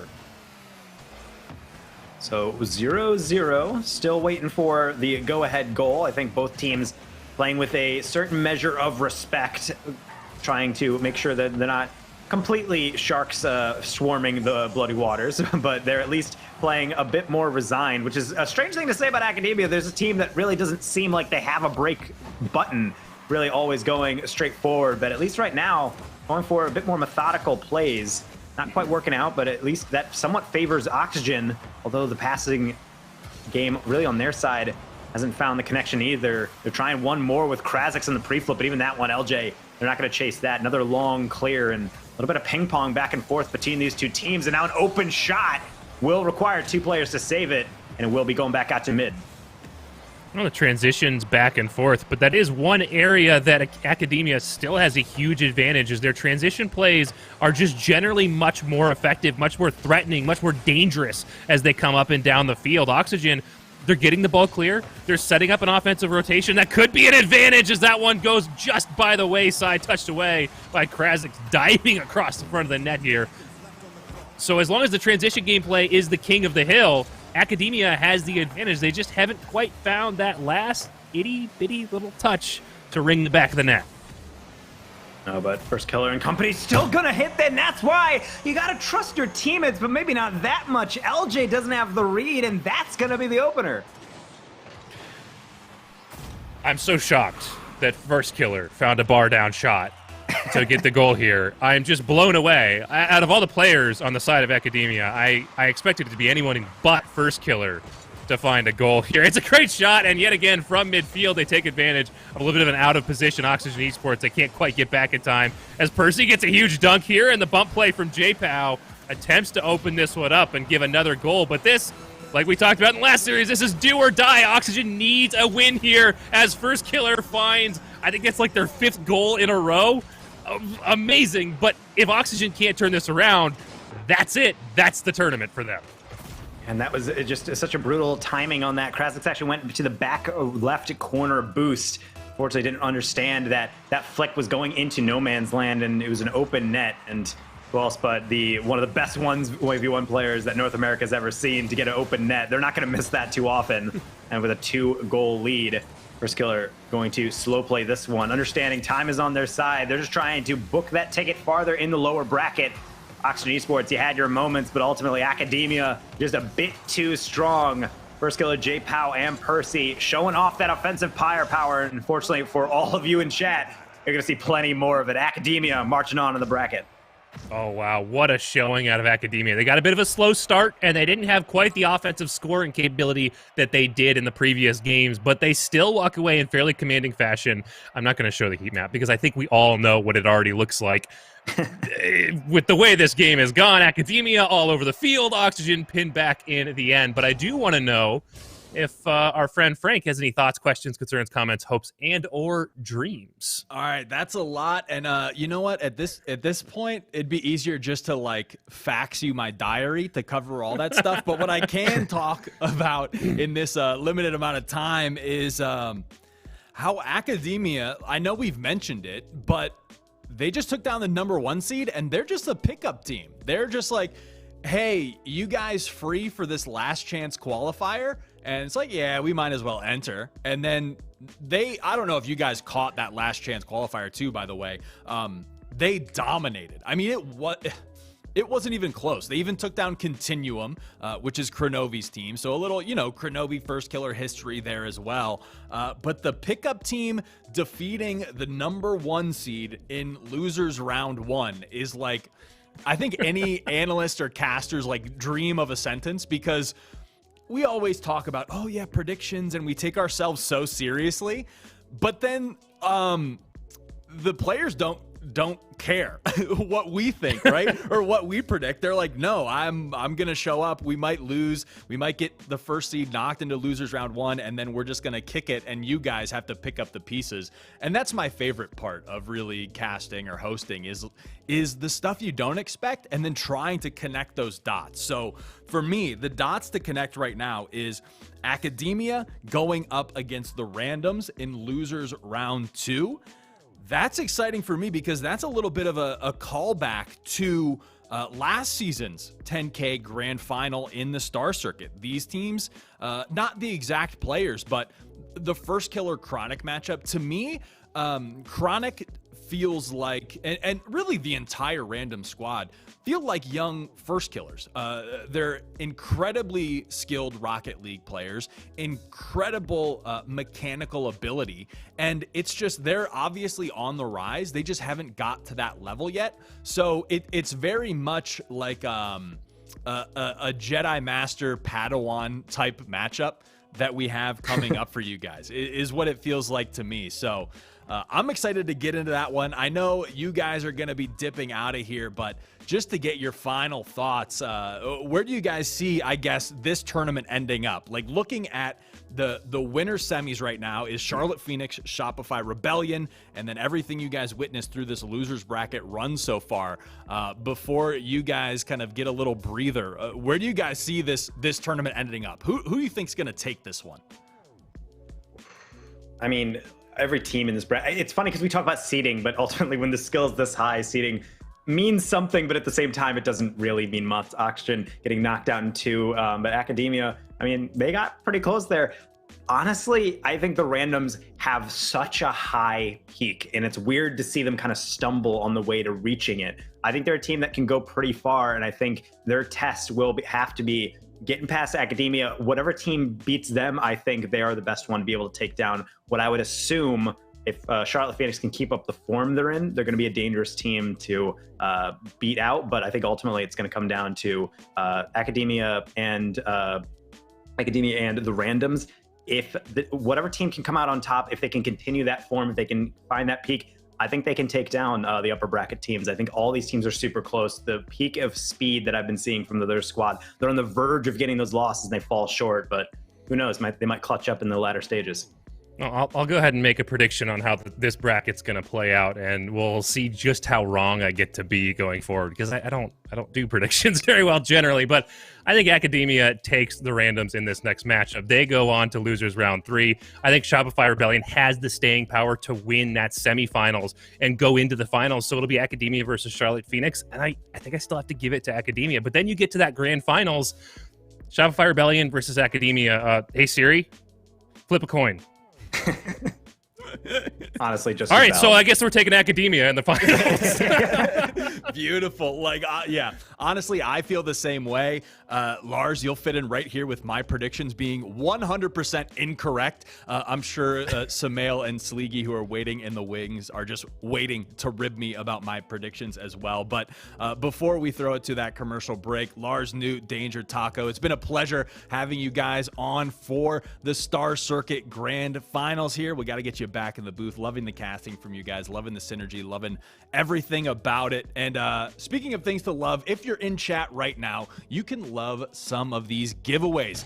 We've still got things to give away for the giveaway. So make sure you're dropping that exclamation mark Astro in the chat to be entered to win. You know, it's not just the teams playing that have a chance to win some of that $10,000 prize pool. You guys tuned in right now can win something yourself. And thank you all of Twitch chat for being here today. But we're going to throw it to that quick commercial break and be right back with more Rocket League action. Stay tuned.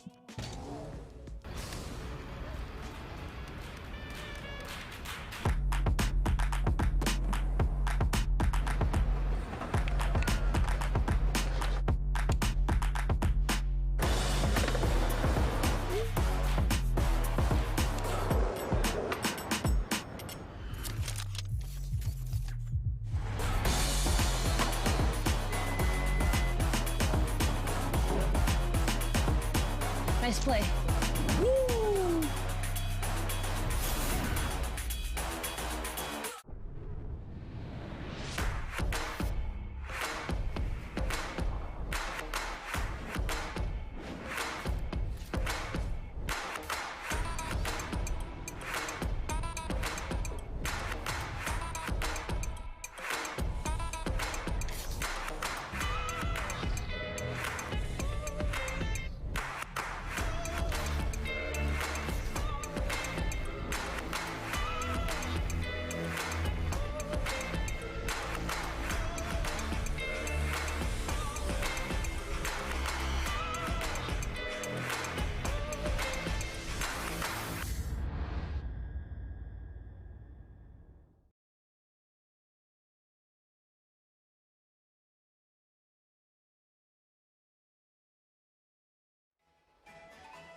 All right, ladies and gentlemen, we are back with the Astronauts Star Circuit Season 3 $10,000 Grand Finals.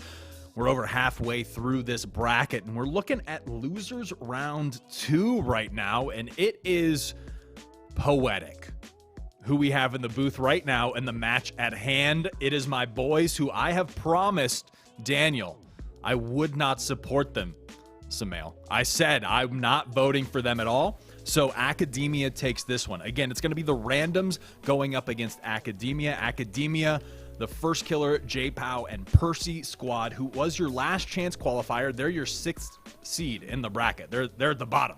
It's a 6-team tournament, so they're at the bottom. They're going up against the randoms, who are your number 2 seed, but they fell early to Shopify Rebellion.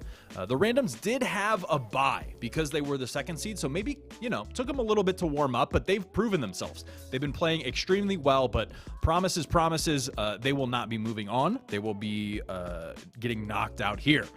Again, Sumail and Sleegy waiting in the wings. I don't think I need to introduce you guys. You're notorious at this point to the Rocket League Astronaut Star Circuit. So how you doing? How's it going? Doing good, man. I've been looking. I tell you what, when I say I've been looking forward to this, that is a bit of an understatement. I have been ecstatically looking forward to this grand finals, not only all week long, but all season long at this point. No doubt. And Notorious, I like that intro. I will definitely take that. Notorious SAM. No, that didn't work. You see, even I struggle with that. Don't scratch that. But, hey, I'm with Sleegy. I have been looking forward to this the past few weeks, just leading up to this moment right now. Guys, this is where it's at. I mean, I got some other good things going on in my life, but right now, this is where I want to be.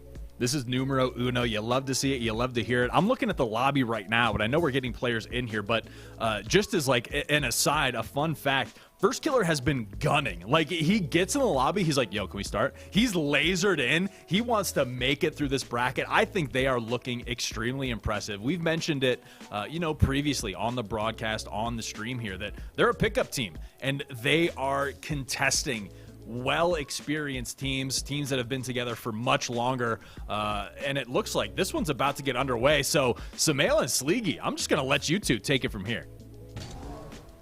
Yeah, and we are just going to go ahead and jump straight into game number 1, Sam. We are here in the grand finals. Well, we're not quite in the grand finals yet, but we're in the grand finals of the season. And I'll tell you what, I'm not too shocked to see how this progression has been so far throughout the tournament, but I am going to be shocked if we don't continue to see the level on the play continue to be as excellent as what we've seen so far today.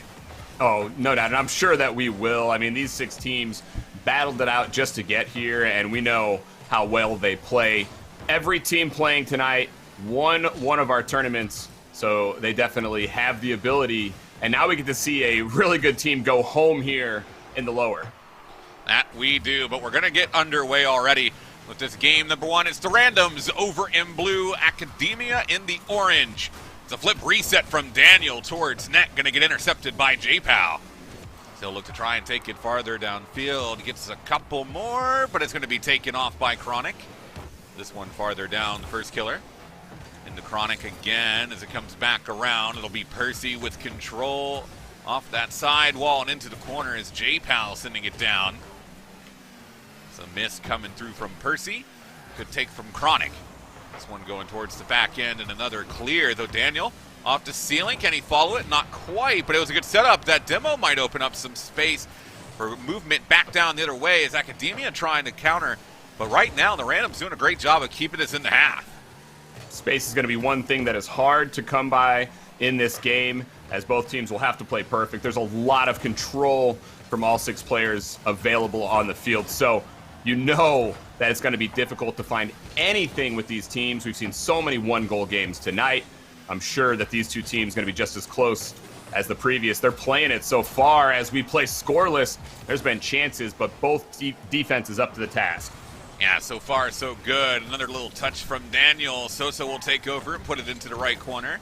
That shot almost able to work its way by. It'll be back in the midfield again with Chronic off the side wall. First Killer. A hit downfield. Daniel, the pop-up. Be Sosa the follow through. Can he get the final touch? It's just a bit off. First Killer able to play that one away into the corner. It's Chronic trying to maintain the dispossession here. J-Pow. Downfield. Sosa's looking for it. Not quite able to make it though. As First Killer now. Farther back down this right side. Getting another one out in front. Great hit there from Daniel. As J-Pow now. Down the field. Chronic, that's a bit of a missed touch. He was looking to try and get it farther downfield, but Daniel able to bail him out with a pass to him as Sosa following it forward back into this orange side. And, you know, Sam, we're almost 3 minutes played here. We've seen some good opportunities on both ends, but we've still yet to really see anything too dangerous from both sides. Yeah, and it's with the focus on the defense side for both teams. They recognize that they can't make mistakes, so that's what we're seeing. Both teams limiting the mistakes on the field, which means often 2, if not 3 players back with that defense-first mentality, which, of course, you got First Killer on the field. You got Daniel. You got some real killers on the field right now. So, of course, defense has to be the name of the game or you're going to get lit up. Yeah, and we've already seen the mechanics coming into play here. I mean, Daniel had that flip reset attempt pretty much from the get-go. J-Pal was looking for first killer. Can J-Pal get back set? Oh, but he sends it just high to the left. Follow-up going to be saved by Daniel. And that was a really good opportunity there for Academia to try and take a lead. As this one cut back across. Chronic unable to follow it through. It'll be Daniel back out in the midfield with Sosa applying pressure. This one out of the corner. Chronic popping it up. Looking for one more. This one knocked down but played away. So we see Daniel with control. Gets the flip reset towards net. But it's still not quite enough. 60 seconds to go. We're looking for the opening goal of the series still here as Randoms and Academia both really putting together some solid plays, but the defense has been the name of the game so far. No doubt about it, and you gotta love the pressure, the stakes that we feel, and we're just down here still in the lower. So many matches to play tonight, but neither one of these teams wants to be the team that goes home early, as everyone is gunning for that victory here tonight. Everything on the line, especially now as we're down to the last 30 seconds. Looks like the first goal may take game one. Yeah, it's looking like we're getting real into golden goal territory here as Daniel able to make a quick heads-up play on that one. So we'll be back across yet again, intercepted by Chronic. Is Chronic able to find a couple more? It'll be J-Pal. Still out in front. Big clear coming through. Overtime on the line here in game number one. A couple bumps, but J-Pal able to clear that one away. It'll be Chronic again. Sidewall looking to cut it in, but he cannot. And we will end up having overtime in game number one. Oh my word. This is really highlighting that every match we see from here on out could have been the finals. That's how good every team is that's left. And really, one of these teams could have easily won the entire tournament. Somebody's going home, like I said. We're still just in game one, looking for that first goal here into the start. Of course, it'd be OT. Yeah, I can't think of a more deserving series to just get off on its first foot in overtime. Still, 5.5 minutes into this game, looking for the opening goal. Is Daniel able to get that one knocked down? His first killer with control into the left corner. 50-50, it's a favorable bounce off the ceiling. Percy able to get the pick up. That one will go through to the back of the net, and it will be Academia coming away with game one. Oh, Percy just stalking there, waiting, and the late flip to get around the defender. It's a subtle touch, but it's exactly what is needed to get Academia their first win on the board. We have said a lot of good things about this team that just got in last week in our last chance qualifier, I should say earlier this week. And here they are now pushing potentially on this lower bracket run. And the Randoms, a very, very good team, as evidenced by this just 1-0 game. But Academia, that team that has the pedigree right now, and they've got the mix of players to get these wins. Yeah, no, I mean, they really do. And we saw with how well that they were playing throughout this series, I mean, both sides. I already had the feeling, Sam, that's not the last overtime we're going to see. And if we don't go to Game 5 in this series, then that means one of these teams has really picked up the pace because they're playing right at exactly the same speed. I mean, the challenges, the 50s coming through, all of them looking really, really good. And it wasn't until a just slight mistake on the defensive end for Randoms before Academia finally able to slot it into the back of net. So I expect this tenacity to continue as this series moves forward. No doubt about it. Like you said, more likely to have a Game 5 than a sweep. We've not had any sweeps tonight, which is another testament to the parity of the level of teams and the quality that we have here in this final bracket. But even if it was a sweep, it could be one of those sweeps that was just close the entire way. So, of course, that 1-0 game is an indication of how close these two teams will play. And they will play on here into game number 2. What a start so far. Well, game number 2 underway. Academia able to sneak away with a victory out of game 1 in overtime. But we'll see if there's any sort of come around here. That one off the ceiling, being played away. Daniel with the ability to get in front at midfield, finds the dunk. And just like that, it's going to be the Randoms taking the first goal of game 2. Daniel says, enough is enough. It takes all game. They don't get nothing in that first one. And then here it is, just 15 seconds. And they get their first here in game number 2. The focus on offense straight from the kickoff there for Randoms with the full send. they finally break through. Well, they finally break through, and now getting a good start to this game. Daniel was looking to try and find another one. His first killer towards the back end. Daniel able to take it away. Gets a couple more. It'll be up and off the ceiling. First killer straight down, but it'll be back out of the corner again. As Daniel able to take control. Flip reset over top. Combines with Sosa, but it's played away. His first killer looking to try and follow this one up. It's off the top again. He'll look to follow it through, though. Gets it past Daniel, but Sosa back on the line, able to make the save. First killer nearly getting his first. And that is something that Academia will need, is for him to show up in this series if they're going to move forward and get past this team. But with goals like that from Daniel, it's going to be really tough. As the defense there, it is first killer kicks the ball right out center, and Daniel with an easy play will slam it home. And I mean, that's exactly what we would want to see coming through from Daniel. It's just those sort of heads-up plays to really make the difference count. So 2-0 to start, and I mean, after that game one, it's, again, what we wanted to see from this team. How can they bounce back? And that's why I thought that this series was going to be as back and forth as it probably is going to end up being. Still plenty of time left, though, only a minute and a half into this game. So still plenty of opportunities for Academia to try and work their way back in. Is this back at midfield? Chronic looking to try and take it off the sidewall. Percy playing it into mid. Daniel farther down the field. Pick up by first killer. He'll get another touch over to Percy. Back over to first.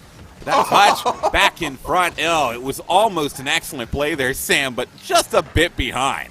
Nearly was. You could feel it coming there, as it was an ad-lib play for Academia. They nearly make it work. That's some of that passing that we saw from them in that last chance qualifier, getting them to that easy victory there, as we know that they can make something happen out of nothing. They nearly do there. They need some more of that if they're going to get back into this game against the Randoms, who have the 2-0 lead, and they're content with just sitting back and playing defense. Yeah, that they are. And you know, half the game already gone, and it's still the Randoms holding on to that 2-0 lead. This one played into the corner, off to the sidewall. Daniel, one touch back into midfield. Sosa able to pick that one up, but it's out of the corner as a demo comes through. It'll be Chronic with possession. Able to get that over top of Percy. Looking for one more, but it's J-Pal to knock it down. Daniel into first killers. It's farther down the field. Out of the corner again. First killer out to Percy, trying to make the push happen, but the defense still holding so well for the Randoms. And they've played a lot of defense after going up in this game, but nothing has been too insane for them. That was a pretty good clear, as they will make the stop and get the ball out. Daniel now all by himself will clear it downfield. A couple of flicks on. The save made by first killer. More time off the clock. First going to push downfield. We're going to see a step-up play from the defense of the Randoms. They will not let that transition of Academia beat them. Yeah, I mean, they're just pushing right now, and with the 90-second mark on the line, and it's going to have to be a big pickup here from Academia to try and get themselves back into game number 2. We're seeing a little bit of aggression come out of them right now. J-Pound towards the net. This will be off towards the corner into first killer. That shot's going to go through, and they'll have a minute and 14 to try and draw level. And here we go. This pressure from Academia. Finally, they break through. It's a pass out center, which is their bread and butter. And, of course, first killer. Who else? Ready and waiting. He so often sets the tone here for Academia. And the little we got to see in that first chance qualifier, first killer was so often the one to get them on the board. He does so here and gives them life in game 2. And life in game 2, and now a little bit of sweat coming out of the Random side. This will be straight down. Daniel playing it to first killer. Pick up still there. First killer trying to maintain control. This will be out of the corner, taken by Percy again. Can't quite get the follow-up. Now first killer with that, but it's Daniel right on top. J-Pal back into Sosa. Couple more touches towards the back wall. Percy playing it over and across. First killer back in front again, but that's saved away by Chronic. First killer, though, back out in front, and it was almost able to get picked up there by J-Pal. Chronic The quick transition downfield, but First Killer was able to find the rotation. It's now he connecting with the J-Pal, back to First Killer. As it'll be Percy towards the side wall, trying to find a couple more pickups, coming straight down out of the corner. First Killer towards the net, saved away by Daniel. J-Pal, can he find that touch? No, he can't. And this is their last chance. Chronic knocking it down. It'll be the Randoms taking game 2. And there it is. We get it tied up in the series. Randoms just too good to go down that easy. It's another 1-goal game as Academia does get the one to make it close.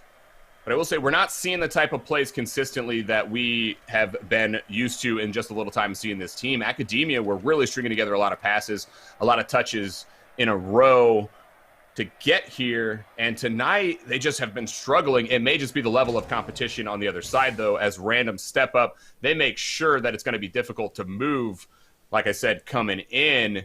But I still think Academia have another gear right now. And so with them still not playing at the highest level, the series still tied, I think they can certainly move forward and take advantage here in the series. But of course, anybody's game, Sleegy, as we move closer to that potential game 5. Yeah, and the closer and closer that we get to game 5, you know, the more that's going to be on the line. We talk about how, you know, this game specifically is a knockout game. One of these teams going to be going home and watching the rest of it from home. So, I mean, you really want to try and move forward and to put your best foot in. And we've seen that, I think, from both games from both teams. You start out with a really tight race between Academia and the Randoms. The Academia are able to take it overtime, and then the Randoms able to make up for some of their mistakes and bounce back in game number 2. So game 3, series point going to be on the line. This is where things are really going to get interesting.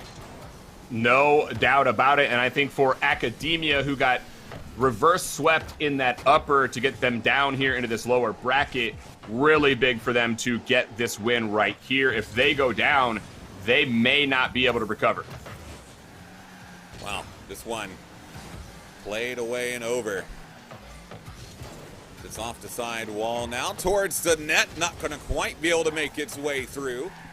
So it'll be Chronic at midfield, able to get one over top of Percy. J-Pal with the touch.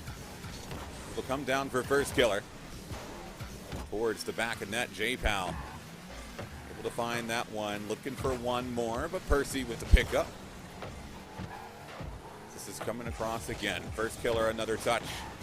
Towards Sosa, able to pick that one up. It'll be the Randoms continuing game 2 into game 3 here. This is just a fabulous read here from Chronic. Sees that touch from First Killer the whole way and is ready and waiting to kick it right back out center for Sosa, who will, of course, make that play every single time. Sosa, this addition to the Randoms, as they've had a few mix of players here and there throughout our tournaments. Sosa, one of the best additions that they could have, just such a good player, especially when you're going to give him time like that. Randoms pick up where they left off in the previous game, get the first goal. First Killer up into the corner here. It's played down. Chronic back flipping off of that one, though. So Percy towards the side wall. Be J-Pal again into the corner.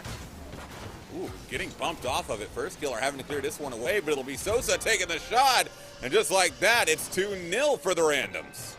Talked about how First Killer is that catalyst for his team. He can also be the one to let them down when one player, such an influence player, he can also be that guy to cough it up like he does right there.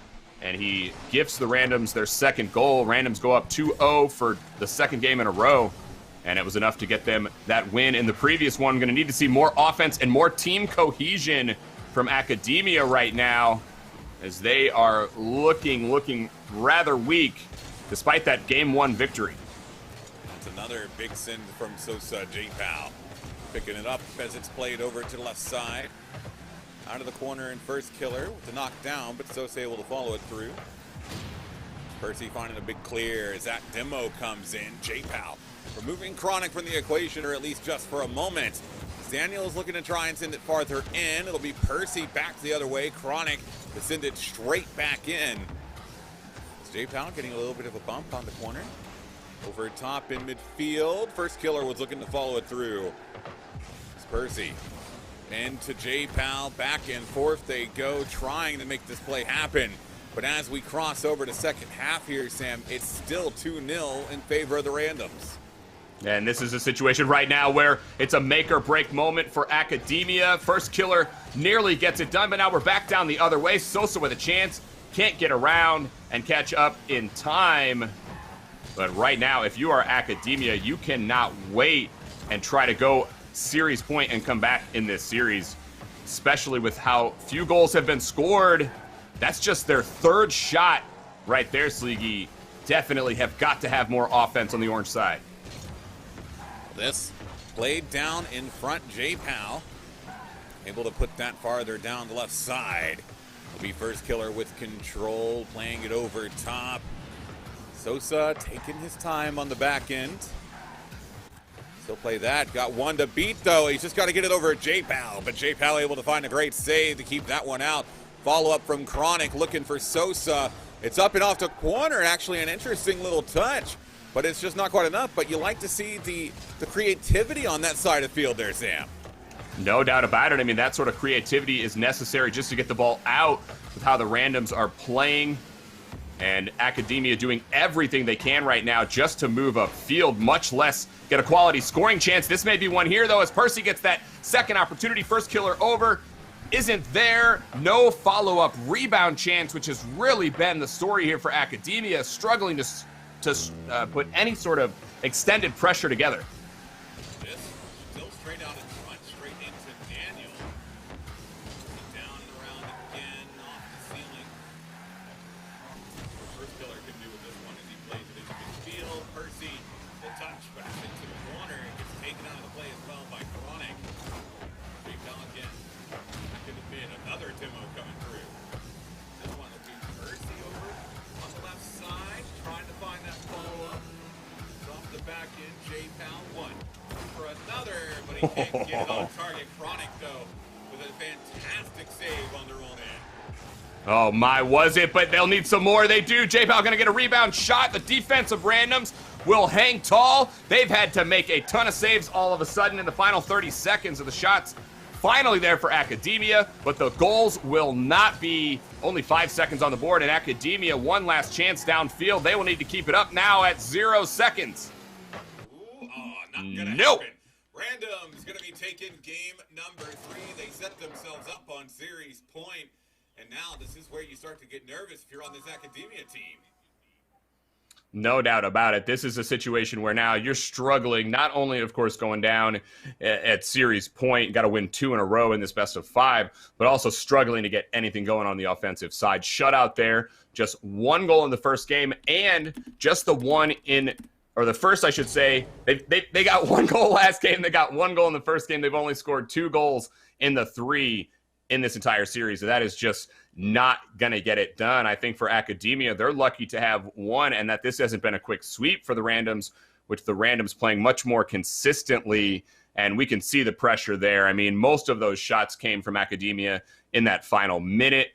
The Randoms, however, have established themselves early in the past 2 games, going up 2-0 and never looking back. Yeah, not looking back at all. And so now going into game 4, it's a chance for the Randoms to move forward in this series and to move forward in this tournament. It close things out here, because I have a feeling that if they let themselves get to game 5, that, you know, it's no holds bars, anything goes, and it's gonna just be wild all the way through. No doubt about it. I mean, I have a feeling if we get to game 5, I'm going to be excited. So I really hope we get there. But I think for Academia, obviously, they got to get up and play their game. Today, they're clearly struggling. Not that same type of play that we saw get them here. And they will need to find it, or that will be that. They will go home as their lower bracket run potentially over here. Sosa starting off strong for Randoms, looking to just close that door.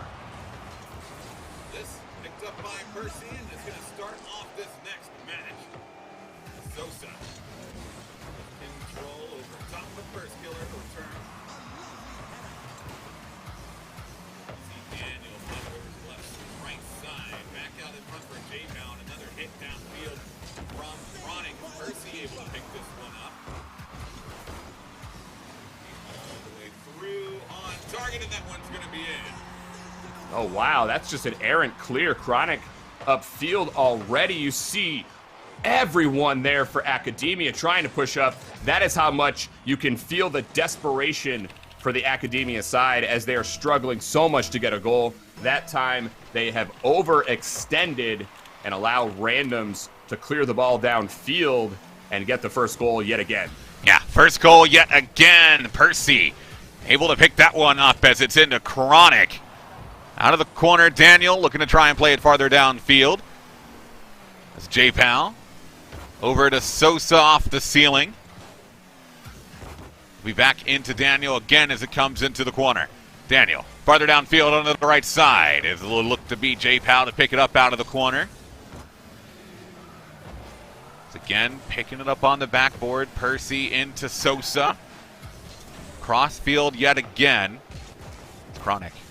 Again with control. Gets another touch to flip a reset. But J-Pal unable to find that one through. And it's still the randoms getting a lot of really solid pressure on this side of field.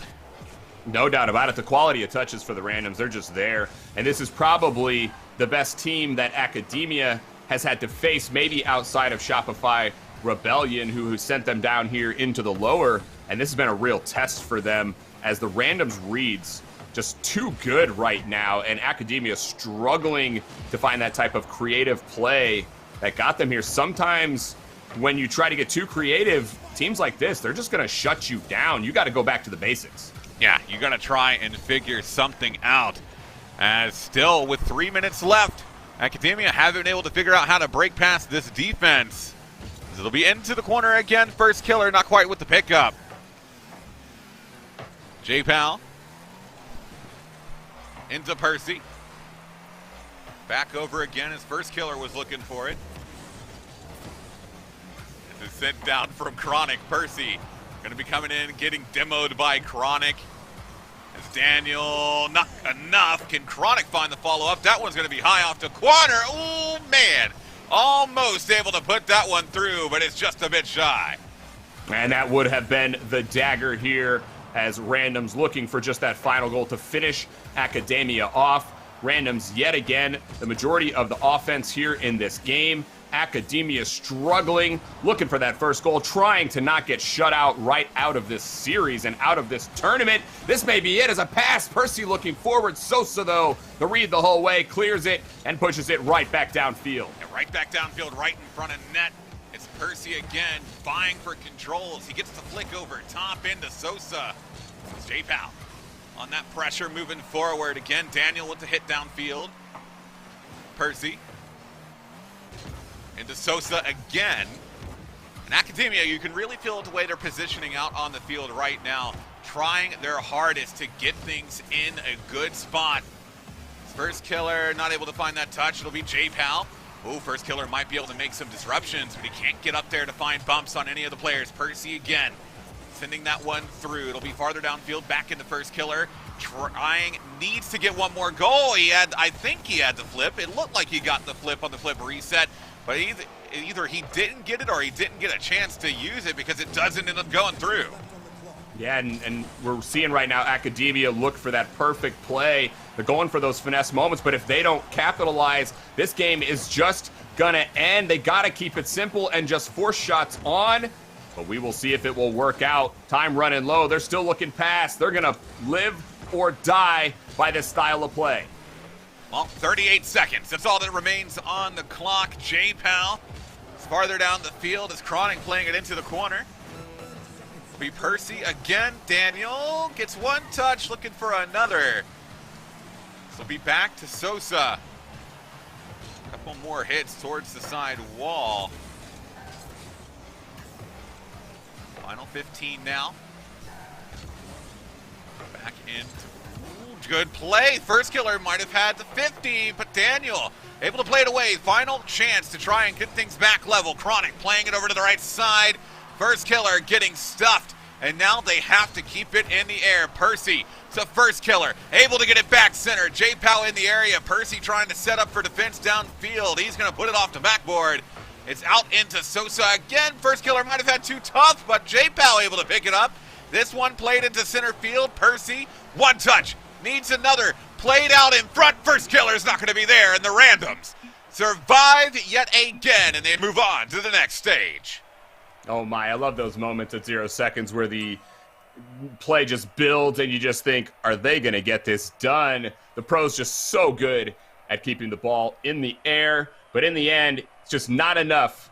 Despite the 0 seconds, it's 0 goals yet again for Academia. They will exit this tournament with a whimper, and Randoms will flip the script on them. They get the 1-0 in this clinching victory as they're going to move down into the lower final, one step closer to getting back up into that rematch, potential rematch, I should say. I don't know what's going to happen, but right there, Sleegy, that just goes to show, like I was saying coming in, how close these teams are. That was just absolutely insane.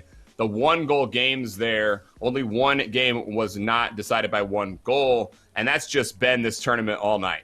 Yeah, I mean, it really is. And so for the Randoms, it's huge as well, because that goes ahead and sends them into the losers final. They're only 1 game away from being able to make it into the grand finals here. So a really big move for them, and still a great, season and tournament from Academia. But Frank, what were your thoughts on what we saw in that series?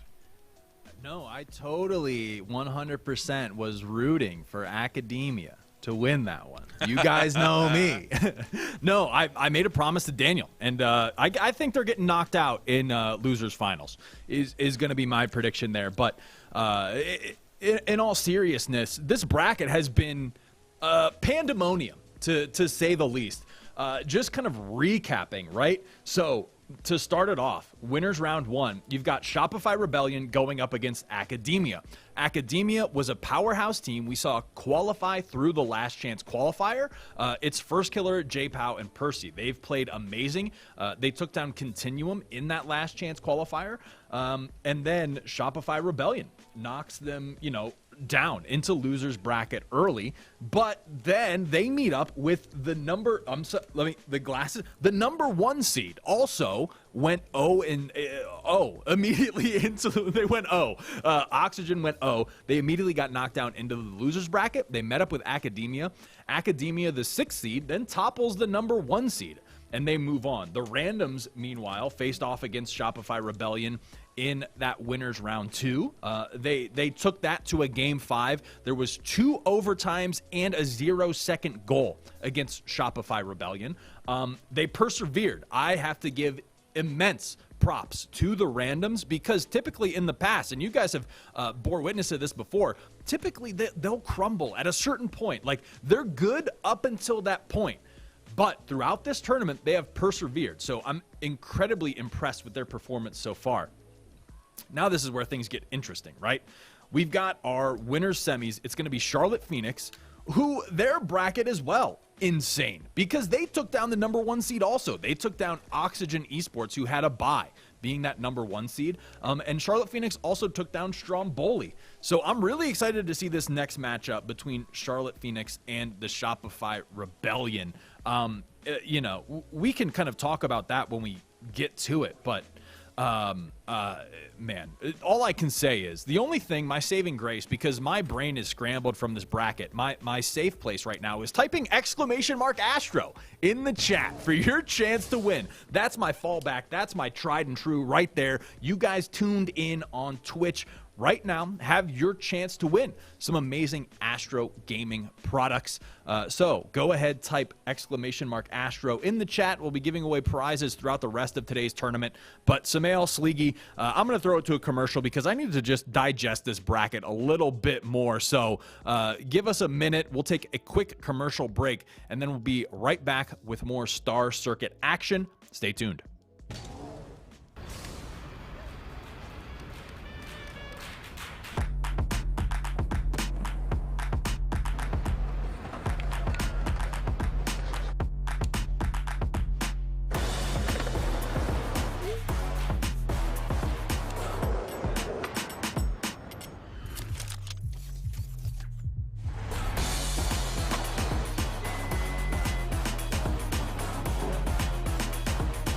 Nice play.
All right, ladies and gentlemen, welcome back to the Astronauts Star Circuit Season 3 $10,000 Finals. We've seen some incredible matches. Big ups to the randoms. They were able to take down Academia, who was upsetting teams in the tournament left, right, and center. But as I promised Daniel earlier, they're getting knocked out here. The run ends here, right? All right, so that was an exciting matchup, but we've got more matches obviously on the way. The next one we're looking towards is going to be Shopify Rebellion going up against Charlotte Phoenix. Two other teams with storied runs in the bracket. Biggest one, in my opinion, being that Charlotte Phoenix knocked Oxygen Esports, who was our #1 seed, into losers bracket. They've been on a run. Also, you see that 3-1 victory over Stromboli, the 3-1 victory over Oxygen. Now they have, I think, a pretty challenging matchup against Shopify Rebellion, because the two teams that we just saw duke it out, Rebellion has toppled both of them. So Rebellion took down Academia and they took down the randoms. So it's really just, it's like a Game of Thrones essentially here, right? It's who's going to knock down who's playing the best, and we've whittled it down to some of the best teams, absolutely. Winner of this will be moving on to the grand finals, where they'll be competing for the lion's share of that $10,000 prize pool. First place going to be receiving $5,000, second place receiving $3,000. So that's a big deal. Something to consider as well is that, a lot is riding on these upcoming matches. So one of these two teams will move on to that grand final. The other team will drop down and have to face the randoms to survive in the bracket. There's a lot going on, a lot to take in, a lot to consider, a lot of exciting Rocket League. So let's bring in some of the experts. Samael, Sleegy, how you guys doing? Excited for this one? Yeah, no, I'm looking forward to this one too, especially because this will be my first time actually getting to commentate over the new Shopify Rebellion. Obviously had a lot of chances when they were Kansas City, but I got to say, the new Brandon looking pretty clean, and I'm excited to see how they do with it out here on the field. Looks like throughout the day they've been performing pretty well. Yeah, I mean, new name, same team that we know can upset anybody. And of course, right now you're looking at this bracket, and they're looking like one of the favorites right now. So, don't worry, Sleegy. It's going to be very familiar once we see them on the field. They do good things. Yeah, they do good things. They've been doing great things. Man, it's exciting. I really like, all of these teams have shown up, and I think literally every match has been a surprise to me. Looking at the bracket again, there isn't one matchup that I think wasn't a surprise. Even early on, I know Charlotte Phoenix pretty favored against Stromboli, but then even looking back to the random Stromboli matchup, that's a lot of these feel like they could be coin flips. It really comes down to who's performing on that specific day, who's putting up the numbers, who's able to adapt the best. One of the biggest things that I've noticed just kind of throughout this tournament is there's been a lot of those micro adjustments in play styles. We saw it a little bit previously, right, with the randoms coming out. I think Academia, they kind of match pace, but randoms have found most of their struggles when they are forced to play off of their pace. But coming into this matchup, Charlotte Phoenix, Shopify Rebellion, they've been on ice for a little bit. They haven't been playing. I'm sure they've been keeping warm, but in terms of tournament play, they've been on the back burner. So do you think that is going to affect either one of these teams, or should we be looking out for, one team to be favorited going into this one? I'll just get a quick thought from Sleegy and Samael before we get into this one. What do you guys think? It's really hard to tell. I think going into this game, it's actually just more than anything else going to end up being really even between these two sides. I think if I had to give a bit of an edge to one team, it would be Shopify, just because I think as an overall unit, when they are performing well, they just really perform well. But Sam, what are your thoughts on it? Yeah, I agree, and I think Shopify had the harder run so far to get to this point. It took 2 5-game series against 2 extremely good teams, like Frank said, the 2 teams we just saw on stream, and so we know that they're up to the task. I think in the end, Shopify, that harder run is indicative of a team that's slightly better than Phoenix. Well, I guess we're just going to have to wait and find out. Looks like the players are taking the field. So we are just moments away from getting started here in match number 1 of the winners final. It's going to be Shopify in the blue, Charlotte Phoenix in orange as we get things underway. And already begins with some Shopify possession into the orange half as Memory not quite able to find that touch, but it'll be Rapid to beast mode. So he's taking it off the floor and almost a goal to start things off for Shopify real early on. Oh, no doubt. Oh, my. That was just 15 seconds in. Beast mode nearly getting it done. He is so dangerous in the air. When you can feed him passes like that, he nearly gets another there from Rapid as we're seeing the early offensive charge from Rebellion. You know they want to get this done early. They're sick of game 5s. Well, it's backboard again. Andy was looking to play that one away. He also gets the demo on Memory. It's Delta now from the backboard, able to play it across. Beast mode, no touch. It's Beastabonium. Can't beat Memory.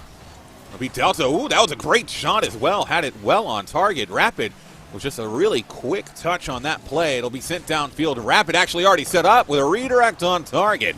But Delta able to keep that one out of the back of the net. It'll be Memory, back wall into midfield. Rapid looking to beat it. And he does. It'll come back out a little bit. Sent in again, but that one able to be saved away by Beastabonium. He'll pick it up on the side wall. Delta is trying to push farther forward. Andy towards net, but played away by Rapid. And then the follow-up from Memory as he's trying to get it downfield, but he actually can't get the follow-through touch either. A lot of respect given to Charlotte Phoenix so far to Rebellion, and it's understandable with how Rebellion came out. They were very quick, but Charlotte Phoenix have the ability, no doubt about it. You want to see them follow up and get some of these rebound opportunities. They're finally circling around at midfield, starting to cut the field in half and getting some of that sustained offense that they will need to put goals on the board against Rebellion. Not another 50 coming in Delta off that side wall, but Memory, ooh, follow through from Beastabonium almost on target. Zandy trying his own hand to try and get a goal. That one, ooh, Andy. I almost am sad that one didn't go through because I wanted to watch the replay on that setup. Can he get this one? But it's saved again. Oh, man, that looked like a replay. He gets another chance. He's going to go get some more boost. We may see him in a moment get back in and get another chance. Andy with 2 glorious opportunities in front of the net. Andy's such a smart player. He's going to get one more as he looks for a doink. That pass down from Delta won't connect. But Andy is that player. Keep your eye on him for Phoenix. When good things happen, it will go through Andy. Well, this off the back wall and farther downfield. Andy. Flip reset, but it's not quite enough. It'll be Memory back the other way as beast mode.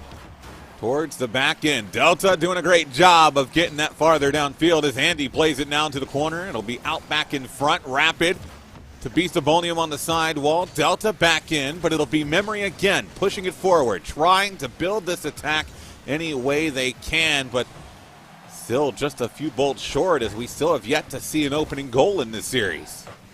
Respect has turned to disrespect for Charlotte Phoenix as they have pressed Rebellion back for multiple minutes now. The shots piling up for Phoenix. They've got 7 as they still look for their first goal. The defense for Rebellion put to the test here. Well, Andy again. Great touch from Rapid. The miss comes through. Beast on target. And the save. Not going to be able to get there in time. It'll be Charlotte Phoenix getting on the board first in game 1.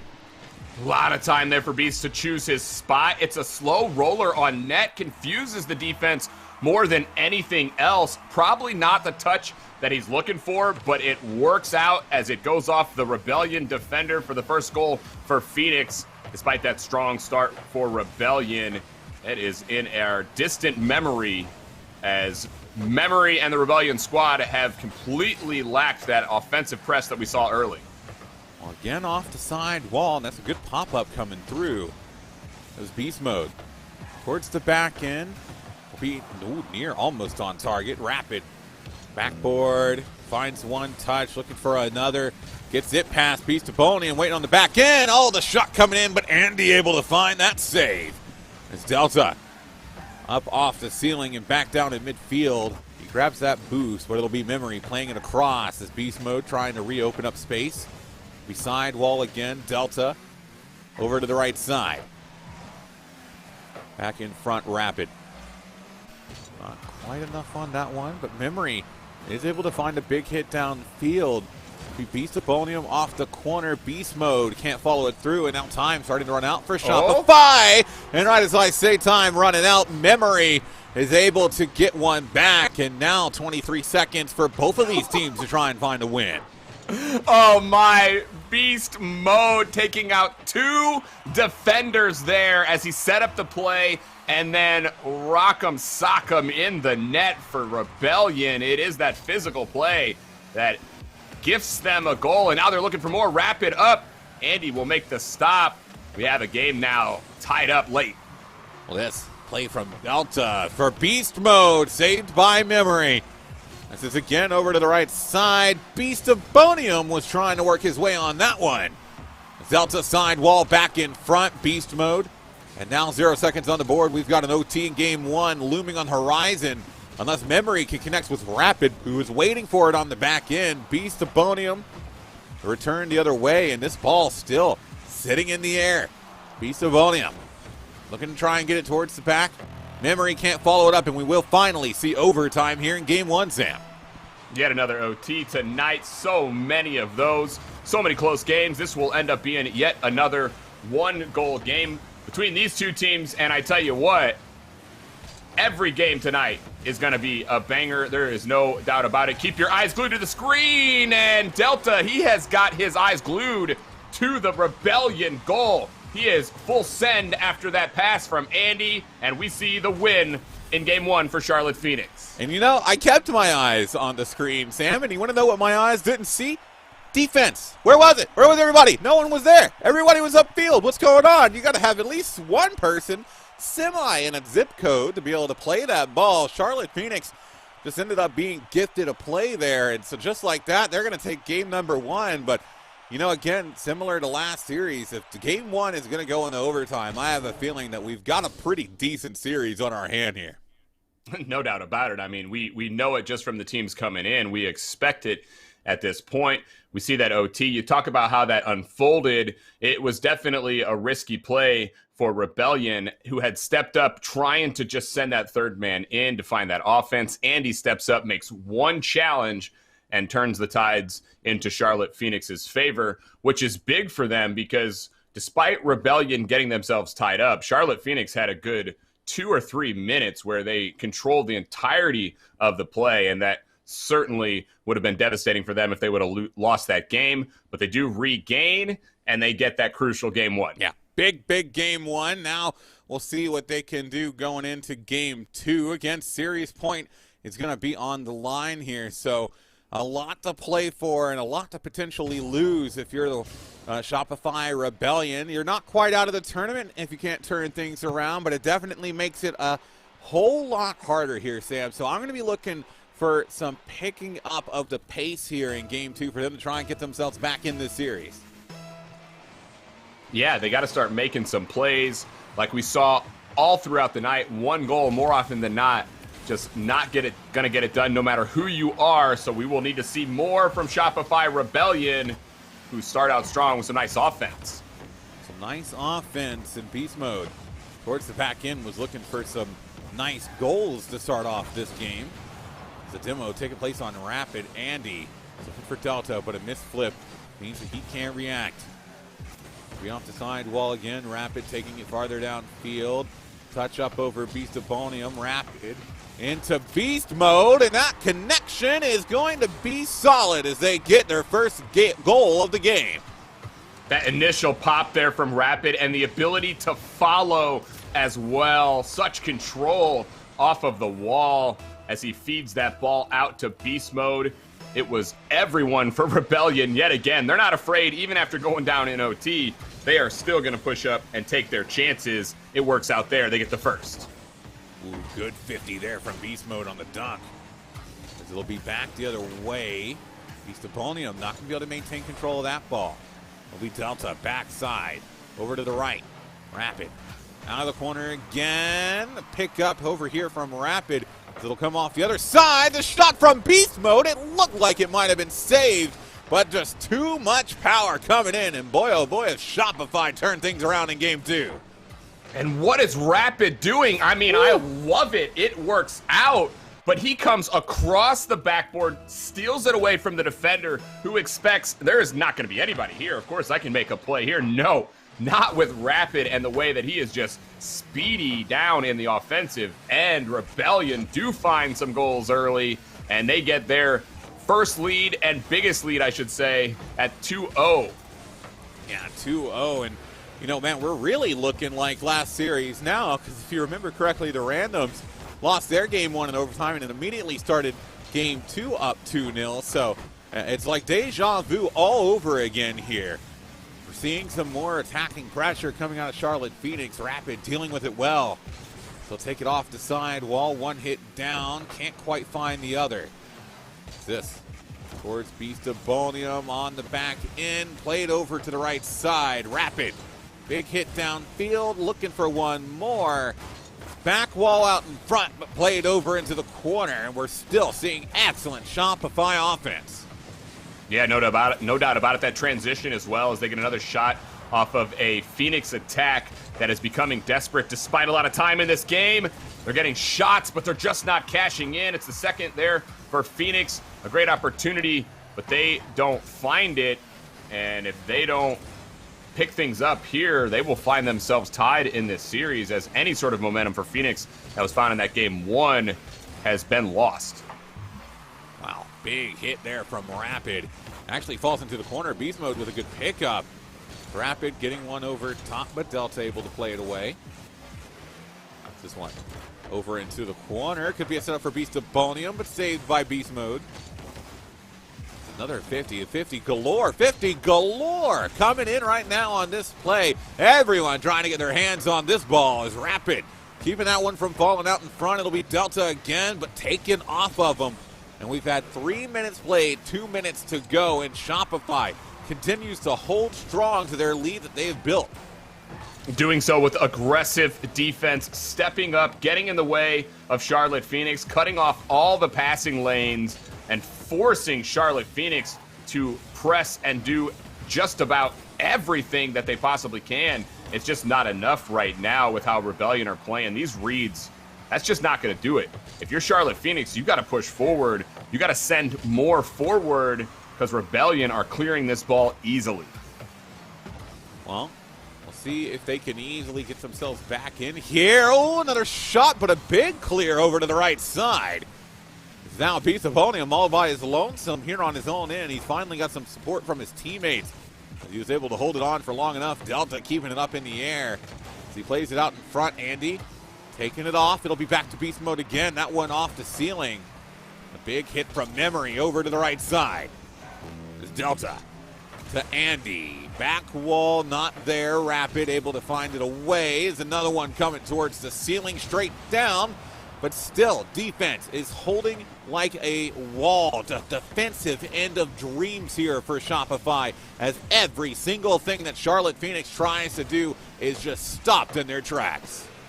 Shopify just keeping it simple right now, kicking everything into the corner. We're not seeing those follow-up plays from Charlotte Phoenix, and instead it is one and done for them more often than not, as we see Rebellion just get clear after clear as they hang on to this 2-0 lead. Maybe 3 now as Beast Mode in the corner. Rapid will finish it off. There it is, 3-0 Rebellion.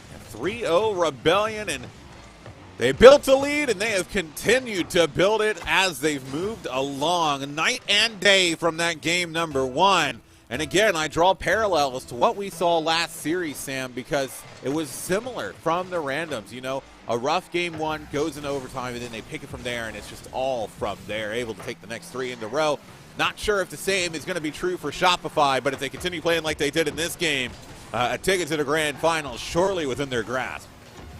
No doubt. And for me, it kind of feels like that team who has grand finals written all over them, despite this late play from Phoenix. Obviously, this game is over, and Rebellion had really found their offense there in that we had talked about it. You mentioned as we came in, they needed to play more speedy right from the first kickoff. I think they got a goal in the first 20 seconds, and that really set the tone here for this game. And honestly, Charlotte Phoenix struggled to get any sort of extended pressure whatsoever, as Rebellion had just stepped up and found that aggression that works for them. You know, Sliggy, it was aggression, maybe an OT that dropped them that first game, but that's a team that's confident in their style, not afraid to still play that aggressive game, even going down in that first one. And I have a lot of respect for that. We talk about adjustments a lot, but hey, sometimes what you're doing just works. Yeah. I mean, sometimes if you know, you just know. And for right now, Shopify knew exactly what they needed to change because it was obvious that the changes they made were exactly what they needed. Now, the question becomes is, does Charlotte Phoenix have the same sort of mid-series adjustment capacity in them? We've seen it from we've seen it from Shopify Rebellion and from how they've been able to move forward. But can Charlotte do the same? Because otherwise, you're only one game away from facing a serious point on both ends, and that always just has innate pressure that is put on you. Yeah, and that would be unfamiliar for Phoenix, who have really done a great job in this upper, taking down Stromboli and Oxygen in fairly easy fashion, as it's been 4-game series for them in both of those. They would need to win out here. But with Rebellion playing so well from behind, I think they recognize they don't want to go behind again. It's too hard to come back. So this is a strong team right now who's just looking to slam the door in this series. Well, 30 seconds in, and it is already some more possession coming out of Shopify as they play it off into the corner. Beast mode. Oh, looking for the touch in towards net. The angle was there, but he didn't quite get the touch necessary to make that angle. It was definitely an awkward spot. Beast Toponium was looking for that pinch off the ground. Into Rapid, actually. Great play on the pass. This one coming out of the corner. Delta playing it farther downfield. And the beat from Andy, but it's just high, and he can't get the follow-up. Oh, my word. Everything had gone right until the rebound for Charlotte Phoenix. Andy on that transition play. That's exactly what Phoenix need to do to find goals. Got to string together touches as a team upfield. They do everything right, but get that first goal. Andy must be kicking himself right now. He really must. As Delta again playing that one towards the back wall. Rapid trying to follow this one up downfield. Gets the pickup. Is Andy able to intercept, but it'll be straight back into the waiting arms of Beast Mode. Out. Memory, back wall, coming in again. Rapid shot saved on the line and cleared away. Beast of Podium with a massive save on the goal line. Wow. That is the sort of series-saving save. Even though we're so early, that potentially could be one to look back for there for Charlotte Phoenix, as their defense stays strong here early. And those are the types of saves that will keep you in games. When your defense can bail you out like that, you are never out of it. Well, it is going to be Rapid again with control into the corners. Beast Mode, or no, Beast of Bolium, I should say. Able to play that one away. It's Beast Mode looking to try and come up forward as Andy with a touch towards net. Memory again to the left side. We see that shot coming through. Easy save. Memory. Great pass out in midfield. Maybe a bit too much power, though, from Beast Mode on the follow-up. This one coming straight down. Cleared away to the left. Back in front. Memory. Back wall. That's going to be a pop-up as Andy playing it into Delta. Back wall again. Beast Mode able to play that one down. And we're still scoreless here with 2 minutes to go, Sam. Both teams have chances there, as there's an opportunity, but neither team able to capitalize. And really for Rebellion, they got to watch out, because Phoenix are doing a much better job of getting out of their zone in this game. And it could be a quick goal downfield before they know it that takes this game away from them. Ooh, good touch over top from Rapid as well. Back out in front, Andy going to be able to push this one downfield. We'll see Delta. The 50 straight into Andy. Good recovery. Maybe a bit of a double commit on that save. But still, no goals to speak of for. 90 seconds left on the board. Delta with control. Gets one. No boost. To miss coming from Beast of Bonium. It'll come back out again. Rapid. Can't follow through with Andy, who gets one off the ceiling straight down. Looking for that 50. Out in front again, and Memory able to find that save. Defense has been the name of both of our series for the most part here tonight, Sam. And, you know, I've got to say I'm here for it. I love a good defensive showcase.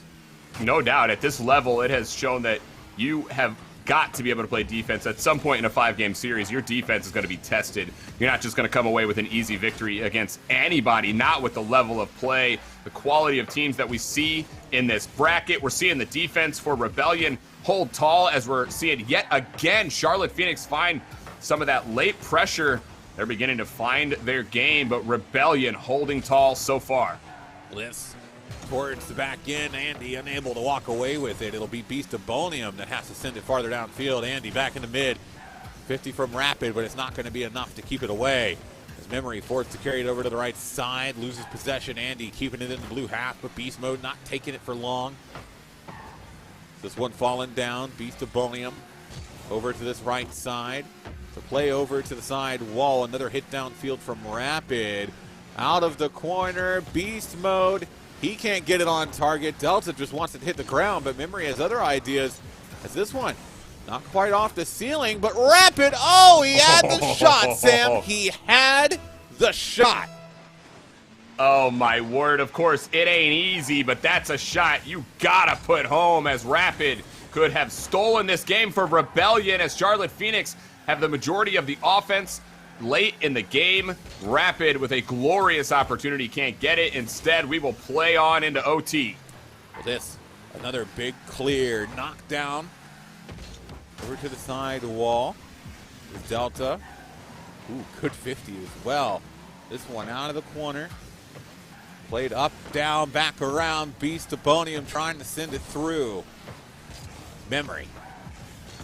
Looking for a solo play. And you know, one thing I will say is I think part of the reason why we've seen this be such a defensive game is there's been a lot of solo plays on both ends. We really haven't seen too many passing attempts throughout this match. And part of that, I think, has just been how quick the 50s have been coming. There really isn't enough time for either side to commit to putting together a passing play. Yeah, and I think with both teams really looking for that individual effort to get those follow-up touches as an individual, it turns into a man-to-man game, which means the individual challenges become that much more important, and everyone's assignment and decision-making on the field is amplified. Well, it's 1:20 into overtime just now. The Beast Mode playing that one up. Shot towards net. Oh, but it's just time. Emery can't finish that one off. That's the flick over top. Sent back from Rapid. Beast Mode looking for the redirect. Still out in front. But the defense continues to be a pivotal part. But Delta, oh my God, absolutely destroys the defense of the Shopify Rebellion single-handedly and will take the win in Game 3. Memory in such a bad spot. He's staring down two Charlotte Phoenix attackers, but Delta does it all by himself to get the win for Phoenix in OT. What a cut there. And the initial pop as well to use the bounce to force Memory to respect the play so that he couldn't cut in. And as soon as Memory turned, it was a cut to the inside. What control there from Delta to get this dub here for Charlotte Phoenix. Yeah, and you know, I've got to say, Sam, I didn't know that Delta was a barber because that cut was so clean. Absolutely maintains control all the way through, able to slide it in. And after a really brutal overtime and game as a whole, in which, like we mentioned all the way through, the defense playing an incredibly pivotal part, finally we see a play on the solo effort, I should add as well, because we didn't see that one break off of a passing play, finally break through. And now going into Game 4, it is series point on the line. Charlotte Phoenix one away for going to the grand finals. Yeah, and we expect it too, that sometimes when teams are playing so defensively that it might just be that individual effort, especially coming off of the transition, as I expected Phoenix maybe would get the first there, as they look so much better getting out of their zone. Expect that they will continue this, and now for Rebellion, they got to pull back some of that respect right now. They're playing a lot of defense, but it seems like they're choosing to got to find a way to get upfield. Well, see what ways they can find to get upfield in this game, because it's been a struggle for both of these two teams. We see a bit of a double commit offensively there from Charlotte to Andy. Towards net, almost able to solo his way through. Beast of Volume maintains control, but not for long. It's Memory with the hit downfield. It's sent into mid again. Shot taken off the bar. No one really pushing forward. Andy almost had the pass over to his left side. Now he has to try and continue it forward. Another shot pinging off the backboard. Rapid can't find it. Delta finding the 50. Gets another, but the defense still holding strong. That's a good touch, but I don't think Beast Mode's going to be able to find it. It'll be Memory that's got to bail him out. Side wall again. Man, it's almost like a continuation of last game where these goals are just not coming easily. No doubt about it. But I think as I look at the defense of Rebellion, they're struggling right now. They look scrambled, and their mental, I think, is shaken. And if they don't get the first goal, that could be it. They may just collapse in this series and force themselves down into that loser's side of things. But, I mean, this is a team that just reverse swept Academia in that first round. So I know they've got that mental fortitude. They just got to show it. Well, 3 minutes left. Still nothing to show for on either side. Beastbonium was trying to get back to that one, but Andy's there for him. There's one into the corner. Andy trying to play it across. It's still out in front. Beastbonium with a shot opportunity that he takes advantage of. Excellent patience. And that's going to make it 1-0 for Charlotte Phoenix. Andy gets this play off with that backboard touch. Also gets a bump as he exits the zone on beast mode. Andy, the playmaker here for Charlotte Phoenix, and Beastabonium, the recipient. Charlotte Phoenix get another goal, and they potentially dash Rebellion's chances that much more, as Rebellion really struggling, like I said, to start Sleegy. That may increase their struggles. That it may. The death timer has begun. They've got half a game to work with. Otherwise, Shopify going to be going to meet the randoms down in the losers final. Andy into Delta. Still with control. Can he get the cut? No, beast mode. More wary of it this time. Rapid. His hit downfield. Delta actually taking out Memory. It's in the midfield again. Rapid up in the air. Andy was looking for the send downfield. He gets intercepted a little bit. Prevents him from doing quite what he was looking for. That is a connection with Andy off the side wall. Gets a touch, but not enough to work it around beast mode. Delta trying to drop it in the corner. Beast mode looking to drop it out in front. One touch. Rapid's not going to be able to find the second. No boost on that back end. We see the move forward. Memory taking his shot. Delta with the save. Back in the corner. Beast mode. No, not going to happen. But still, you know, even with the attacks that they're getting right now, they're still down by one with 90 seconds left to play and a series point game 4 here, Sam. And at this point, they've got to go into desperation mode on the side of Rebellion. We can't see them go back for their corner boost. They've got to keep it up in the zone. They do just that after a sustained amount of time. Not a lot of shots, but Rapid, the kick play all the way to the other side. Beast mode will get it done. Yeah, just absolutely what we would expect from him in a situation like this. And now tied up again, Shopify looking to try and bring us to a game 5. We'll see if they can work together enough to force that, or whether or not we'll have an overtime, or even if Charlotte Phoenix can grab another regulation goal. Just send downfield off the backboard. You can see him waiting there, beast mode, just wanted to pick up.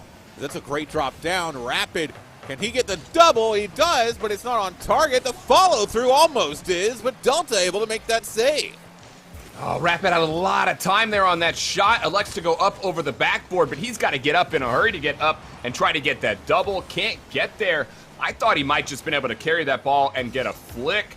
Either way, doesn't happen for Rebellion, and they may have given Charlotte Phoenix a chance to just take it away before we even get to OT. Charlotte Phoenix get an opportunity. Andy with a shot. Rapid will cut it off in the corner. One final opportunity before we maybe get that OT here for the orange side. Well, sidewall again, and we're seeing the pressure build. Charlotte Phoenix, you can tell, want to end this here and go ahead and punch their ticket to the grand finals. Delta into the corner. Will be back for Andy. Picked up one touch, looking for another. Gets it farther downfield. Rapid was looking to play it away towards net. Beastabonium vying for possession, and we've got another overtime here, Sam. I'm not surprised in the slightest, not with how these two teams are playing. No, but you gotta love it. So many OTs. What is this? 2 of 4? I can't even remember. It feels like every game's so close that we could potentially have that OT moment. But we have another here. Beast Mode up top. He's gonna get it done. Rebellion keep it alive. They force game 5. This shot from Beast Mode is perfect. And Delta as well was in a great spot to be able to try and make that save, but just too much power coming in from Beast Mode. Able to secure game 4, like you said, moving them to game 5.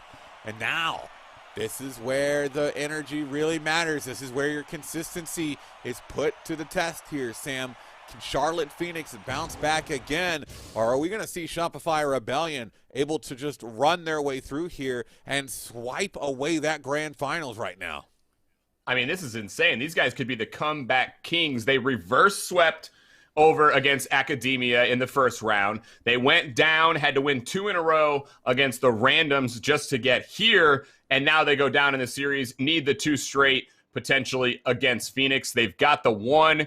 Now we're into game 5. All bets are off, except for the bets in the chat. Your points are going to definitely be just toast if you got the wrong side. Sorry.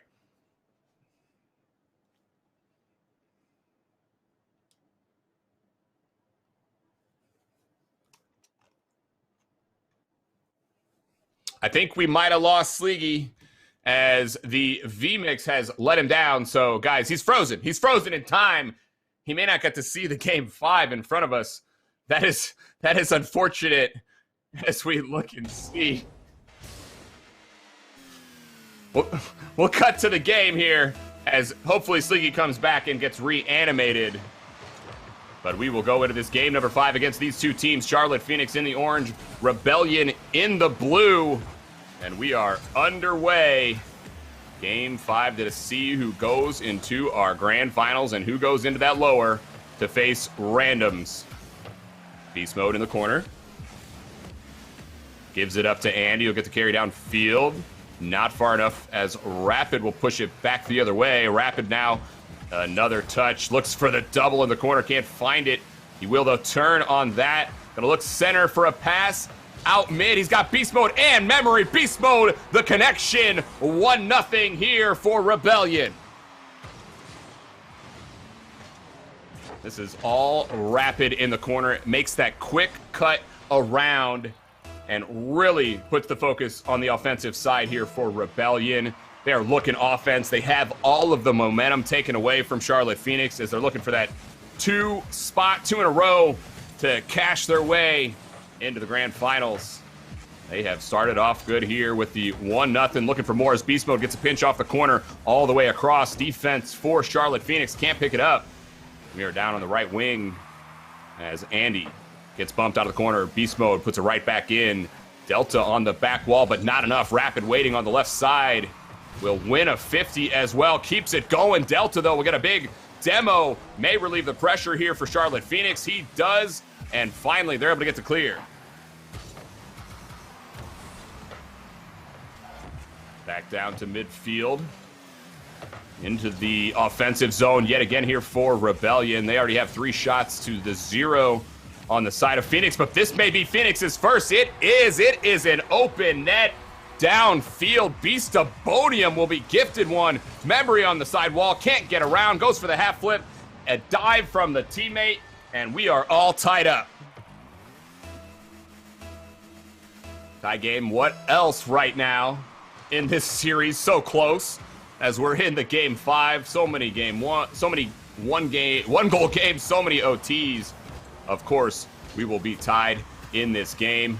Keep your butts glued to the seat as you know it's going to be good into the final minutes as we go into the final 3. Charlotte Phoenix and Rebellion continue to just battle it out. Here is Rapid now for Rebellion. Big clear downfield. Gives it up, but he will chase. Does get that touchdown as it waterfalls off the top. He'll go back to the other side. Rapid doing such a good job of getting this offense going here for Rebellion. He has been the starter here for them, but now Rebellion not back. It is a boom downfield. Andy from downtown gets a lead for Phoenix. Woo! I just kind of want to go, woo! Andy, big time clear off the back wall, catches Rebellion off guard, gets a big lead for Phoenix, who have now gotten 2 in a row. Battling, nothing but battlers here. And Sleegy, I think you're back. Frank's in, Hey. not Sleegy, it's Frank. All right, hey Frank, hey, I love it. All right, we're making do. All right, let me shake off the dust a little bit here. So, you were killing it, Sumail, but we're going to come in for a little bit of support just so you can take a couple of breaths here. Past the halfway point in this game. It's a Game 5. Shopify Rebellion going up against Charlotte Phoenix. You see Memory taking it up in the air. Going to be challenged by Delta into the midfield. Beast mode. Going to regain possession here. Beast of Banyan tries to intercept, but just off target as Andy credited with the save here. Rapid sending it down to the other end. Memory on the backboard. Try to reposition this one. Floating across the front of the net. Beast of Banyan trying to regain possession. Memory going to get the touch, move this across the midway point. Andy intercepts. Another touch. Is this on target? Wow. Crossbar. The follow-up not there. That is such a mega win from Andy. Beast with the follow. The rebound is right there, but he goes too far. Too much momentum. Phoenix could have closed this series out potentially with that goal. We will keep our eye on that, Frank, as we play late. Rebellion giving hope. I think we might be back in action here. Hey, Sleegy! Had a little bit of internet connectivity issues there on the back end, but able to get them fixed out. Hopefully, I'm coming through nice and clear on the streamy stram. But you know, I have been missing out on an absolutely banger of a Game 5 here. My lord, this has been so Have back you? and forth. It really has. Phoenix got that lead, and they have just been holding on. Oh, my word, doing more than that as their grip on this series just got a little bit tighter. Yeah, that it did, Andy. I mean, just able to slide that in underneath the crossbar. So now 56 seconds. Shopify falling behind by 2, but it's still a little bit of time for them to be able to try and get back into this game. We'll see what's able to come of it. Is that one toward the net? They can get one, I think, within at least 20 seconds, Sam. They stand a good chance of being able to work their way back in this game. Will be up off the ceiling. Delta with control gets another hit. And now back over across again. Beast of Bonium backboard. Another one that's not quite there. It's a send towards the side wall off the ceiling and down. It's Memory with control. Gets it past 1. Gets it past 2. Needs Rapid to send this in. Oh, but it's not quite there. And 13 seconds to go. This hit downfield from Rapid, I think, is going to end up wasting all the time. And Shopify Rebellion, try as they might in game number 5 here, Sam, is not going to be able to make it through. They're going to have to battle through the randoms in the losers final to make it into that grands. Yeah, the first Game 5 here of the night for Charlotte Phoenix, but they have been clutch the entire way throughout this upper. They get another win, and they will go into our grand finals as they await the winner of our loser final. It's going to either be randoms or Shopify Rebellion. Shopify Rebellion, of course, going to get another opportunity. I love that about the grand finals. We actually have a loser's bracket, Sleegy. This is almost feels like less pressure than all of our days and tournaments coming up to this with no lower. This is the first time we have that, but Rebellion, thankful for that as they'll get another opportunity. And as we look up at the run from Phoenix, that was their toughest matchup of the night, as evidenced by that Game 5, but still the prowess to get it done. Yeah, no, absolutely. And, you know, you got to give it up to Charlotte Phoenix. After dropping that Game 4, some teams might have been intimidated to the point where, you know, they start making mistakes in Game 5, but they really didn't here. I mean, they did a great job of utilizing each other, getting these passing plays off, and playing the defense that was necessary for the shots that Rebellion was putting on. I mean, all in all, it was a performance that, I mean, I think grants them a deserving ticket into the grand finals. They had to battle for this. They've had to go through the whole bracket, and now they are sitting there, and they're going to wait the winner of this losers final. But Frank, You know, even getting the cast a little bit of that match. What were your thoughts? Hey, yeah, it was a good little moment. You know, just wanted to kind of share some time with Sam there in that sort of intimate environment. But while you were just shocked, I don't even think it was the internet. You were just frozen in time at the series that you were witnessing. A Game 5 like that, truly incredible. But you guys hit the nail on the head. Charlotte Phoenix has done nothing but earn their place in the grand finals here. They took down our #1 seed, Oxygen Esports. Now they've knocked Shopify Rebellion into the lower side of the bracket. The losers bracket final is going to be Shopify Rebellion going up against the Randoms, and that's going to be one tough matchup. The Randoms have been on a little bit of a run, but Shopify Rebellion, I mean, they knocked out Academia, or knocked down Academia, rather. They knocked down the Randoms as well in Winners Round 2, so we got a rematch here, and that went to a Game 5. That one was an intense match as well. We had, I think, 2 overtimes in that initial series between these two teams, and we had like a 0-second goal that also decided the series. So this one's going to be close. This one's going to be intense. This one's going to be crazy in this losers final. Again, Shopify Rebellion, you just saw him play in the Randoms. Daniel, Chronic, Sosa, the young guns, the young killers. They're out here. They're doing great things, and this might be the end for them. We're going to have to see, but it's nothing but exciting, nothing but good times. And speaking of good times, here's something you all in Twitch chat can win right now. Drop an !ASTRO in the chat. We've got plenty of prizes from Astro Gaming to give away, so all you need to do in order to be entered, drop that !ASTRO, and you could win one of these fantastic prizes. I'm looking forward to this losers final. It's going to be an exciting one. It's going to be an intense one. It's going to be a crazy one. So, ladies and gentlemen, we are going to take a quick commercial break, and then we'll be right back with that match. Stay tuned.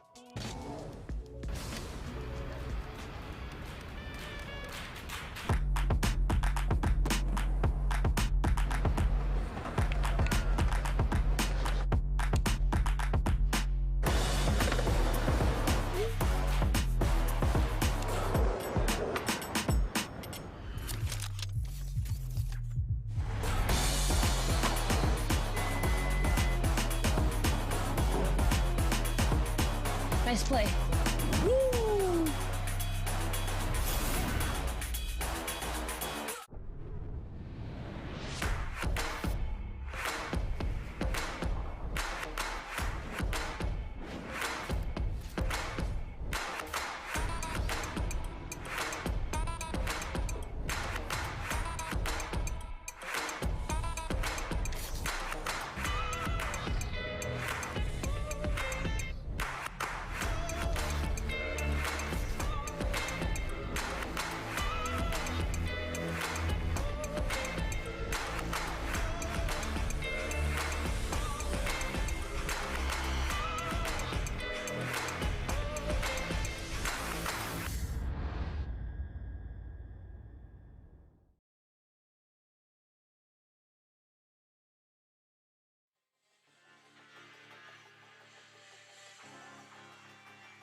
All right, ladies and gentlemen, welcome back. The Astronauts Star Circuit Season 3 $10,000 Finals.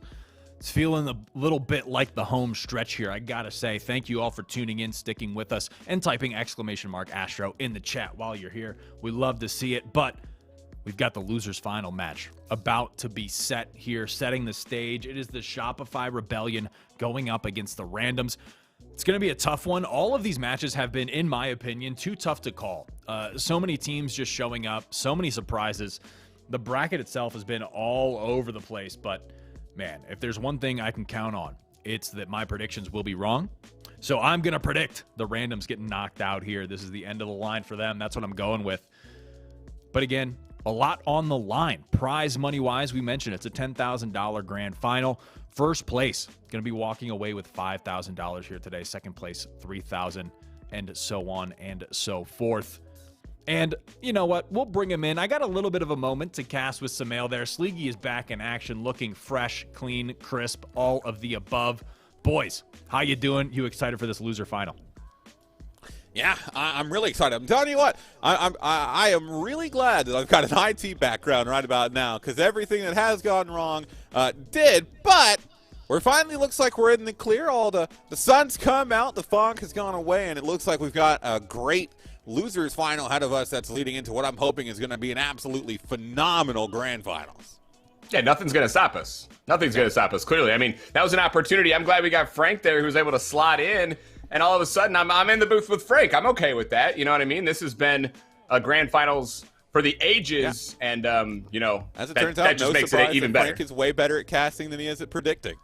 Yeah, listen, you got to... Wow. Listen, know your lane. I understand. It felt a little bit, I do feel almost guilty. It's like, you know, you guys showed up to the bar together. You were enjoying your time, getting a couple of drinks, chumming it up. The minute you left to go to the bathroom, I'm the wolf in sheep's clothing, sliding in like, hey, Samael, want to cast some Rocket League? But, you know, you do what you got to do in times like that. I did feel a little bit, a little slimy for that one, but you know, I appreciate everyone on Twitch bearing with us, and Sleegy, the IT background, coming in clutch.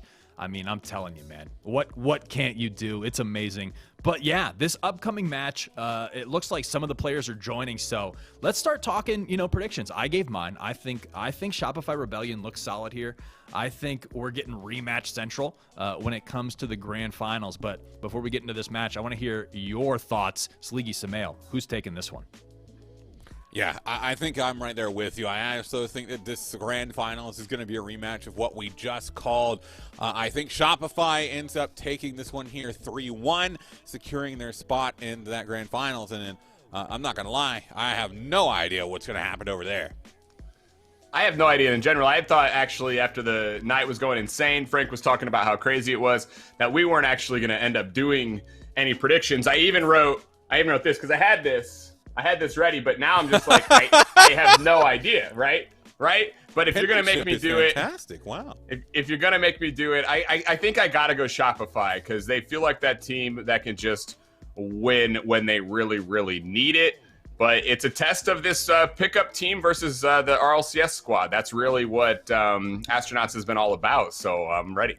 Man, I'll tell you what, Sam. I was taking a look at that penmanship, and if this whole casting thing doesn't work out, you definitely have a future in writing the specials outside on the board at a TGI Friday. So that's at least something you can you can take pride in. I gotta say, the question mark though has been implanted in my eyelids for this entire bracket. It's like, what the hell is going on? The first seed gets eliminated almost immediately. We have Academia do some upsets, only to be upset themselves. So yeah, it really is anyone's day, anyone's game. I think Shopify Rebellion, though, you make a good point. They are a team that has been able to adapt a little bit better than others. Their series, kind of looking at some of these stat lines, they've all been close. I think all of their series have gone to 5 games. Except for maybe that previous one, but no, I think they've gone the distance. I think in almost every single series they've played, so they're able to make those adjustments. They've gone down in series and come back before, so that to me is incredibly impressive. But the randoms as well have proven to me that they are making progress as a team, as a squad, because I mentioned previously, like, a lot of times you can tell when they're about to, you know, I don't want to say crumble because that sounds a little bit dramatic, but when they're kind of on the downturn, on that downslope. But they've had a few of those glimpses where it's like, oh, this might be that moment, their breaking point, but they've been able to turn it around. So I'm really interested to see this matchup. Again, it's the losers final. It's going to be a best of 5. One of these teams is going to be eliminated. They're done. The run ends here. And then one of these teams moving on to the grand final to face off against Charlotte Phoenix. One more thing I'll mention before we kind of get into this game. It looks like this is about to be loading up. No matter which way this one goes, there's beef. Someone's going to be able to get revenge. The Shopify Rebellion and the Randoms matchup happened in winners round 2. Shopify Rebellion took that 3-2, but they didn't do it easily. The Randoms had 2 overtime games and a 0-second goal in that series. So this one's going to be close. And then the Charlotte Phoenix Shopify Rebellion rematch might take place in the grand finals if Shopify Rebellion does indeed emerge victorious. Samael Sleegy, I want to take it a little different than predictions. Who are your go-to players on either squad that you're going to be looking for? I'll start it off. For me, on the randoms, it's going to be Daniel. And on Shopify, it's going to be Beast Mode. I think Daniel has been stepping up in a major way. I might even say that he's starting to peek his head above Chronic and Sosa. And Beast Mode, I think his defense has been immaculate and his positioning has been so good. So those are my players to watch. It looks like this game might even get underway. So you know what? I'm going to take a backseat. If you guys want to continue talking about this, I'll let you go ahead. But I'm going to let you two take it from here. Sounds good. And yeah, I don't know about you, Sam, but I think I'm right on the exact same page as Frank. I think Daniel for the randoms and Beast Mode for the Rebellion is pretty much in line with who I think are the showstoppers on both those sides. For me, I think when I say Sosa, that just shows how dangerous randoms are, because I think I'm going to disagree there. I think Sosa's the guy for the randoms, even with the ability from Daniel, but it just goes to show how much ability is on the field. You could have chosen any of these 6 players as we get into this lower final. This could be a final. This is insane. Yeah, it really could. But we'll have to see. Only one of these teams going to be walking away with that ticket punched into the grand finals. Is it going to be the Rebellion or is it going to be the Randoms? Only time will tell. We are already underway here. It is the Randoms in that blue side. The Shopify Rebellion over in the orange. We're seeing a bit of attack coming through from Shopify. Rapid shot over to the right side. This one farther downfield. Beast Mode gets one touch. Another that's out of the corner.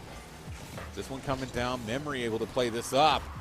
Gets another touch towards the backboard. Off the corner. This one back up. Memory takes a shot, but Sosa somehow able to make it there in time.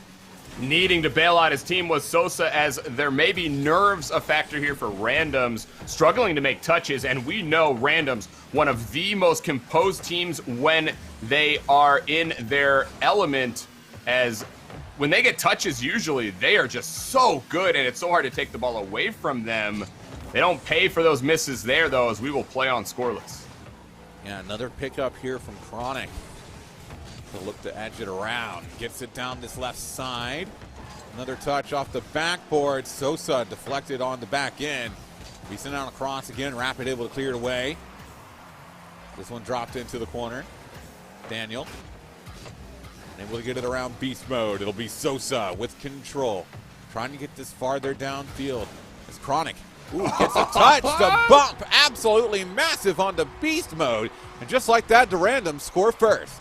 Sosa right there, sending Beast Mode into orbit. And as Beast Mode is that final defender for Rebellion, they have no chance of getting back on that first strike for the randoms. Sosa gets an assist and also gets a big bump there, as I fully expect if the randoms are going to move forward, Sosa and Daniel will connect. It's really good to see Chronic getting involved as well. Ooh, what a save from Daniel right there on the line as well. So we're going to see a follow-through coming in from Chronic. Doesn't quite find the touch, though. It'll be back for Daniel, who plays it into the corner, straight back down the other way. Sosa. Control over top. Gets one off the ceiling. Beast mode on target. Chronic again back to save. As another pass coming through. Rapid over top, but can't do a whole lot with that. And half the game is gone. Random still holding on to that 1-0 lead. Obviously, no lead safe, but 1-0. Definitely not comfortable at all for the Randoms. Rebellion looking a little bit better as they're finally getting down into the offensive side and starting to get some touches to keep it down, but this is just not enough so far for Rebellion, and it's just crazy to say that one might be enough. Usually I would say the exact opposite, but with how close the games always are and how they have been tonight, Sleegy, one just may be enough. May just be, but still one can come back at any second, even with no time on the board. So it's going to have to still be pedal to the metal here from the Randoms as Sosa to play towards the back wall. He's coming back again, beast mode with possession. Gets the flick over top, played up high. Daniel wasn't able to quite follow that one through. It'll be out again. Sosa now with the pickup.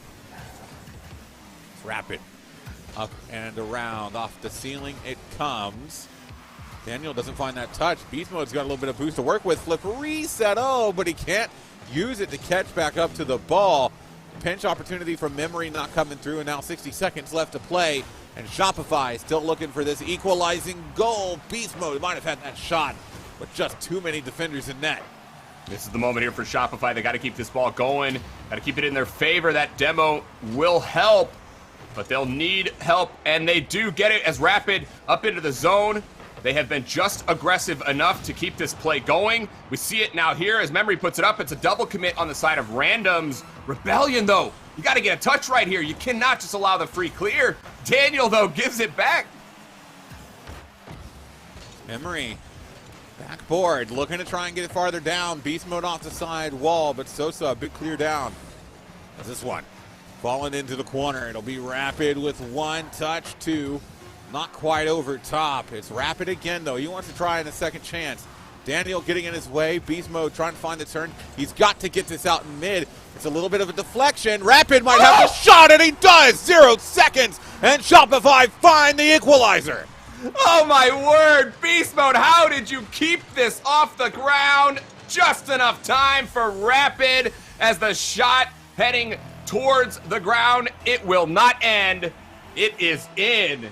And we are going to OT. That pressure for Rebellion finally pays off. Their first goal on the 7th shot at 0 seconds. Now they've just got to make the most of that going into this overtime. It's the Randoms, who were literally 1 second away from being able to win that series, getting denied and having to force to continue on in this game one. It's our third game one overtime in a row here, Sam. Noticing a bit of a trend here as Rapid playing it around off the backboard. Be towards the side wall again. Daniel trying to follow it up, but he's going to get bailed out by Chronic. This one towards the side. Rapid unable to get in the way. It'll be a return coming through from Beast mode. He's able to work his way around Chronic and around Sosa. Back wall. Daniel forced to play that one away. It's Chronic actually with a whiff on that back. Be across the field. Memory charging forward, able to find some 50s, but Daniel coming in, sweeping it over to this left side. Now we see even more possession, some fighting at the midfield. Both teams very keenly aware of the situation they're in. Tournament lives are on the line in this series, and the game one victory could be absolutely crucial as far as building momentum and getting yourself on the right foot, especially with the comebacks that Shopify has made. Oh, Beast mode did not get the clear he wanted in the slightest, and the game goes to the Randoms. A minute 25 into OT. Oh, Beast mode, after he had done everything to get Rebellion here, kicks it out center and just absolutely coughs it up. Randoms, they're going to sneak away with this win, and they know how lucky they are after they gave it to Rebellion there at 0 seconds, nearly lost it all. But after that misplay, we do see the randoms regain. Those sorts of miscues in OT just absolutely will burn you. Yeah, I mean, and for the randoms as well, a little bit of sweat coming into that overtime because Little bit, you had it little in bit. the books. 0 seconds on the board. You got that 1-goal lead, and all that you next thing you know, Shopify able to put together a play, slams it into the back of net. And then you're into an overtime yet again, but the randoms never gave up their focus, capped it all the way through, and able to close it out anyways. But I tell you what, it's our third first game overtime in a row, and I am here for it. I love it. I love it. I can't count at this point. I lost count a while ago, especially with the OTs that we saw earlier on stream. It has just been absolutely insane. But of course, we expect it. Every bracket in the Astro Star circuit is always insane, and this finals bracket has been no different. It has been the absolute best, and we have two fabulous teams battling it out in the lower sleagy. Of course we expect it. We want OT, yeah, but now we kind of expect it. Yeah, I mean, at this point, if these games aren't close, then what is even happening anymore? Because of course they're close. It's the loser's final. Only 2 series left. And the entire tournament, the entire season here, Sam. It almost feels unbelievable, but yet here we are. And the randoms trying to make sure that they're finding their way into the grand finals over top of Shopify. But to start off this game, too, it's already been a lot of pressure. And Shopify able to get themselves on the board first. And that is big for their mental. We have Memory going towards the net. He's the second man. He has all the confidence to just keep going forward, hoping the ball will squeak out to him. It does, and he is ready and waiting there to kick it in. First one here for Rebellion off of that press. That is an important goal for a team who is trying not to get down too quick, because we know comebacks hard to find. Rebellion may be running out of time, but not with plays like this. Beast Mode gets another. Yeah, and this touch from Rapid, the flick, so clean. Beast Mode, knock it down. And Sam, are we in the Twilight Zone? Is this not the 3rd series in a row? Right, all right, hear me out. 3rd series in a row. I know where you're going with this. We have a game 1 overtime, and then immediately, and I'm talking immediately, in the next game, the team that lost said overtime goes up 2-0. Yeah, it really feels like that, and when you write the script like this, guys, it makes it hard for us to not expose you. So maybe we need to switch it up just a little bit, because it's getting predictable. But, you know, it makes for exciting series, no doubt about that. And that it does. That's just an interesting pattern that is developed here as Memory was trying to work his way around that. Daniel, bit of a giveaway, Rapid across. Be off the back wall, but cleared by Chronic. It's another one. All the way down, Beast Mode. Back out in front. A little bit of a double commit. They were looking for the pinch, but it didn't really go anywhere. Not anywhere that they were wanting it to, at least. That's a soft touch off the backboard. Shot, not quite. Able to be cleared away. Chronic keeping it in the orange side of the field. Daniel towards the side wall, gets another one into the corner. Sosa unable to find that follow through. It'll be a reset of defense for the randoms here. Rapid taking a shot, and this defense being reset does absolutely nothing for them. And Shopify going up 3-0. Yeah, and it's just one play downfield for Shopify, and they get that third. It is so difficult now, more difficult than ever at the high level to come back from that 2-0 deficit. When teams can come out strong, find that early momentum, it would just seem that more often than not, they are going to get the victory, and more often than not, they're going to get the next goal as well, as the defense is just so good. But the defense for Rebellion not there, as randoms will come back downfield, and they will get it back to 2. I mean, that's just a quick passing play. I mean, good Lord. Chronic able to pick up the pass from Sosa, speeds it up even more. Daniel to slam it in. And we still got more than half the game left. It's only a 2-goal lead, so, you know, it's not Shopify, not in the clear here. They've got to make sure that they maintain their momentum. Otherwise, next thing they know, randoms will be knocking on their front door, waiting to try and set themselves up on series point. This one comes straight down. Chronic grabbing the boost. It's cleared out in the midfield again. Daniel, we can't quite find that one. Be out in front again, Memory. Picked up by Chronic. Daniel playing it down, Sosa over high. We see it again towards the side wall. Chronic trying to force it into midfield, but it's another big clear coming all the way down. Memory. Again into Sosa. Down and around. Chronic. 50's not quite there, but that double commit might open up some more space. As Beast Mode knocking it down. Daniel pick up, gets a flick over one. Rapid getting bumped off of it, but still able to follow it through, and tenacity to continue that push really showing there. And you got to do that if you're Rebellion. You got the 2-goal lead right now, and you're giving a lot of space in mid for the randoms. So for Rebellion, they need to step up and just make those plays, keep this clock going in their favor, and keep the ball going downfield, as the midfield for randoms has been really open. They've had chances like that streaking through. They've got another opportunity. It's going to waterfall down. Beast Mode will read. Rapid at the mid, gets it past that line, and takes the danger away. Ooh, another great touch from Daniel. Cross. This will be Memory out of the corner. Coming in again, but Daniel playing it to the side wall. It's Sosa. It's another one. Played across and in. Chronic to pick up, sent towards field. But Rapid, the quick return back. And that one goes in. It's absolutely over for the randoms here in game number 2.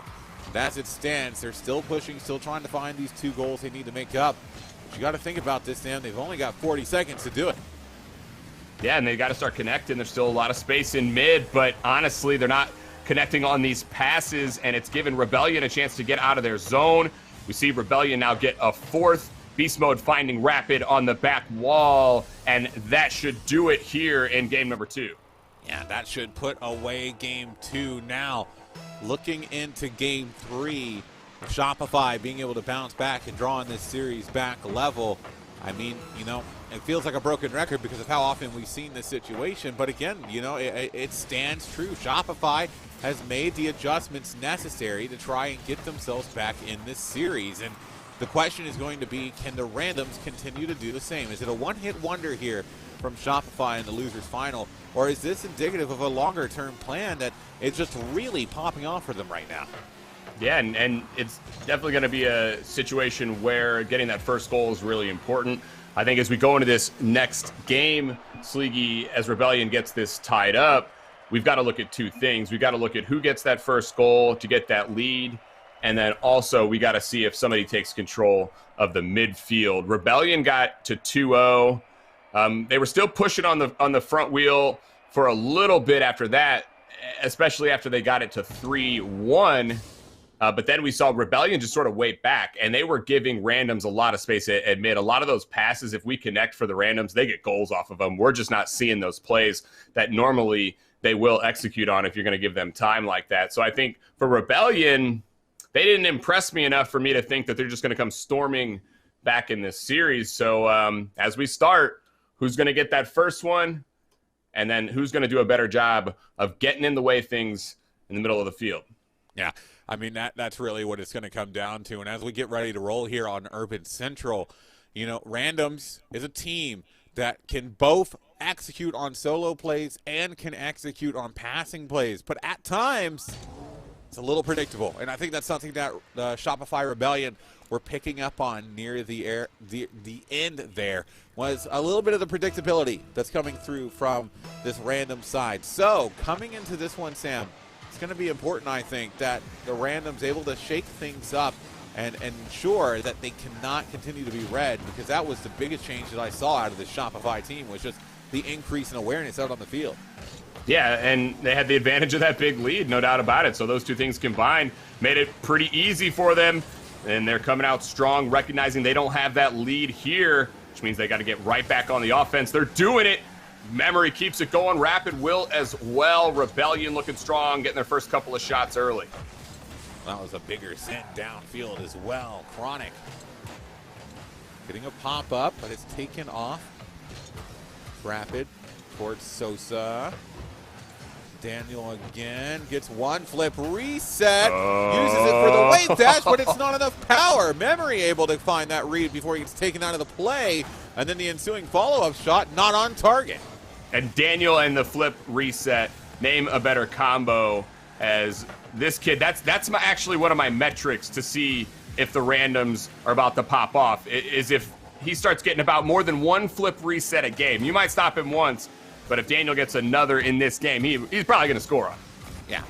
No, I mean, it's so hard to defend against, especially Daniel, who, like you said, is able to pull them off so quickly and so smoothly.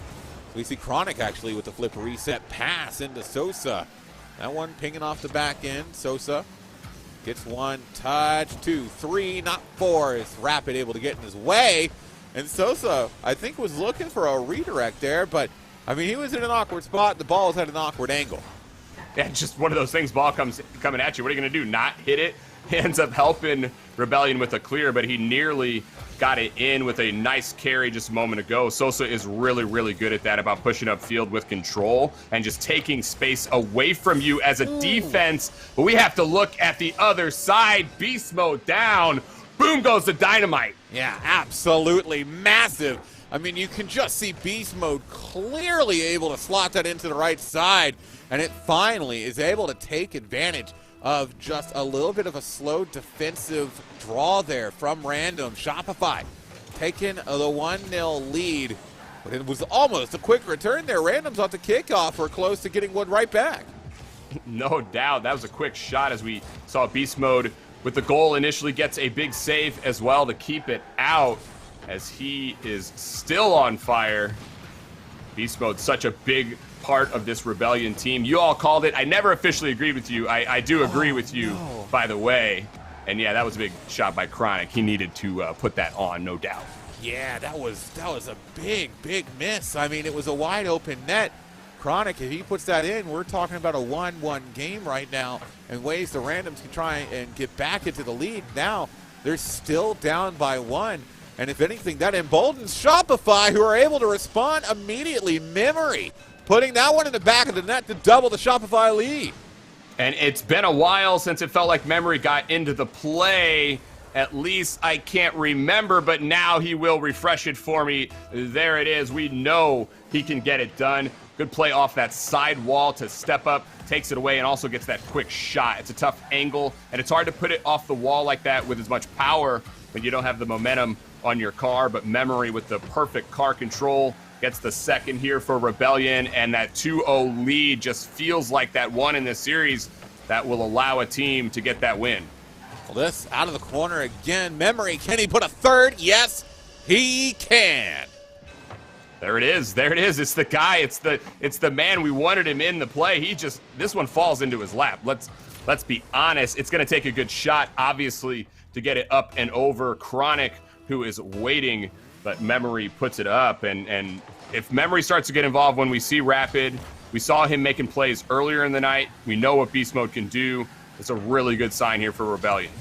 And it is, and it's a bad side here for the Random. Should this scoreline hold, it will be a 2-1 lead for Shopify going into Game 4. And that means it will be a 2-1 series point here in the losers final. So the Randoms can get about a goal every 30 seconds. They'll be in a good spot, but aside from that, they're going to find themselves in a really sticky situation. Sosa trying to push that one towards net. Oh, but he misses the bump and the ball. He perfectly slides in between both, just threads the needle, and that could have been another big opportunity for him. No doubt about it, and that could have changed everything here for the Randoms. They really got to cash in right now as the ball is in front. Too much time taken, though. Daniel can't get on it. It takes a second effort there from Chronic, but it's not enough for the Randoms, who are still looking for their first, and it may be too little too late regardless, as we see Beast Mode and company come back. They get another 4-0, 4 goals in 2 games in a row. And this is disgusting. Look at this. Oh, the flip reset. It lands perfectly on top of Rapid. Now, you talk about Daniel being good at flip resets. Take a look at that. One to land it literally on a dime. And that, you know what that felt like? Caster's Curse be striven to heck. I'm calling this game. It's going to be 2-1 in favor of Shopify. If they're pulling off plays like that, they are feeling confident right now. Well, yeah, there's absolutely no way we're seeing Randoms come back here, no doubt about it. Beast Mode reminded me, that was like a Smalls moment. He literally ran that ball up to Rapid and did everything he could to just drop it on his car. Like, here you go. I could have scored that goal. That's how easy Beast Mode made that. And when you can have flip reset assists, which isn't even necessarily something we see as the meta, you know that a team is feeling themselves. Shopify Rebellion, they are that team, and they will be one win away from our grand finals. Yeah, that one just going to hit at midfield, and the Shopify Rebellion getting a huge win here in game number 3. They set themselves up on series point, as Sam so eloquently put, 5 minutes of Rocket League away from a grand finals against the Charlotte Phoenix. But similarly, as to what we've said before, being on series point doesn't mean you secured it. If there's any United fan out there, you know real well how that feels. A series point is never secured in the slightest, and so Shopify really going to have to key in and focus up here to close out game 4. Otherwise, the randoms could be right back on their heels. Oh, yeah, no doubt about it. And that third win, always so elusive for teams, especially in this moment when everything on the line here for the randoms. And the randoms, they're that team. Frank's been trying to reverse cast or curse them all night, which I think is actually a glorious strategy when you think about what Frank can sometimes do to a squad from picking them. But they're going to need more than that right here. They're going to need more than Frank's non-selection, I guess, if they're going to get by. Of course, they got to get goals. We didn't see any goals on the board there. Obviously, you got to find offense. But the first goal for me, I'm going to keep saying it until they get it. It is so hard to regain and take that lead back against Rebellion, especially the way their defense is playing. Randoms, they got to strike first. Yeah, they have got to try and get on the board quick. They've got to try and get on the board first. Otherwise, it's going to be a hard road forward. Game 4, series point for Shopify, who are looking for a grudge rematch in the grand finals against Charlotte Phoenix, the team that sent them down here in the first place. We'll see if they can withstand against the randoms. It's Rapid knocked down actually into Daniel Beast Mode. Still maintaining on to that possession as a demo comes through. 50-50, Daniel with the pickup, taken away by Beast Mode. No one there to follow it through. Memory was kind of getting close. It'll be straight back out to Chronic off the ceiling. Pinch over to this right side as Sosa was one. Looking for another flip reset, but he's not going to be able to get that one on target. Oh, man, we see Chronic and Sosa both go for flip resets, as apparently that's just turned into the entire strategy here for the randoms. I mean, I'm all for it. If that means we start to see just these unbelievable goals that we know can happen at any moment, sure thing. I mean, fine, guys. Yeah, do it. Yeah, making something happen. Good 50 there, though, from Rapid on the Chronic. Able to prevent that one from being out in the midfield quite as he wanted. And Daniel. Farther downfield. Pop up from Memory. Chronic knocking it down. Follow up from Sosa. Double commit. Oh, but it's touched up the back end. Daniel finally able to put it through. And that is what we needed for them to do here, Sam, if they want to move forward to Game 5. Get on the board early and first. No doubt. Sosa made that so tough for Memory, who got up, but the disconnect couldn't make that play. Sosa is so good about coming through the neutral zone with speed, either carrying the ball himself or putting it in a dangerous spot for the defense. He does get that elusive first goal here for the randoms, and now for me, that is absolutely everything. It is the foundation to build off to find them way back into the series, potentially get to that Game 5. And I think for the randoms right now, what do? Can't sit back. Got to just keep going, look for another. Daniel may have a chance. It's a 2-on-1. Rapid, though. The patience pays off. He makes the stop. And a quick follow-through from Memory as well. But a hit, sending it back down the other way. Daniel is looking to forward it forward downfield. It'll be Rapid. Sidewall with control towards net. Sosa's up, able to find the save. It'll be back to Beast Mode again as it drops back out in the midfield. The 50 coming in. The demo on the Chronic, opening up some space defensively to handle this situation. Rapid, not quite the 50 he was looking for. Comes back over to this side wall. Memory, no. Daniel towards net. Demo coming in from Rapid. We see Chronic again. Back and forth this game goes. But as we cross into the second half here in a second, Sam, it's still a 1-0 game. Big bump Big bump. Can Beast Mode take advantage? He plays it out across. Oh, but just shy of the top corner. Beast Mode with just a little too much power on that pass as Memory was waiting in the left wing. They can't connect. That is the play there for Rebellion. But keep your eye on Beast Mode. This is when he does just that. This guy always has another gear. You expect he's going to find it. He's in the air. He's making plays. He's going to give his team a chance to close it out. Rapid again. Unable to wrap around. This Gary coming through, but Beast Mode unable to follow it up. Be Sosa again on the side wall. Rapid playing it down. This one. Chilling in the corner as it's played away.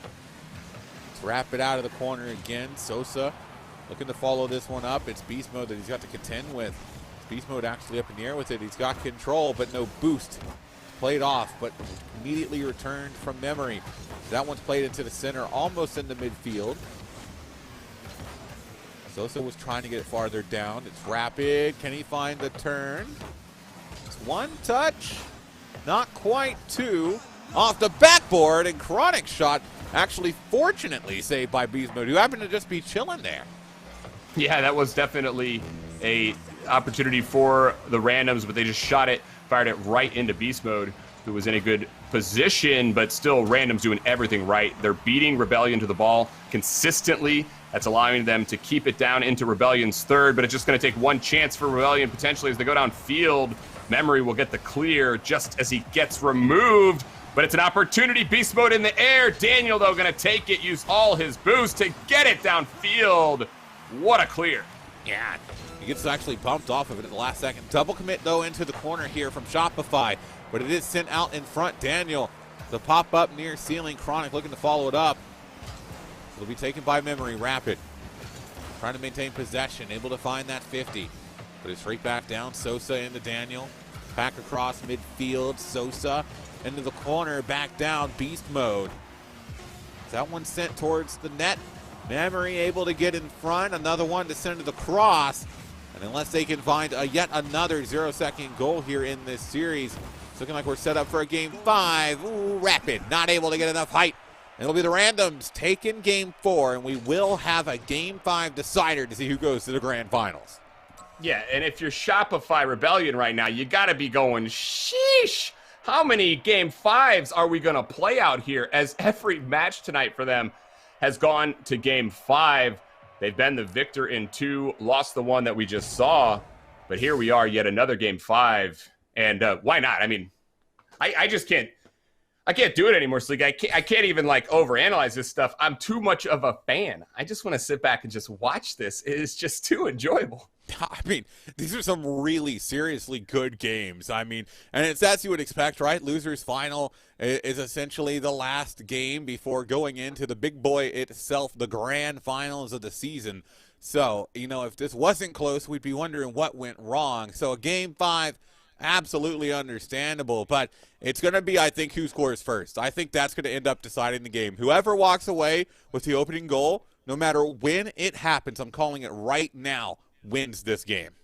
Yeah, I mean, honestly, that sounds pretty good. I said it earlier, and it really does feel that way, as a team has been able to get the lead and just cling to it in this series. And you never expect that one goal is going to be enough, but tonight, teams are just so good. There's no margin for error, but at the same time, once a team gets a lead, they have that confidence to just play and do whatever they need to stay ahead and get that victory. So you gotta love it, Sleeky. You gotta love that we got another game 5 on our hands against these two teams, as it's a rematch of that upper. We get another game 5, 10 games in the 2 matches between these two teams. Yeah, I mean, it's just that close. We'll see what ends up happening, though. Game 5 is all on the line as we see who will face Charlotte Phoenix in the grand finals. Will it be the randoms, or will it be the newly formed Shopify Rebellion? Beast Mode looking to make it Shopify as he gets the first on the board. Rapid starts this off from a kick pass right out from Memory, but Beast Mode able to slow down, get around on this ball so that he can put it to the right side of the net. There are 2 defenders there for the randoms, and Beast Mode had a ton of speed but he slows down just enough to get around and get that first goal, the ever important first goal, but maybe not. Maybe not. This may be the difference here. Game 5, anything can happen. Yeah, great take from Sosa. Daniel at midfield able to just slot that one in. Easy peasy lemon squeezy. And so, 4:24, 1-1, Game 5. And these teams still giving it their absolute all as beast mode. Off that kickoff was looking to try and find some more separation down the field. It'll be Daniel towards the back end, straight down again. This one off the ceiling. Back over to the right side. Rapid. Follow up. Beast mode. Touch. Can he find the next? It'll have to be Rapid that gets it instead. This one out of the corner. He gets the boost taken from him. As Sosa looking to push it farther downfield, but the bump's coming in. Physicality starting to increase. We are 1 minute gone, and it already feels like it is going to be down to the wire. No doubt about it, but you got to love that once we got that 1-1, it's like the pressure had been lifted, and both of these teams now just ready to play. They're not overthinking. They're just getting in, looking to make big plays to put their team into the grand finals. You'll love to see it. And that Ooh, man, Daniel coming in with a big save on that one. Oh, man. Ooh, I was ready for that redirect, but a great read. And we continue on tied up. He's not quite able to get that follow-through, but that shot opportunity, one of the best that we've seen, barring the ones that went in this game. No doubt about it. That was Rapid just eyeing that up. He was licking his chops, wanted it so bad, but the randoms get over, make a stop, and now they make it their first. Sosa around. Oh, man, get the lead back. Sosa, the subtle touch. There's 2 defenders there. He has to do it just to get around. He got bumped. Rapid bumped memory. Oh, no, I was wondering what happened. Rapid accidentally gets a bump on the memory, puts him completely out of play. And then it's a wide open net. They're able to capitalize. Daniel flip reset trying to make it more. But what a monumental mistake defensively, and it leads them immediately to a goal. There's still half the game left to play, but that gives a huge amount of momentum to the randoms. Yeah, and I think even so, with that double and that bump, like you said, Sosa still had to get it around because it was just a mass of humanity in front of the net. And so I agree, it was definitely a mistake, but at the same time, fabulous play from randoms just to get it by. The defense really good, of course, from Rebellion, but a slight miscue opens the door here in Game 5, and this may send randoms into the finals. But obviously, look at all that time on the clock. Look at all this time. We're in for a treat. There is absolutely ages. 2:05 to be exact. Still with only a 1-0 game. It's another pop-up coming through from memory. This one over to the side wall. Beast mode. 1. Gets the flick over top. Can he get it through? Almost able to finish that one off. This one coming down and around. That's able to be cleared away by Daniel. Backboard. Oh, what a save. That goes in. That almost becomes game, but we're still fighting with it right now. 90 seconds left on the board, and the randoms trying to secure that ticket into the grand finals. Yeah, and there's no way you can let that type of goal into that big clear down from the other side. That would have been devastating for Rebellion if we don't see Beast Mode get up and make that save. Of course, he's leading his team, and now we see a chance for Rebellion. Oh, Memory tries to go low, but the defense there will make the stop. Chronic a brick wall. Yeah, that was just a read, too. He tried to keep it low, thinking the defender would jump, and the defender's like, nah, I'm going to stay down here. It's all good and chill. Gets the play away. Big bump onto Daniel, but Chronic able to follow it up. Beast Mode unable to find that touch. So it'll be Rapid. Up again, Beast Mode was looking for the angle. Might be able to get a follow through. Daniel can't maintain possession, but it is played away downfield. Final 40 seconds is on the horizon. As Rapid, back wall, trying to pick things up here. Looking to send it back the other way. It's Sosa up, gets one. He's got a decent amount of boost to work with, but he can't beat Beast Mode. 30 seconds. It is coming down to the wire, Sam. Oh, of course. What more would you expect? And we know that this is what we would want. As we're Game 5, we're late. We're looking at Rebellion, who are doing everything they can, but they need another goal if they're going to at least get it to OT. They have the ball down. It's 10 seconds. They got to get it upfield. Here we go. Well, final 10 off the backboard. It's Chronic playing it away. Gets it over top of Beast Mode. Memory getting it in the air, keeping it in the air. Beast Mode able to still keep it in the air. Rapid. Oh, it's still up. Memory trying to get it farther downfield. Beast Mode looking for the redirect. Oh, it's on target, but there's not enough time. It's just not enough. It literally comes down to the wire, Sam. But in the end, Randoms moving on to the grand finals.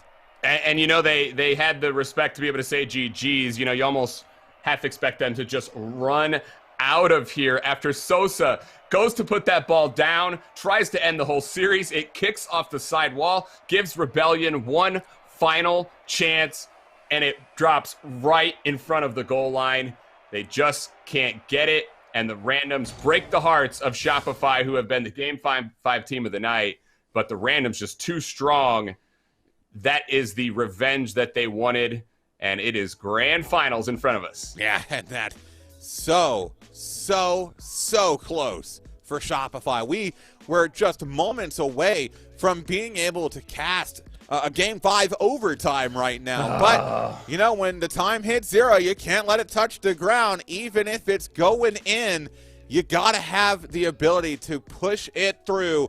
It's not enough. And Frank, what did you make of that? Yo, okay, so here's my interpretation, right? When I talk about the Randoms, sometimes it feels like I'm talking about like an anime, right? And I'm sitting here, I've been sitting here for 3 seasons now, and I'm like, nah, keep watching. It gets good at season 3. And I feel like we're finally here. We finally made it. So big ups to the Randoms, but holy cow, was that a close series? Obviously, like you saw the final attempt, it was right there. It was on target.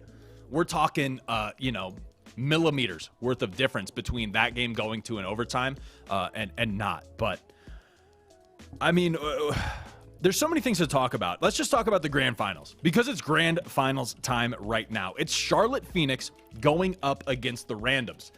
I'm going to pull up this bracket. Charlotte Phoenix has, I don't want to say been coasting, but they've managed to stay on that winner's side. They beat a lot of teams that I did not expect. Even Stromboli, that initial matchup, I was like, oh, this one's going to be pretty even. They win that series 3-1. You move on to winners round 2. They go up against our number 1 seed, Oxygen Esports. They upset them 3-1 as well.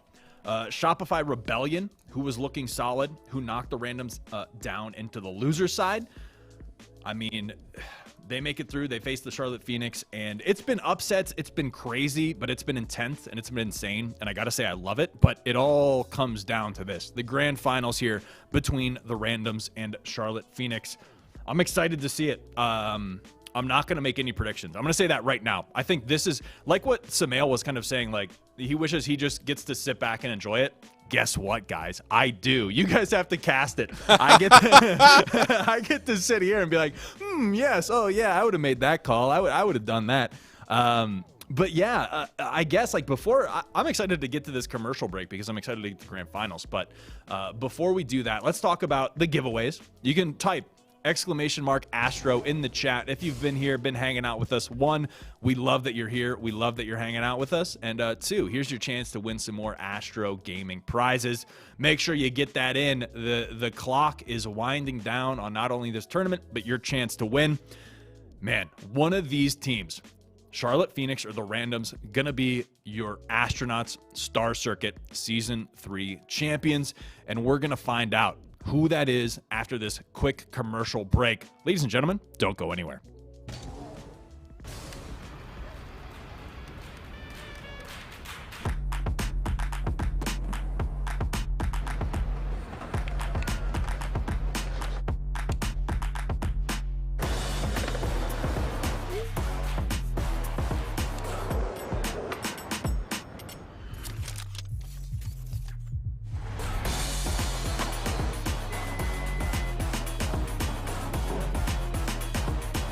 Nice play.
All right, ladies and gentlemen, the stage is set for the grand finals of the Astronauts Star Circuit Season 3. Man, we've got storylines, every which way. You look and you'll bump into one. But the grand finals, it's going to be Charlotte Phoenix going up against the Randoms. Two teams who have not had an easy bracket at all.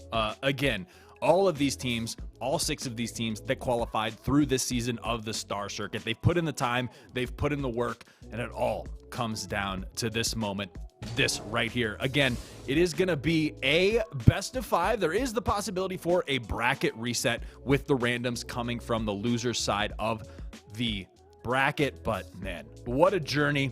I'm just happy that, I'm carpooling with Samael and Sleegy. Guys, any words before we get into this grand final here? I know I'm excited to get into it. $10,000 in the prize pool. First place going to be taking home $5,000 today. What are your thoughts? Man, it's been a long day. I've been watching since the very beginning. And having been part of every single broadcast of the season alongside Sam leading up to this, I'm ready to get going. I don't know about y'all, but I just want to see who wins. No doubt about it. So many matches leading up to this moment, Sleegy. We have just been out here watching just fabulous plays. We know that the finals are going to be no different. And yeah, I'm with you. The potential for a bracket reset, let's do it. Fine. Let's go 2 series to see what it's going to take. Yeah, I'm excited. And again, I have I'm stepping back from predictions. I just want to absorb this. I just want to let this kind of exist around me. Yes, I'm staying true. If anything, I predict Charlotte Phoenix to win. I will say that because my strat, the pact Daniel and I have formed. He was in Twitch chat earlier. He's like, dude, don't. And I'm like, dude, wink. I understand what that means. So I've been saying they're going to lose this entire time, and I've been nothing but excited about it. But honestly, honest truth, I'm proud of the way both of these teams have played. They've both overcome a lot of difficult matches. And like you mentioned, it's been a long day of Rocket League, and to have it all kind of culminate into this moment is exciting. We all get a treat here. It's all something to look forward to, something to enjoy. But yeah, for sake of consistency, I will be predicting Charlotte Phoenix. What do you guys think? I'm actually curious for Sam before sharing mine because I don't want him stealing any of my notes. So I'm actually going to pass it off to Sam first. Okay, awesome. So before I show this, best of 5 in the finals, right? Before I flip this up. All right, cool. That's what I thought. I just it looks stupid, right? Wait, right, half price appetizers. Oh, that says. Come on, guys. Now the writing up top. The writing up top is not mine. You can see from that writing. So the career you're talking about, it's not going to happen, Frank. But look at this. I got randoms. They're going back to back. They're winning both of these. We're getting Game 5 in the second series. Sosa MVP. There it is. Ooh, all right. You know what? I can write things. I can write things down too. Hold on. No, stop. That's my thing. No, I got it. No. No, just wait. I can erase mine. You can't. Bam. Oh, that's my pick right there. Wow. That's my pick. That's what's going to happen right Interesting. there. Love to see it. It looks like you almost crossed out the 3. I almost did. But I didn't. I didn't. I didn't. All right, it looks like a lot of the players are joining the lobby. I'm excited to get into this one. It's good when we're getting on the borderline stages of lunacy. That's when the cast is going to be on point. We're unhinged. We're in the grand finals. Things are great. Players are saying they're ready. So Samael and Sleegy, you two, take it from here. Appreciate it, Frank. And yeah, grand finals, everybody. It's time, in the words of the infamous Wave Punk, to get ready and get loud. Because it is game day, it is grand finals, and it is Charlotte, Phoenix in orange, the Randoms in blue for the end of Season 3 of the ASTRO Star Circuit. And Sam, I am looking forward to seeing how this one plays out. Oh my, this is going to be good. You know it, as both teams coming out quick. The precision and speed on their strikes is a good sign as we get this first and potentially first of 2 series started off. Well, it is starting with some Charlotte possession down the field. Delta able to get the beat. Ooh, almost able to get that double touch off the backboard. It'll be sent down from Daniel. Was looking for the ground pinch, but it didn't have a whole lot on it. Down the right side, Delta towards the back wall again. Chronic playing it over left. Beastabonium out of the corner, and it's sent downfield from Daniels. Delta picking it up in midfield. It's Andy. Back wall again, played over to the side, back in front. Wrapping around is Andy as he gets one, not quite two. And Chronic clearing his own. Another shot coming in from Andy. How does what a Daniel stop. find that save? Oh, man, Andy, he did have a lot to shoot at. It was a lot of ground to cover as he was nearly at midfield, but the power was there, the accuracy was there, but so was the defense for Randoms. They stand tall. They're going to need to do it again, though. The pass across, the shot, though, not home for Charlotte Phoenix as they don't get the first, but they should have cashed in. That was their goal.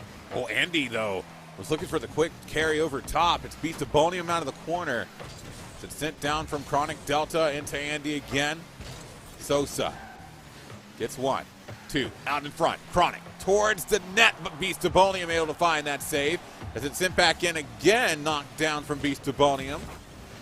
As Andy gets one, it's still over top, off the backboard. Daniel playing it farther away. Sosa open net, and just like that, Random's going to be on the board first. So we'll get the first. It's Daniel. It's not a reset, but it's a late flip up over the defense. Fabulous clear there for Daniel to get that started off. And Sosa, the expectation that Daniel's going to make that play as he is looking upfield the entire way. Wide open for that feed as Randoms get that first goal. We have seen how crucial that first goal is all night. But as I say it, I have cursed the blue side. Yeah, I mean, Andy just getting a good pickup off that challenge from Delta. You can see a little bit of confusion in net. Daniel unable to reach across to find it. And so Charlotte Phoenix, about the halfway point of the game, able to draw themselves back level. This kickoff again, going to be a couple more 50s as Delta. With one, was looking for the fake, gets the shot off, but Sosa able to find the read. Bit of a double commit on the back end, though, as Andy towards the backboard. Still out in front, Chronic. Off the corner again. Daniel gets 1, 2, 3, 4, 5, 6, but it's still not enough to go through. There's a big pinch from Delta into midfield. Andy able to find that 50. Delta's in the air, but it gets played away. And one thing definitely starting to come into play here for the Randoms is the ability for Sosa to move upfield. This time it's with Chronic, but before it was with Daniel, and we have seen Daniel and Sosa at mid quite a bit lead to opportunities like this. We're going to see Sosa kick it right back to Daniel, who feeds it over to Sosa despite the play coming together. Charlotte Phoenix still keep it out. This into that corner. It's another big clear coming away. As Andy towards the back end, 50-50. He's not going to quite come through. As out of the corner and up. Andy towards the net, but still played away by Daniel. Sosa with one. Trying to drop it through. Good plays coming in, but the execution on the final bits still lacking a little bit here. But it is game one of the grand final, so plenty of time, even in this game, to try and bring things back in line here, Sam. No doubt about it. That was a good feed from Sosa down off the wall, but we'd seen the momentum there, I believe, from Chronic, just had taken him too far forward. But it was a close chance there for the Randoms, nearly executing. Now they're back down, though. They know you got to stop. They won't find it as we see Andy get this play started off. Wins a big 50 in the corner. Kicks it out center for Beastabonium. This has happened a lot all night. Yeah, that's a great shot coming in from Beastabonium as well. Able to slide it right down mid. And so Charlotte still sitting at 2-1. 51 seconds to go. Oh my God, can that go through? Yes, it is from Delta, but it's only off the back of Beastabonium, who murders Chronic right there. What a dunk. Yeah, and they've got all the momentum off that kickoff. Full press forward as they had just got the goal. Now they find another. Nothing to lose here for Charlotte Phoenix as they look to pile it on. They're going to do it again off that kickoff. This time, though, Chronic steps up takes it away. Corner again, Andy in the air off the ceiling. This one still out in front. Sosa unable to find it. Zandy finding the demo on Chronic. We ascend downfield from Daniel. Straight down again, Chronic. Another demo. Big physicality coming out. But Daniel over to Sosa. That one's high. Played out again. And I don't think there's quite enough time here, Sam. 13 seconds ago, it's a 2-goal deficit. We're not seeing them push far down the field right now. So it's going to be game number 1. Going to the Charlotte Phoenix, and that spells trouble for the Randoms because remember, they not only need to win this series, but if they do, they need to do it all over again. Yeah, no doubt about it. That is certainly the advantage for Phoenix being up here in that upper, and they deserve it, having not dropped a match yet. They have been extremely efficient as well, winning 2 of their 3 series in 4 games. So this is a team that is used to piling up those wins tonight. They're doing it on the back of Andy, who, of course, is the guy to look for on Charlotte Phoenix. If we expect that they'll do well, we expect that it's going to be Andy who's going to be helping out. He's up top, getting it done all over the place. And Charlotte Phoenix just doing what they've done tonight. That's just win. Yeah. All they do is win, it seems, but still a series left to go. If they can grab the second one, though, ooh, man, can you think about a situation in which a team not only has to bracket reset, but they have to reverse sweep just for the right to bracket reset? It's very important that the Randoms take this next game. Otherwise, that's a big steep hill. Yeah, that would be tough just to get it started, right? And then you'd have a whole nother series in front of you. Now that would certainly be exciting. I don't know that we've ever had that sort of thing. Let's just go ahead and say, back-to-back bracket resets, that kind of thing. Let's make history tonight. Why not? But we may be getting ahead of ourselves. It's just game number 2 as these 2 teams play on in our grand finals. Yeah, and you know what I would love to see as well? Not only back-to-back, or not only a bracket reset, but back-to-back reverse sweeps in the bracket reset. Ooh, man, that'd be pretty nice. Let's talk about a storyline. Let's do it. Yeah, let's do it. Oh, well, they're going to have to get on to the point where they can be bracket reset first. Right now, Random's just trying to draw level. Chronic gets to the air so quick, uses the ceiling to put that down to Sosa, and the defense there for Phoenix struggling as they were running low on boost. Sosa gets the Random started yet again. He had the first goal in that previous game, but after that, it was all Charlotte Phoenix. Randoms will have to do a better job here of finding offense off of that goal, but it's not going to happen. Just like last game, Charlotte Phoenix strike back in a hurry. Yeah, this is a great shot from Delta. Just able to get a perfect hit with the corner of his car. Catches Daniel out in the corner. Cannot catch up to it in time. And Charlotte Phoenix able to draw level in this game. We're not even a minute in. We're barely 45 seconds into this game. It's been 2 goals shared between these 2 teams, Sam. Yeah, and for me, as I look at Sosa, I predict that MVP. He's a difference maker no matter what. We see him start off with a goal both games, but then he makes a defensive miscue both games to give the goal right back to Phoenix. So he's just erasing that good play with those miscues, but it's clear to me that if Randoms are going to win this, Sosa's got to be on top of his game. Yeah, no, he really does. This is another clinch coming over to the left side. Chronic getting bumped off the play. It'll be Delta looking to connect with Beast Ebonium towards net. Daniel coming in with the save as it's out of the corner again. Beast Ebonium almost able to knock that one down, but it's another save coming from Sosa in the clear downfield. And this has been a lot of great touches from Charlotte Phoenix, but they still haven't been able to pull ahead and take this lead. Yeah, and right now they're going to struggle doing that with this defense. All they can do is get in the way. We are seeing a composed Randoms team keep control of the ball deep in Phoenix's side, but they're just not getting that power shot on. It's a lot of offense, but it doesn't matter if you can't get those shots on. This may be it, though. It's weak, it's wide, it's not in. That was a good clear from Delta as well. Very dangerous out in front of net. And the Randoms were on the door knocking. But still, tie game in here at 3 minutes to go. Beast Ebonium able to keep it over top. He's looking for a bump, but he can't find it. Is Chronic able to take back possession out of the corner. Be out in the midfield. Miss from Delta. Andy, though. Over top of 1. Over top of 2. Can he get it off the defense? It's actually maybe a bit of a mistouch to Daniel. Delta's still in the zone, able to pull it out in the corner, but Sosa coming through, able to clear back the other way. We will play on at this 1-1, and it's starting to get to that tense moment. The first game felt really wide open. I could appreciate it, but you could see, especially on the side of the randoms, they know they got to keep this closer than that. They can't play so freewheeling if they're going to keep themselves in this game. So we're seeing that now as both teams playing that tightly contested Rocket League that we have grown to love here in these tournaments, especially with what we have seen from everyone tonight, but especially these teams. Yeah, no, especially these teams. Oh my. Another big save coming from Andy. Still look to try and transition it back downfield towards the back wall. It's a bit of a small touch from Chronic, but he maintains possession all the way through as Sosa trying to set up a play of his own out in front. Oh, Daniel able to push it through into the top left, and that's going to give Randoms back the lead.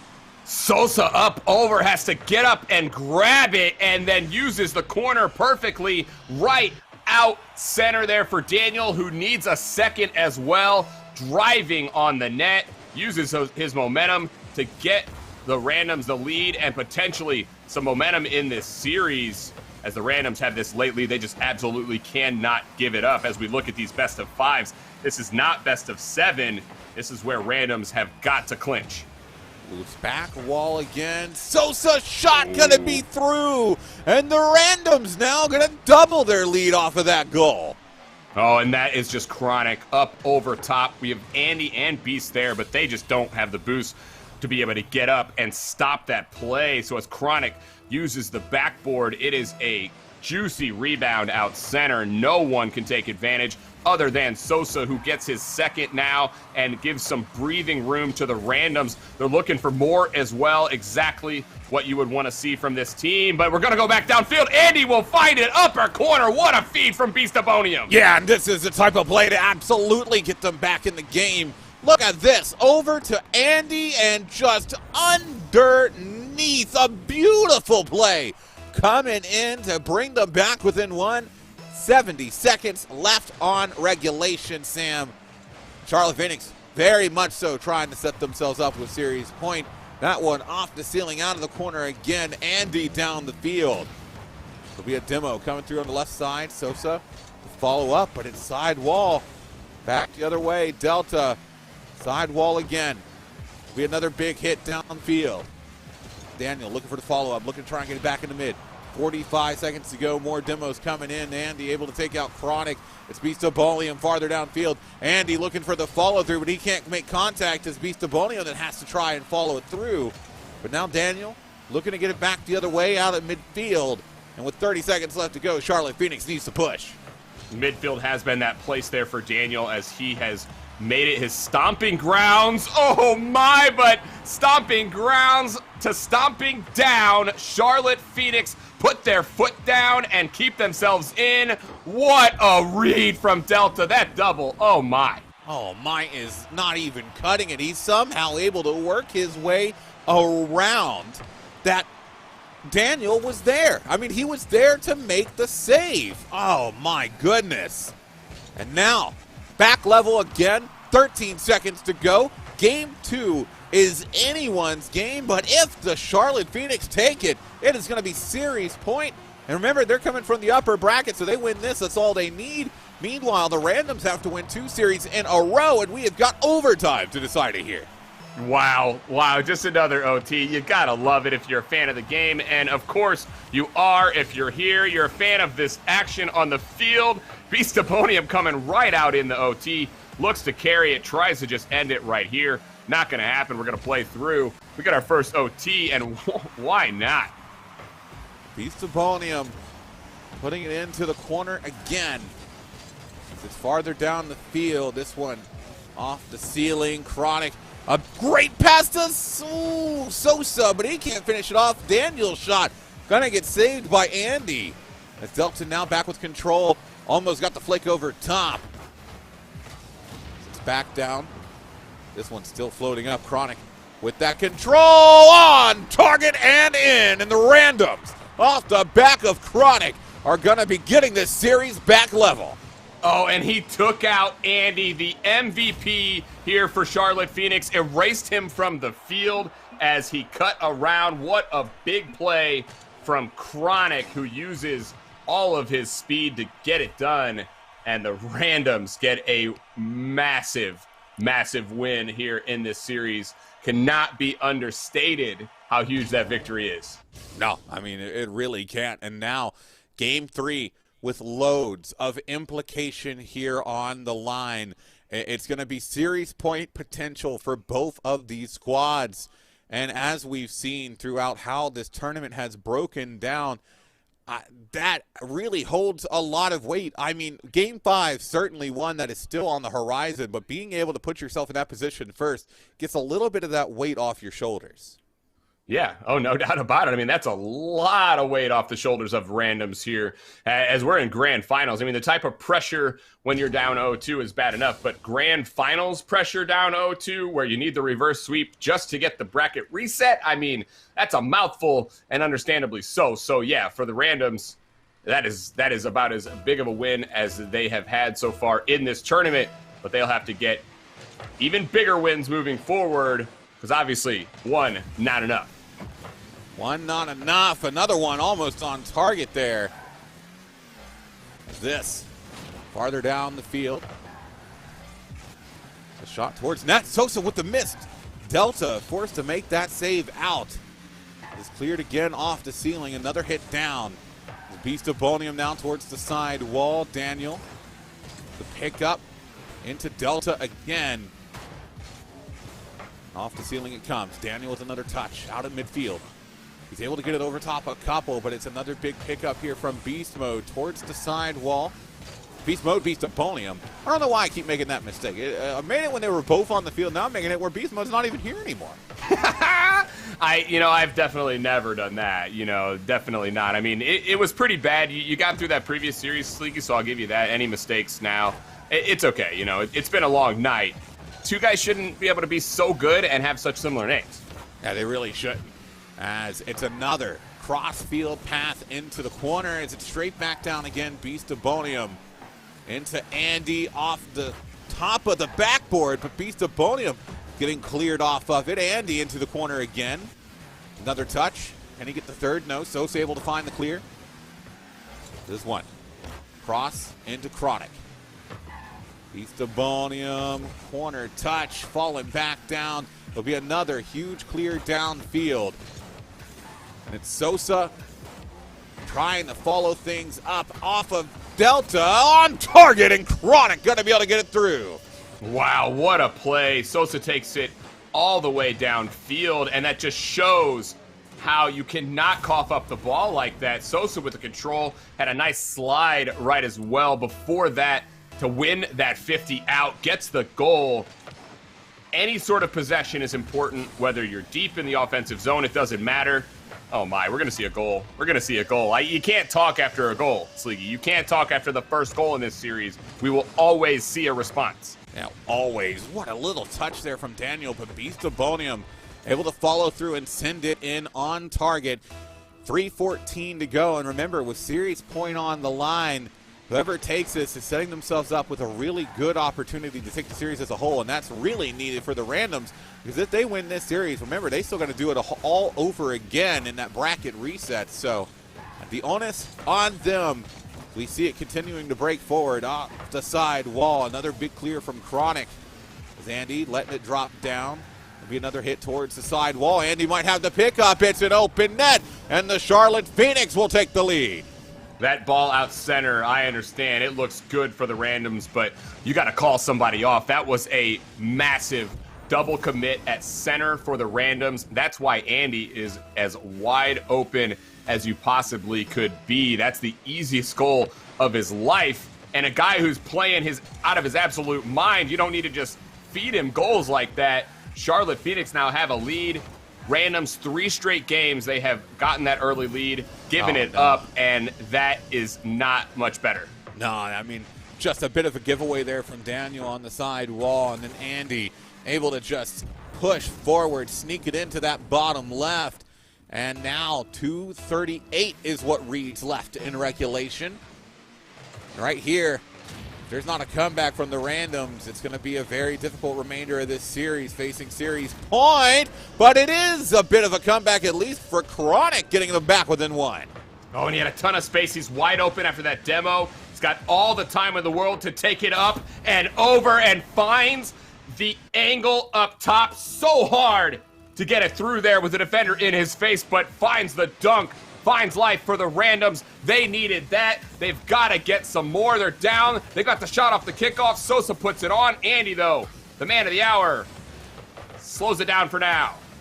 This coming back out to midfield again is Sosa playing it towards the back wall.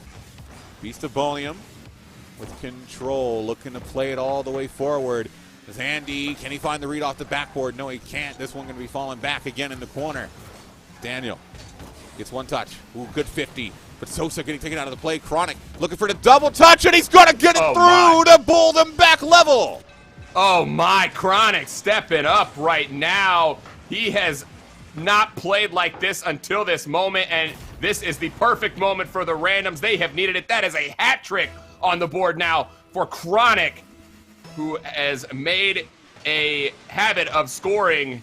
And I tell you what, that is just what the randoms needed. He might get another. Oh, almost. He was real close. Is this one coming to the back wall again? Off the top of Andy. It'll be Sosa. No touch there. This picked up, not quite. Daniel, big clear downfield. Off the backboard, but playing away. Sosa again off the side wall. He's looking to try and get it forward. Out of the corner again. Chronic unable to find it. Beast of Bonium, one touch, not enough. Cross net again. Side wall, back through. Delta was looking to set himself up. Andy has to play defense on the own half. As Delta again going to be getting this off the ceiling. Another one towards the net. Oh, but it's saved by Daniel. Follow-up from Beast of Bonium. Could be a setup, but Chronic puts it out. Oh, the defense here for the randoms, so good. Get back-to-back saves, one from Daniel, one from Chronic. They have 5 saves on the board, matching the 9 shots for Charlotte Phoenix, as the defense doing enough for the randoms after they've clawed themselves back into this game, trying to just finish it off. Chronic gets finished off there, but thankfully, Sosa can make the clear. Well, this, another one towards net, but Chronic able to find that save. This will be, again, Andy looking for that double touch. It's still up and around off the corner. Chronic sending it away. Sosa trying to find anyone downfield, but he's all by himself. It'll be Andy with it again. 50-50 opportunity. Beast of Bonium popping it up into midfield. Is now sidewall. Again from Andy trying to find towards the back of the net. Daniel is trying to play defense, and we are still tied. Series point on the line with this game in the grand finals.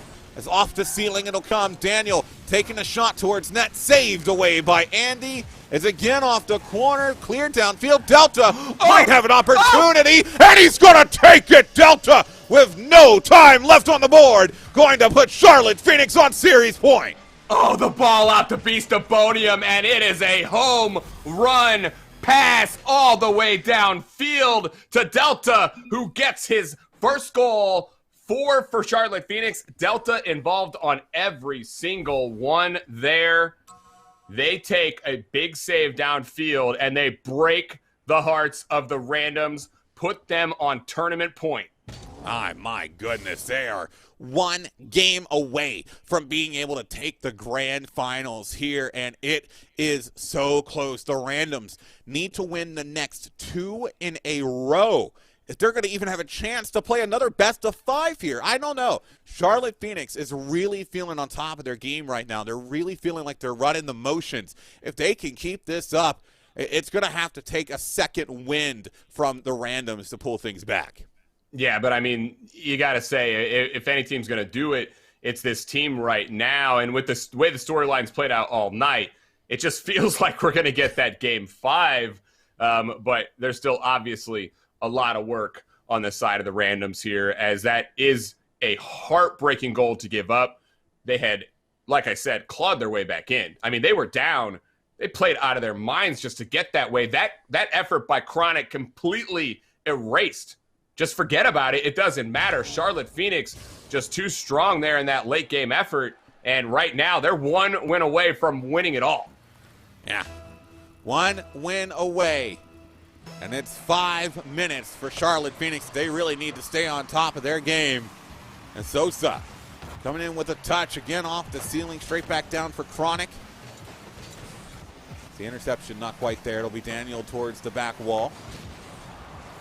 That one coming out to Beast of Bonium on the backboard on the shot.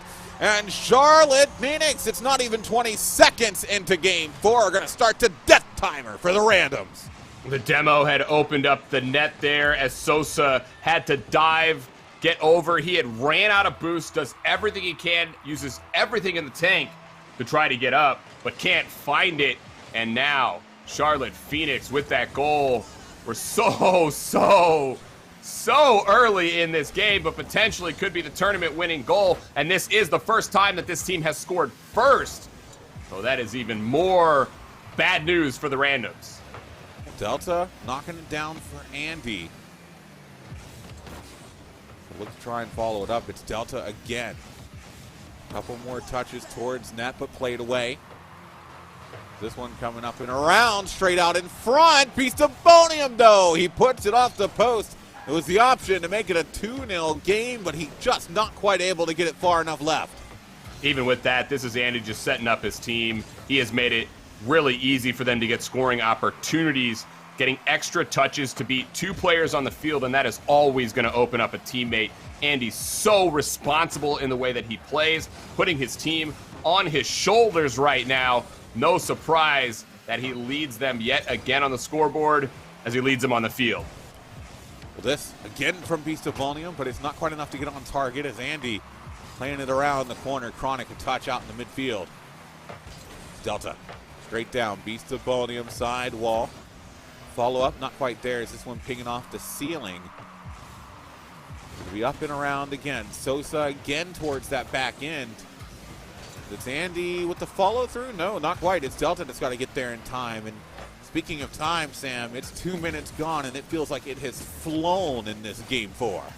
Oh, and can you imagine how the randoms feel right now? If you think this is quick, they are looking at that clock thinking, oh my word, our entire life, our entire season, everything we have worked for on the line right here. They're looking at that prize pool, the potential for it all to slip away, but they can't think about that. They got to think about the game on the field. Oh, side back wall again. Delta the drop down, but So's able to come in clutch with that save. As it's another big send down the field. Beast of Bonium with control. Off the top will be Daniel. Trying to drop it for Chronic. It's going to come out for Beast of Bonium again. Sosa finding that touch. Gets another one down. As Andy playing it across. Be out in front again. Beast of Bonium, bit of a backflip. That gets sent down. Pinch off the corner. Looking for Delta. Or looking is Delta, I should say, for the ball as Chronic was looking to drop it down. But now, 2 minutes gone. That last minute, lot of attack coming through from the randoms, but still unable to find a shot that's on target. Yeah, and it's going to be really hard with the way that they're just carrying the ball. They're taking it close, which is good for possession, but it also allows Phoenix to get back into the defensive zone and reset. So every single time randoms touch the ball, you see time for Phoenix to get over and get in the way of their play. So they're going to have to speed it up and use each other to find that space on the field. I just don't think an individual play is going to happen here at this point for randoms. Oh, Daniel up in the air for Chronic, but it's straight into Delta, and that was the first really big opportunity. Daniel again, but that's going to be wide. It's Chronic trying another veined effort to send it on target, but a big clear from Beast of Bonium. He's going to have to reset this randoms defense as they look to transition yet again. Soft touch from Delta, collision happening. Might give Chronic an opening, but that's going to be high. Follow-up not going to ever come as Andy can't find that touch. Delta gets a little bit of a deflection as now 60 seconds left on the board, and it is still the randoms desperately trying to find anything they can. The choppy play in the randoms' favor as that gave him a few shots. We've got 6 on the board for Chronic. He's going to get another up over top on the backboard, though. It is too high. Delta reads it, kicks it out. Sosa will cut around. We're feeling the pressure as randoms push forward. They're getting momentum, but they need these shots right now. That may do it, but Andy, no, takes it away. Well, another shot coming in, another save, another shot through. Delta plays it away. And the Randoms really giving it 187% right now. But it is still just not enough. 20 seconds left. The grand finals all on the line. The Randoms have to get a goal right here or it's all over. Sosa towards the side wall, looking to try and get another pickup, but he doesn't have a whole lot of boost. Passing to midfield, but Chronic is too close. It's Daniel playing it to the side wall, trying to get it through, but it is not going to happen. Charlotte Phoenix take it 3-1 and are your ASTRO Star Circuit Season 3 Grand Finals. What a tournament. What a bracket. What a finals. And what a run for Charlotte Phoenix. They do not drop a match the entire way. There will be no bracket resets in this finals as Charlotte Phoenix get it done here. 1-0. Such a close margin, but this is a team that proved the entirety of the night that they can win these one-goal games. And more often than not, when it's one goal, they are going to be on the right side of things. Yeah, and just able to come through on top. Charlotte Phoenix secure themselves as the champions of Season 3 of the ASTRO Star Circuit. But you got to give props to the Randoms for fighting as they have. An unsigned team just trying to wade their way through. And they make it to the grand finals here. And they play really well against a lot of solid teams and really well against Charlotte Phoenix as well. But at the end of the day, I feel like Charlotte Phoenix just had a little bit more speed, a little bit more consistency on their touches. And when it really came to it, I mean, they had some really clutch plays coming in from Andy and from Beast of Bolium combining in those critical moments. No doubt about it. Andy, a difference maker the entirety of the way. And I really love that our grand finals ended up being this pickup team with Sosa for the night, slotting in, helping out the Randoms with a couple of guys, especially Daniel, who hasn't even had his bid yet to even get a chance to compete in RLCS. So it's the pickup team against the established RLCS squad, which for me defines the ASTRO tournaments. And you just love to see that it played out the way that it did. And congrats to Charlotte Phoenix. That was a phenomenal effort. Frank, the reverse caster curse, it almost worked out for you. Almost. Man, it was real So close. But I gotta say, super proud of the Randoms. Just to kind of put a spotlight on Sleegy a little bit. I feel like you undersold the Randoms a bit. You said, oh, like a lot of good teams. Yeah, they took down. Let me look at it. Like they took down. Who was it? The Randoms. All right. Academia, which is First Killer, J-Pow, Percy. Then they took it down, Shopify, Rebellion. Like, absolutely no slouch, The Randoms really... Oh, and Stromboli as well. How could I forget? Losers round 1, Stromboli. Oh, yeah. So they took down some really, not only good teams, some absolute heavy hitters throughout the bracket. So I want to give it up for them. They've been steadily improving. And like Sam mentioned, like not even an RLCS team, but competing with them. So these are 3 names you want to absolutely look out for when it comes to competitive Rocket League. But there's your bracket. CLT Phoenix are your champions, and they are walking away with a pretty healthy prize pool as well. Like we mentioned, $10,000 were on the line, and here's how it all broke down. We got $5,000 going to first to the Charlotte Phoenix. The Randoms, a pretty penny there, $3,000 to their name. Shopify Rebellion finishing in 3rd, Academia in 4th, Oxygen 5th, and Stromboli 6th. So congratulations to all those teams who competed throughout the Star Circuit. But the MVP award, we want to give it to the one, the only, Andy. He performed extremely well, and I think it became really apparent in that final series that he was the backbone, the playmaker for Charlotte Phoenix in that grand final. So congratulations to Andy. You're going to be walking away with that A40 TR headset, the Mixamp Pro TR, and some MVP speaker tags so people know just who the hell you are. And you know what? Carry them all in that beautiful Scout backpack. Congratulations to Andy for winning that. Well, Samael, Sleegy, it has been a journey with the Star Circuit Season 3. It finished with a bang. My boys came in second. I'm super proud of them again. Can't stress that enough. They've come a long way, but Charlotte Phoenix, man, what a run. Just kind of coasting through winners, but really performed when everything was on the line. I'll throw it to you guys. Any final words before we close out today's show? I mean, just another finals and another really good time. I would have liked to have seen that go to 5, but honestly, with how Charlotte Phoenix played, I mean, they deserved that win right then and there. I mean, just like you said, an absolutely wonderful performance through the upper bracket, and it's been an absolutely wonderful season. I feel like every single season since I've been on at the conclusion of season 1 has just continued to get better and better with each passing week, with each passing qualifier and into these grands. I hope that this never ends. I love these so much. Just fabulous. I mean, it keeps getting better because the teams keep getting better out here. We don't even necessarily have what many might consider the top NA dogs here, and still we've got Charlotte Phoenix, who now have established themselves as a team who can take down anybody. I mean, some of the pickup teams alone in this tournament, I mean, are obviously worthy of consideration as a top team. So yeah, I mean, I'm excited, honestly, for Andy and those guys, a team that doesn't necessarily get the respect they deserve at all times. And so this is exciting for an organization that has picked up another team in Rocket League, stayed in Rocket League, which is huge, and now they're finding success. So you got to love it. Yeah, a lot of things to love about the Star Circuit, and we love Astro Gaming for making this all possible. Be sure to follow them on Twitter, and then give us a follow as well at Play Beyond.